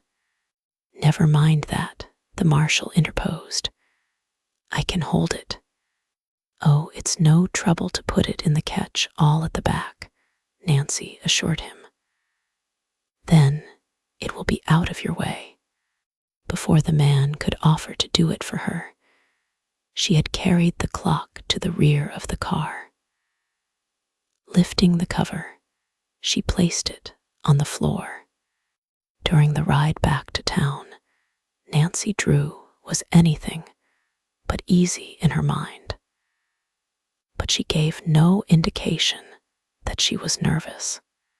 It was not until she had said goodbye to the marshal at the jail that she felt entirely safe. That was a narrow escape, she laughed as she drove away. It might not have gone so well with me if the marshal had discovered stolen goods in my car. It certainly wouldn't have been easy to explain how I came by that clock. Although it was late, Nancy was determined to return to River Heights that night. She was anxious to examine the notebook and learn whether or not it would disclose the hiding place of Josiah Crowley's second will. Oh, I'm so eager to get home and have a chance to dig into the notebook, she thought as she drove along the road. I went through a lot to get it, and I'll be disappointed if it doesn't contain good news. It will mean so much to the Horner girls and poor old Abigail if the will is found. It was nearly 10 o'clock that night when Nancy, tired and worn from the long automobile ride, reached her home in River Heights. As she drove into the double garage, she noticed that her father's car was gone. A glance at the house disclosed that the windows were dark. I wonder where Father can be, she questioned herself. I wanted to tell him about my discovery right away. She removed the Crowley clock from the back of the roadster and paused an instant to gloat over it. She was well satisfied with the result of her detective work. Locking the garage door, she went inside and switched on the electric light. The house seemed deserted, for Hannah, the maid, had already retired. Father is probably working late at the office, Nancy decided. Oh, well, I may as well stay up. And while I'm waiting, I'll have a look at the notebook. During the long ride from Moon Lake, she had been impatient for an opportunity to examine the Crowley notebook. And now she lost no time in finding a screwdriver. She took off the face of the clock and from the hook removed the notebook. Now to find what became of the will, she declared, as she curled up in a comfortable chair near a reading lamp. Oh, I hope everything turns out right for Allie and Grace, and for Abigail Rowan. Carefully, Nancy thumbed over the pages, for they were yellowed with age, and she was afraid they might tear. Evidently, Josiah Crowley had used the same notebook for many years. Page after page the girl read, perusing inconsequential memoranda and numerous notations of property owned by Josiah Crowley, as well as various business transactions made by him. Nancy was surprised at the list of stocks, bonds, and notes, which apparently belonged to the estate. The amount reached well over $300,000. I had no idea Josiah Crowley had that much money, she murmured.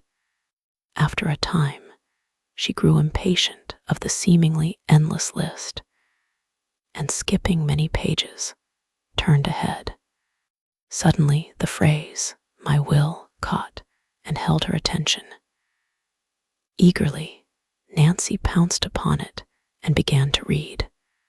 I found it at last, she told herself in excitement.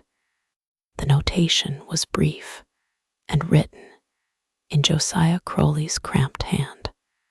To whom it may concern. My last will and testament will be found in safety deposit box number 148 in the Masonville National Bank. The box is under the name of Josiah Harkston. The date of this entry was recent, and the ink had not faded as in the earlier entries in the notebook. Then there was another will, Nancy exclaimed aloud. Oh, I'm sure it must be in favor of the Horner girls, too. She hurriedly read on. But although she carefully examined every page in the book, there was no other mention of the will. No wonder the will never came to light, Nancy mused. Who would have ever thought of looking for it in a safety deposit box under the name of Josiah Harkston? In his zest for safety, Josiah Crowley nearly defeated his own purpose. Her thoughts were interrupted as she heard an automobile turning in at the drive. Rushing to the window, Nancy saw her father drive into the garage. As he opened the front door, she ran to meet him. "Why, hello, Nancy," he greeted her in surprise. "If I had known you were here, I'd have come home sooner. I was doing some special work on a case. Back from Moon Lake early, aren't you?"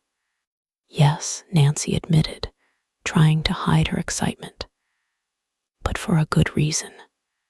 Before her father could remove his hat, she plunged into the story of her adventures and ended by showing him the notebook which she had found inside the mantel clock. When she had finished, Carson Drew stared at her with mingled pride and amusement.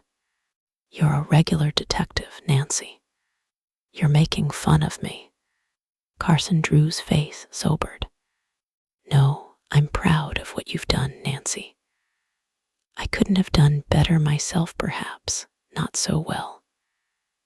You took a real risk when you encountered those robbers, but so long as you are back home safe and sound, it doesn't matter.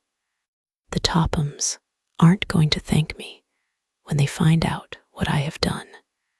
Hardly. They may accuse you of stealing their clock, although so long as their house was open when you entered, they can't claim that you broke in. However, if we can manage to keep the knowledge from them, it will be just as well that they don't learn the details of how the will was found." Carson Drew picked up the notebook and glanced through it with interest. "The fortune will make a nice nest egg for someone," he commented, as he looked over the lists of stocks and bonds owned by Crowley. "These securities are of the best, too. All gilt edge. I hope the Tophams will be cut off without a cent," Nancy declared. "It's likely they will be, but of course, you never can be certain until the will is read. Unless I am mistaken, your discovery will strike the Tophams at an especially awkward time." "What do you mean?"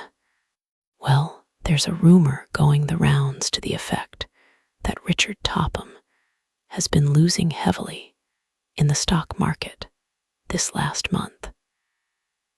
He has been getting credit at a number of the banks on the strength of the inheritance, and I suspect he is depending on Crowley's money to pull him through a tight place. At least, he has made every effort to speed up the settlement of the estate. It would serve the Tophams right if they lose everything," Nancy said decisively. "They never had a particle of charity for anyone.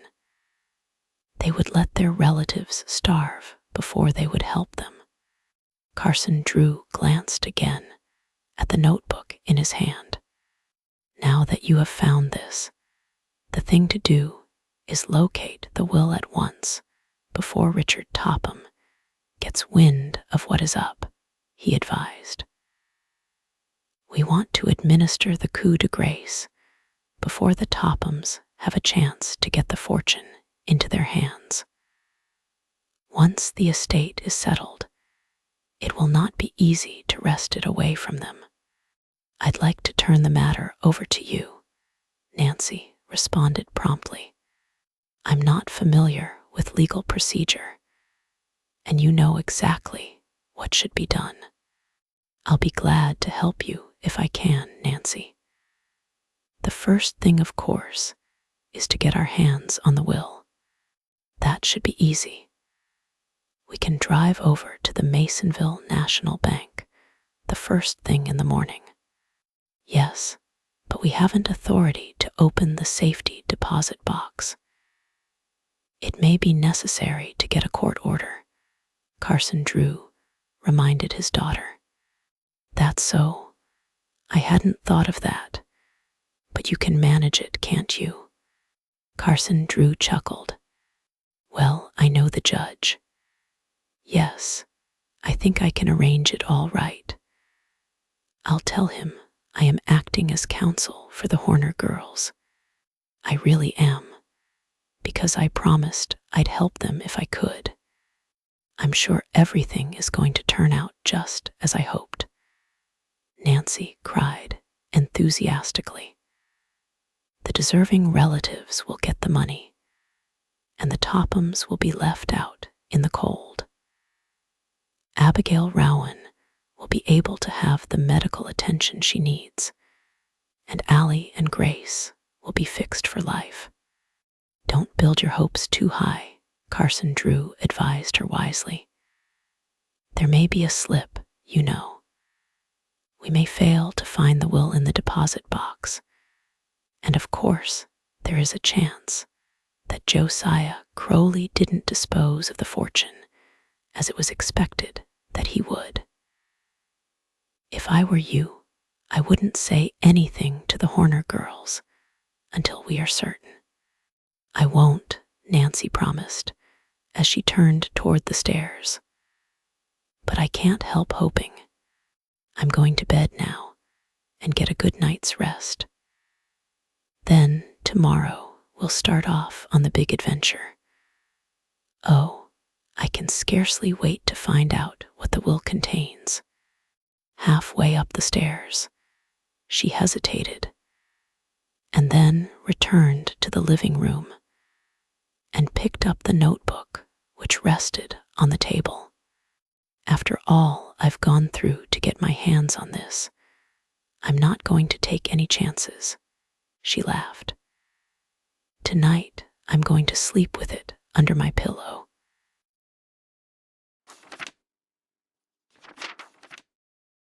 Chapter 23. Looking for the will. When Nancy Drew awoke the following morning, the bright sunlight was streaming in at her open bedroom window.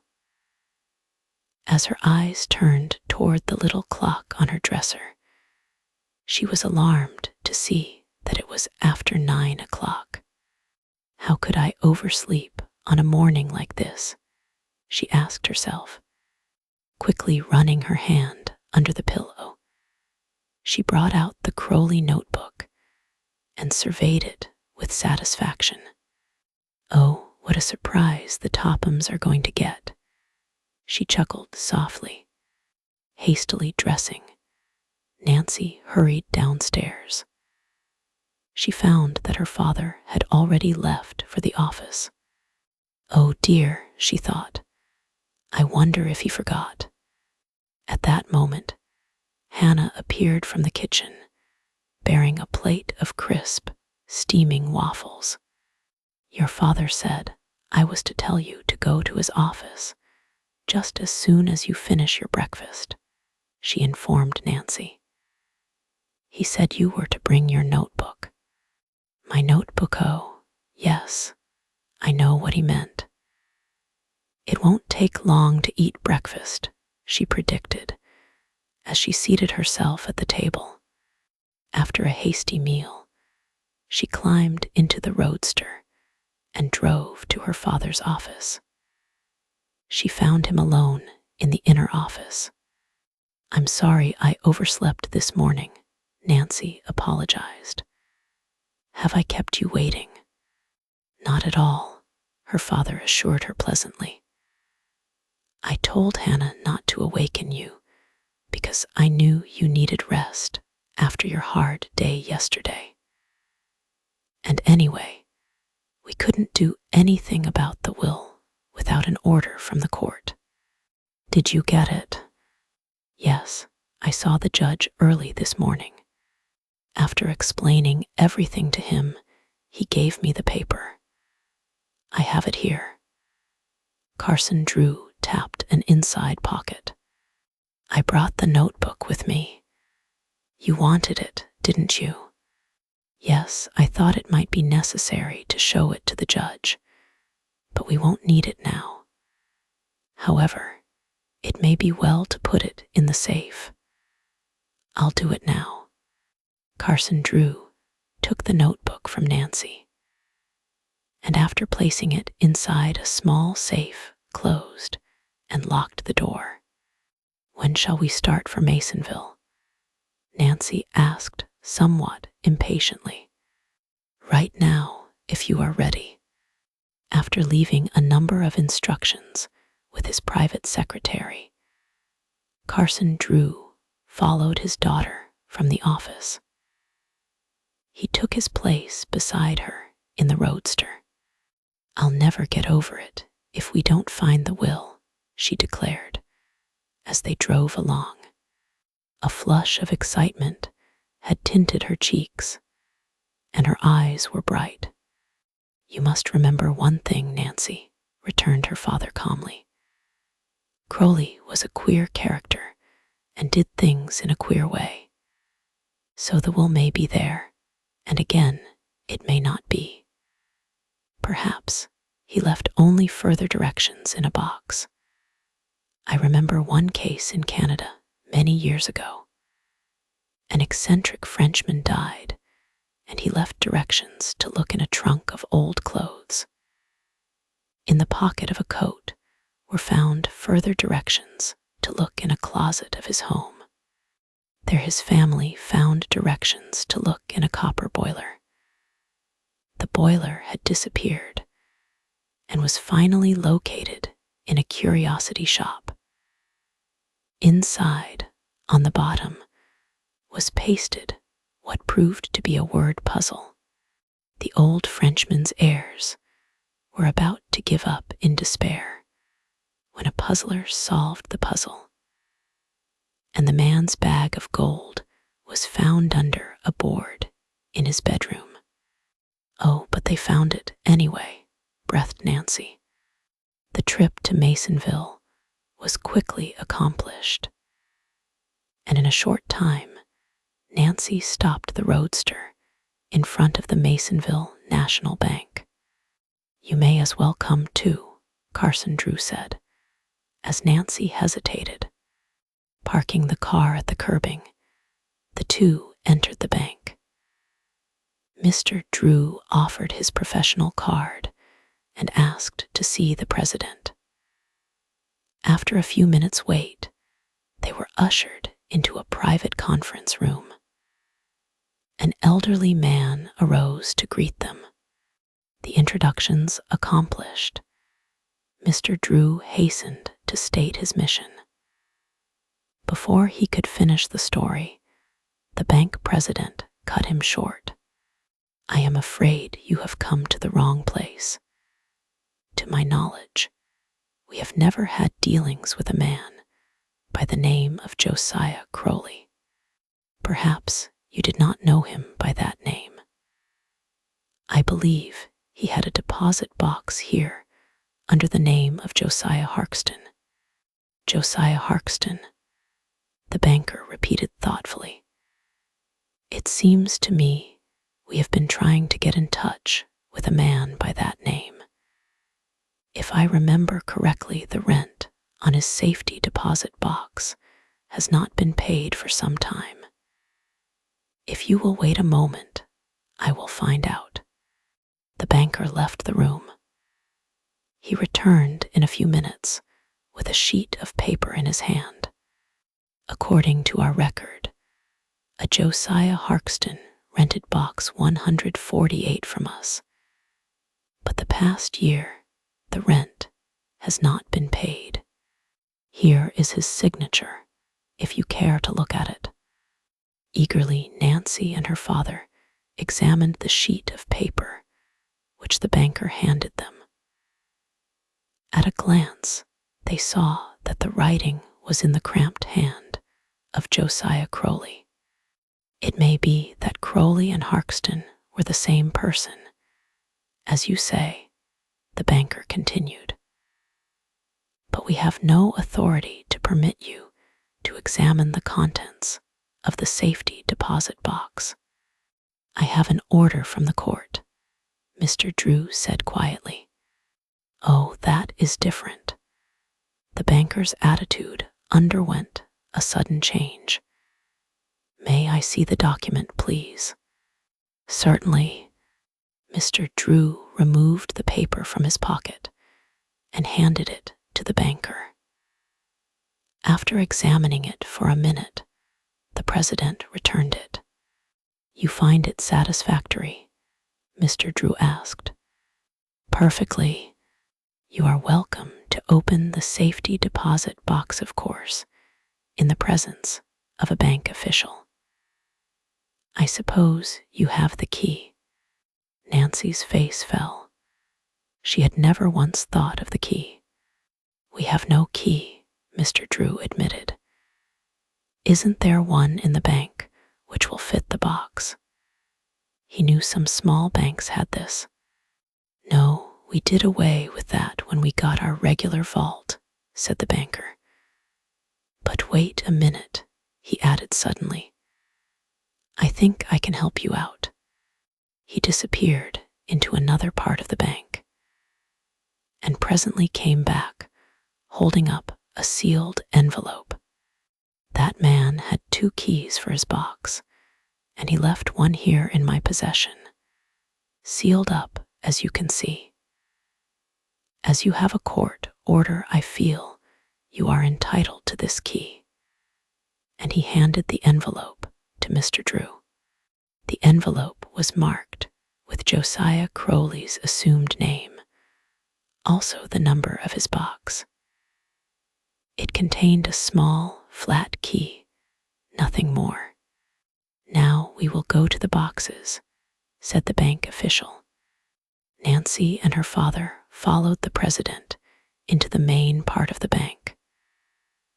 They were then admitted into a small room which was protected by heavily barred doors. Finally, they entered the vault which contained the safety deposit boxes. The president inserted a small key in a lock, then used the key given to Mr. Drew, and finally pulled out a metal box which bore the number 148. Politely, he handed the box to Mr. Drew, who quickly lifted the lid and peered inside. Unable to resist the temptation, Nancy peeped over her father's shoulder. The box was empty save for one document in the bottom. Oh, it must be the will, Nancy cried before Mr. Drew could examine the paper. It is the will, her father announced, after a hasty glance at the document. A will, said the bank official, with keen interest. Yes, and I will ask you to do me a favor. Kindly place your initials on each page so you can later on identify it, if necessary, and I will do the same. Certainly, Mr. Drew. I've done that before. Mr. Drew thanked the president for the help he had given, and with Nancy left the bank. Once they had gained the comparative privacy of the roadster, they grinned at each other like 2 mischievous youngsters. Well, we put it over, Nancy? We certainly did. But read the will. I'm dying to find out what it says. I can't stand the suspense another minute. The will comprised several pages, all written in Josiah Crowley's cramped style. Mr. Drew spread the pages out before him, and Nancy pored over them. Not only was the fine writing difficult to make out, but the legal terms were confusing. It's going to be a terrible task to study it all out, Nancy complained. Yes, I think we had better take it to the office, Mr. Drew suggested. He picked up the last page of the will and studied it closely. I see Dr. Nesbitt signed as a witness. No wonder the will never came to light. If you remember, he died a few days after Crowley. Thomas Wackley, the other witness, I never heard of. Oh, I don't care who witnessed the will, Nancy said impatiently. I want to find out if Allie and Grace and poor Abigail got anything. I can't make head nor tail out of it. I see their names are mentioned, Mr. Drew told her, pointing to one of the pages. Oh, I'm so glad. So long as I know they're taken care of, I suppose, I can wait until we get to your office to find out the details. We can have the will copied in typewriting. Yes, I want to go over the document carefully.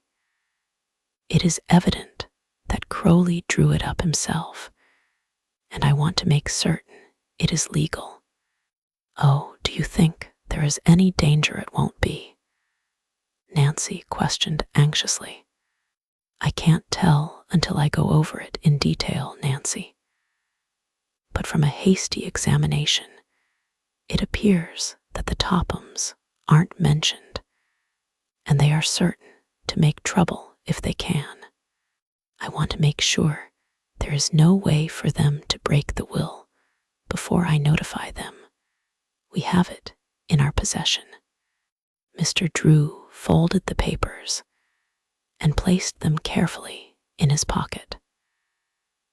As Nancy started the motor in preparation for the return trip to River Heights, she began to chuckle. If the will does prove to be legal, won't it be a blow for the Tophams? I'd give a lot to see how they take it. I think it would be a splendid idea to call a meeting of all the relatives and read the will aloud. I'm afraid you have a dark motive behind that idea, Mr. Drew laughed. But I'll try to humor you this time. What's more, I'll promise that you may be present when the coup de grace is administered to the Tophams.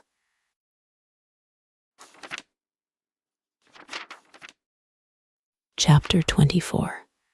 The coup de grace. Oh, Father, it's nearly 2:00 now. The relatives should be coming in a few minutes. I'm so excited. Carson Drew, who stood in the living room of the Drew home, smiled indulgently at his daughter as she fluttered about, arranging chairs. I believe you're more thrilled than if you were inheriting the fortune yourself, he remarked. I am thrilled, Nancy admitted. I can scarcely wait until the will is read aloud. Won't everyone be surprised? Especially the Tophams. Do you think they will come? Oh yes, the Tophams will be here. And unless I am mistaken, they will bring a lawyer with them. Just as soon as they learned that another will had come to light, they began to worry. Are you certain the will can't be broken? Nancy inquired anxiously. Of course, I can't be certain, Nancy, but I have gone over it carefully, and so far as I can tell, it is technically perfect. Josiah Crowley was peculiar in some ways, but he was no one's fool. I'll promise you the Tophams will have a difficult time of it if they try to break the will. After locating the Crowley will in a safety deposit box at the Masonville National Bank in the town of Masonville, Carson Drew and his daughter had read it carefully. Without disclosing the contents to anyone, They had called a special meeting of the relatives at the Drew home, with the exception of Abigail Rowan, who was confined to her bed. All had promised to be present. Grace and Allie Horner, although not relatives, had also been invited to attend the meeting. "It's too bad Abigail Rowan can't come," said Nancy. "But we'll get the news to her fast enough. It will probably be a great surprise all around," said her father, with a little smile. "Nancy, you have done a remarkable piece of work." "Oh, I can hardly wait to have it all cleared up," cried the happy girl. "We may have some hard minutes with the Tophams, Nancy." "Yes, I suppose so. I suppose anybody would be sorry to see a fortune slipping away." "Well, we'll see what happens," returned the lawyer. "The Horner girls are coming up the walk now," Nancy announced, glancing out of the window. "I'm dying to tell them the news, but I'll wait." She greeted Allie and Grace cordially and escorted them to comfortable chairs in the living room.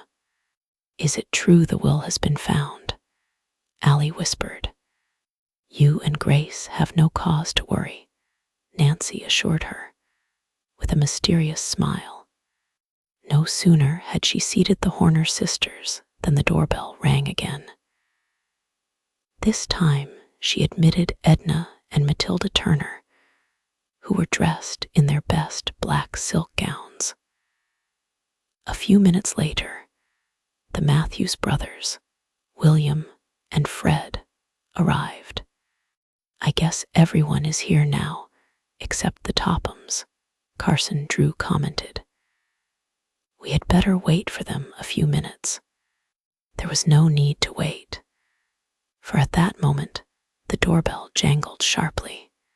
Nancy opened the door, and the 4 members of the Topham family sailed grandly in. As Carson Drew had predicted, they were accompanied by a lawyer. "Why have we been called here?" Mrs. Topham demanded, addressing Mr. Drew. "Have you the audacity to claim that another will has been found?" "I have the will here, Mrs. Topham," Carson Drew replied politely. "It's preposterous," Mrs. Topham stormed. "Josiah Crowley made only one will, and in that he left everything to us. It looks like a conspiracy to me," Ada added tartly, as she gazed coldly upon the relatives who were seated about the room. Isabel did not speak, but tossed her head contemptuously. Richard Topham likewise did not offer a comment, but uneasily seated himself beside the lawyer who had accompanied him. "If you will kindly be seated, Mrs. Topham, we will read the will," Mr. Drew suggested. Reluctantly, Mrs. Topham obeyed. "As you have probably learned by this time," Mr. Drew began, "a second will of the late Josiah Crowley has been found in a safety deposit box in a Masonville bank. The will is unusually long, and with your permission, I will read only the portions which have to do with the disposal of the property." Mr. Drew picked up several sheets of typewriting from the table, and after a moment's hesitation began to read in a clear voice. "I, Josiah Crowley, do make this my last will and testament, hereby revoking all former wills by me at any time made. I give and bequeath all my property, real and personal, as follows: to my beloved friends and neighbors, Allie and Grace Horner, the sum of $75,000 each." "Oh, I can't believe it," Allie gasped. "Neither can I," Mrs. Topham snapped. $150,000 when they aren't even relatives. Why, that's nearly half of the estate. The will is a fraud. There is no mistake, Mr. Drew told her quietly. Again, he picked up the will and began to read. To Abigail Rowan, in consideration of her kindness to me, the sum of $75,000. Oh, I'm so glad, Grace murmured. Now she'll be able to get the medical attention she needs, Allie added. I wish she could have been here, Nancy said quietly, but I'll see to it that she is notified before the day is over. That old lady gets $75,000. Ada Topham demanded harshly. What did she ever do for Crowley? Angrily, she turned to her mother. We kept him for years, and this is the pay we get. To my nephews, Fred and William Matthews, the sum of $20,000 each, Mr. Drew read. We didn't expect that much, the Matthews brothers declared, in genuine surprise. To my cousins, Edna and Matilda Turner, the sum of $20,000 each. Oh, how generous, Edna murmured. Aren't we mentioned at all? Mrs. Topham broke in sharply. Mr. Drew smiled. Yes, you are mentioned, but perhaps not in the way you anticipate. I'm coming to that now. To Grace and Allie Horner, my household furniture now in the possession of Mrs. Richard Topham. There was a gasp of surprise from everyone in the room, and Mrs. Topham half arose from her chair.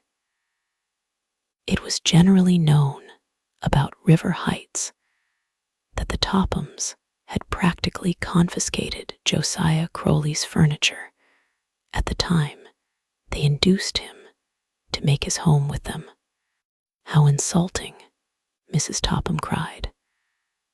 Does Josiah Crowley dare hint that I took his furniture? I'm sure I don't know what was in his mind at the time he wrote the will, Carson Drew told her, with a smile. Oh, we have enough without the furniture, Grace interposed quickly. Haven't we, Allie? Allie nodded. We'll not take the household goods from you, Mrs. Topham. Carson Drew carefully folded the document he had been reading, and after placing it in a drawer, turned to the relatives. That is all there is, except that there is a proviso to pay all his just debts, including his funeral expenses, and that what little balance is left, maybe $3,000 or $4,000, goes to the Manningham Old Men's Home.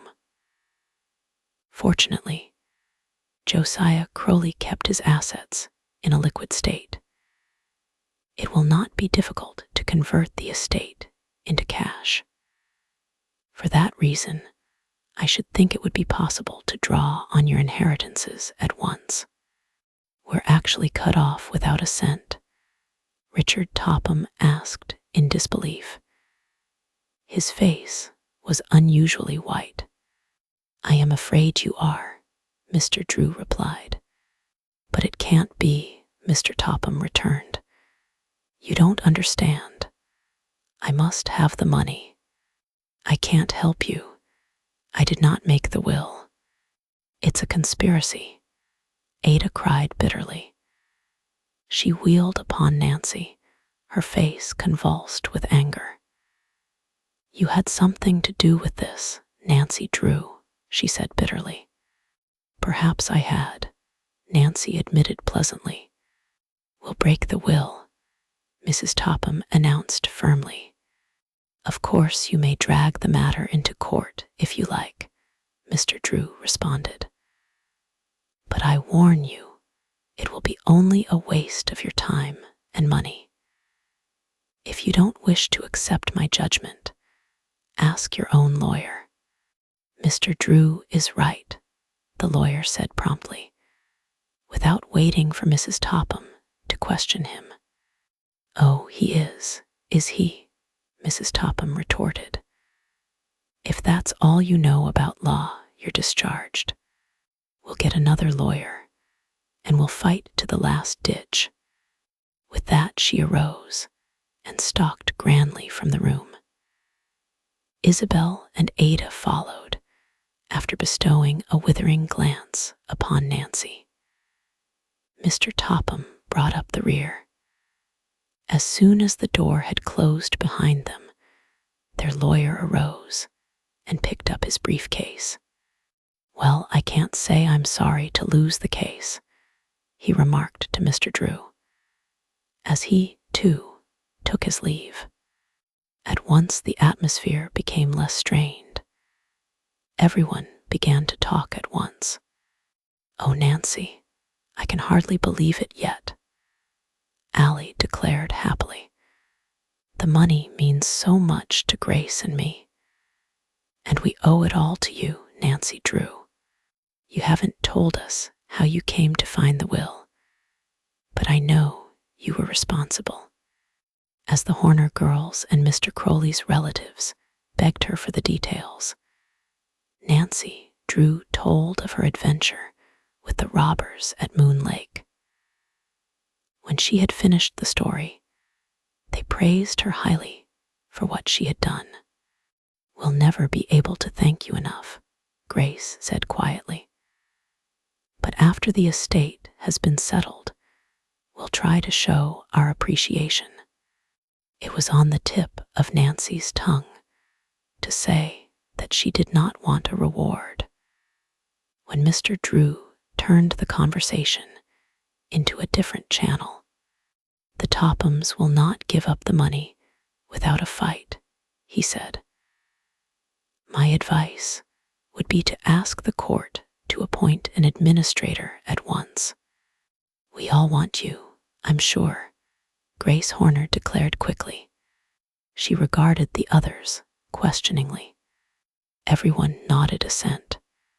And of course, we want you to act as our lawyer, Grace added.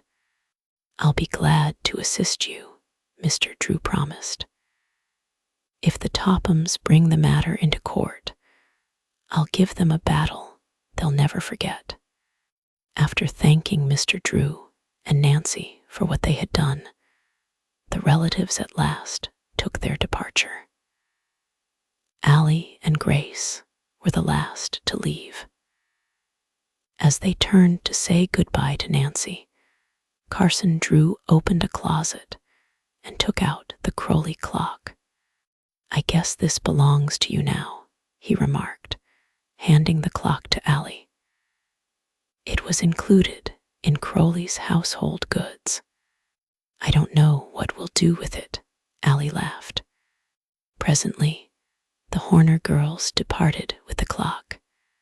On the porch, they paused to whisper significantly to Nancy, You'll hear from us again. After everyone had left the house, Mr. Drew turned to his daughter with a smile. Well, we administered the coup de grace to the Tophams, all right. Yes, wasn't it funny to watch their faces when they learned they were cut off without a cent? They took it hard. It's my opinion the Tophams won't be able to hold their heads so high after this. Richard Topham looked rather sick when he left. I suspect he's desperately in need of ready cash. The Tophams deserved to be cut off without a cent, Nancy Drew declared. I'm so glad everything came out right, and that Allie and Grace received the bulk of the fortune. Yes, they are charming girls. Unless I am mistaken, they intend to reward you for what you did, Nancy. It wouldn't surprise me, but of course I'll not take money from them. However, If they should offer me a reward, I know what I shall ask for. What is that? Oh, you must wait and see. And Nancy laughed mysteriously. They haven't offered me anything yet. Before Carson Drew could quiz her, she skipped out the side door and vanished.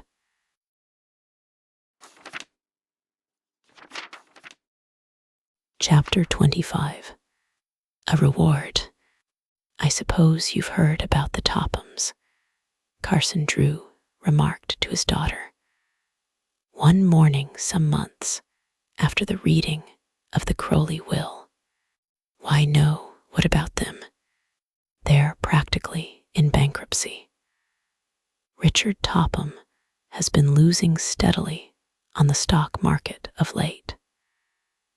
After his failure to recover the Crowley fortune, the banks reduced his credit. He's been forced to give up his home on the avenue. No, really. How that must hurt Mrs. Topham and the two girls. Yes, it's undoubtedly a bitter pill to swallow. They are moving into a small house this week, and from now on they'll not be able to carry themselves so high. I hope they don't try to make any more trouble about the will, Nancy commented. Goodness knows, they've made enough already. The Tophams had not given up the Crowley estate without a bitter battle. They had put forth the claim that the will Nancy had unearthed was a forged document, but they had been unable to prove their statement. The case had finally been thrown out of court. As administrator of the estate, Carson Drew had advanced the Horner girls and Abigail Rowan a portion of their inheritance. Several weeks before, Nancy had visited Abigail and was delighted to find her in surprisingly good health. She had secured medical attention, and a trained nurse was in constant attendance. I believe I'll run out into the country today and visit the Horner girls, Nancy told her father. They telephoned yesterday and asked me to come. They hinted they had something special to tell me. Perhaps they're going to reward you for finding the will, Mr. Drew suggested. Oh, it's been nearly a month since they said anything about it, Nancy returned carelessly. By this time, they've probably forgotten all about it. After luncheon, she set off for the farmhouse in her blue roadster. It was a beautiful autumn, and Nancy Drew thoroughly enjoyed the ride. As she came within sight of the farmhouse, Nancy was astonished at the transformation which had taken place. The house had been given a fresh coat of white paint, and a bright green roof replaced the old one. The yard was well kept, and beds of hardy plants had been set out. In the barnyard, many new hen houses were going up. Perhaps the most surprising thing was the large number of chickens in evidence. Welcome to the chicken farm, Allie Horner cried enthusiastically as she ran from the house to greet Nancy. I never saw so many chickens in all my life, Nancy declared. All leghorns too, Allie told her proudly. By this time, Grace Horner had reached the roadster, and she too gave Nancy a hearty welcome. Allie is in her element these days, she laughed. She's putting in incubators, and from now on will raise nothing but high-grade fowls. You must see everything, Allie insisted. Nancy was piloted from one place to another. She saw the new chicken houses which were being built and the incubators. But the thing which pleased her the most was the realization that Allie and Grace were happy in their work. "Well, I must be getting back to River Heights," she remarked after a time. "Oh, you can't go yet," Allie interposed with a quick glance at her sister. "You tell her, Grace. We asked you here today for a special reason." Grace began a trifle awkwardly. "You see, we've been thinking for a long time that we've never done a thing to show our appreciation for what you did. We've talked with the others, and everyone is agreed that we should reward." "Oh, I don't want a reward," Nancy broke in. "I wanted to help. And anyway, it was fun for me. But we wanted to do something really handsome." Allie cried in disappointment. "It doesn't seem fair not to give you a reward." "There's one way you can reward me if you really want to," Nancy said after a little hesitation. "How?" Allie and Grace demanded in one breath. "Well, it may sound silly, but I would like to have the Crowley clock for my very own." "And is that all you want?" Grace questioned in disappointment. "We'll be glad to give you 100 clocks if you will only take them. Just the old Crowley clock, that's all I care for. And if you particularly want it yourself—" "Oh, goodness, no," Grace assured her quickly. "It doesn't keep particularly good time, and we have more heirlooms now than we know what to do with. Wait a minute, and I'll get it for you." She disappeared inside the farmhouse, returning in a few minutes with the old-fashioned timepiece. She handed it to Nancy. "You're more than welcome to it," she declared warmly. "But it isn't a reward at all." "It's the only reward I want," Nancy replied, smiling at the two Horner girls. "I don't see what you want with the thing," Allie commented. "It's not much to look at." Nancy did not reply at once, but gazed meditatively at the clock.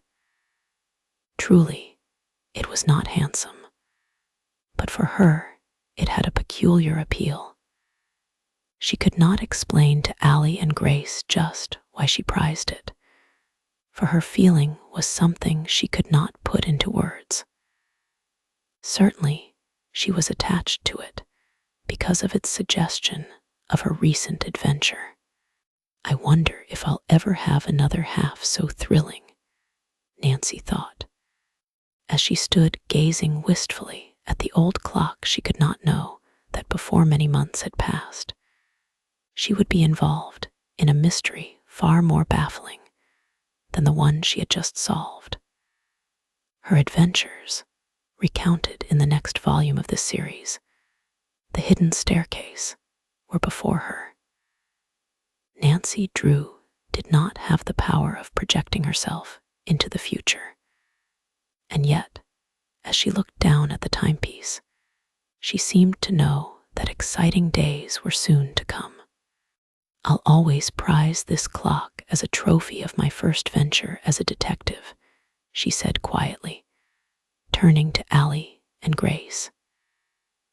"It will serve as a pleasant reminder of a thrilling adventure and, who knows, perhaps as a promise for the future."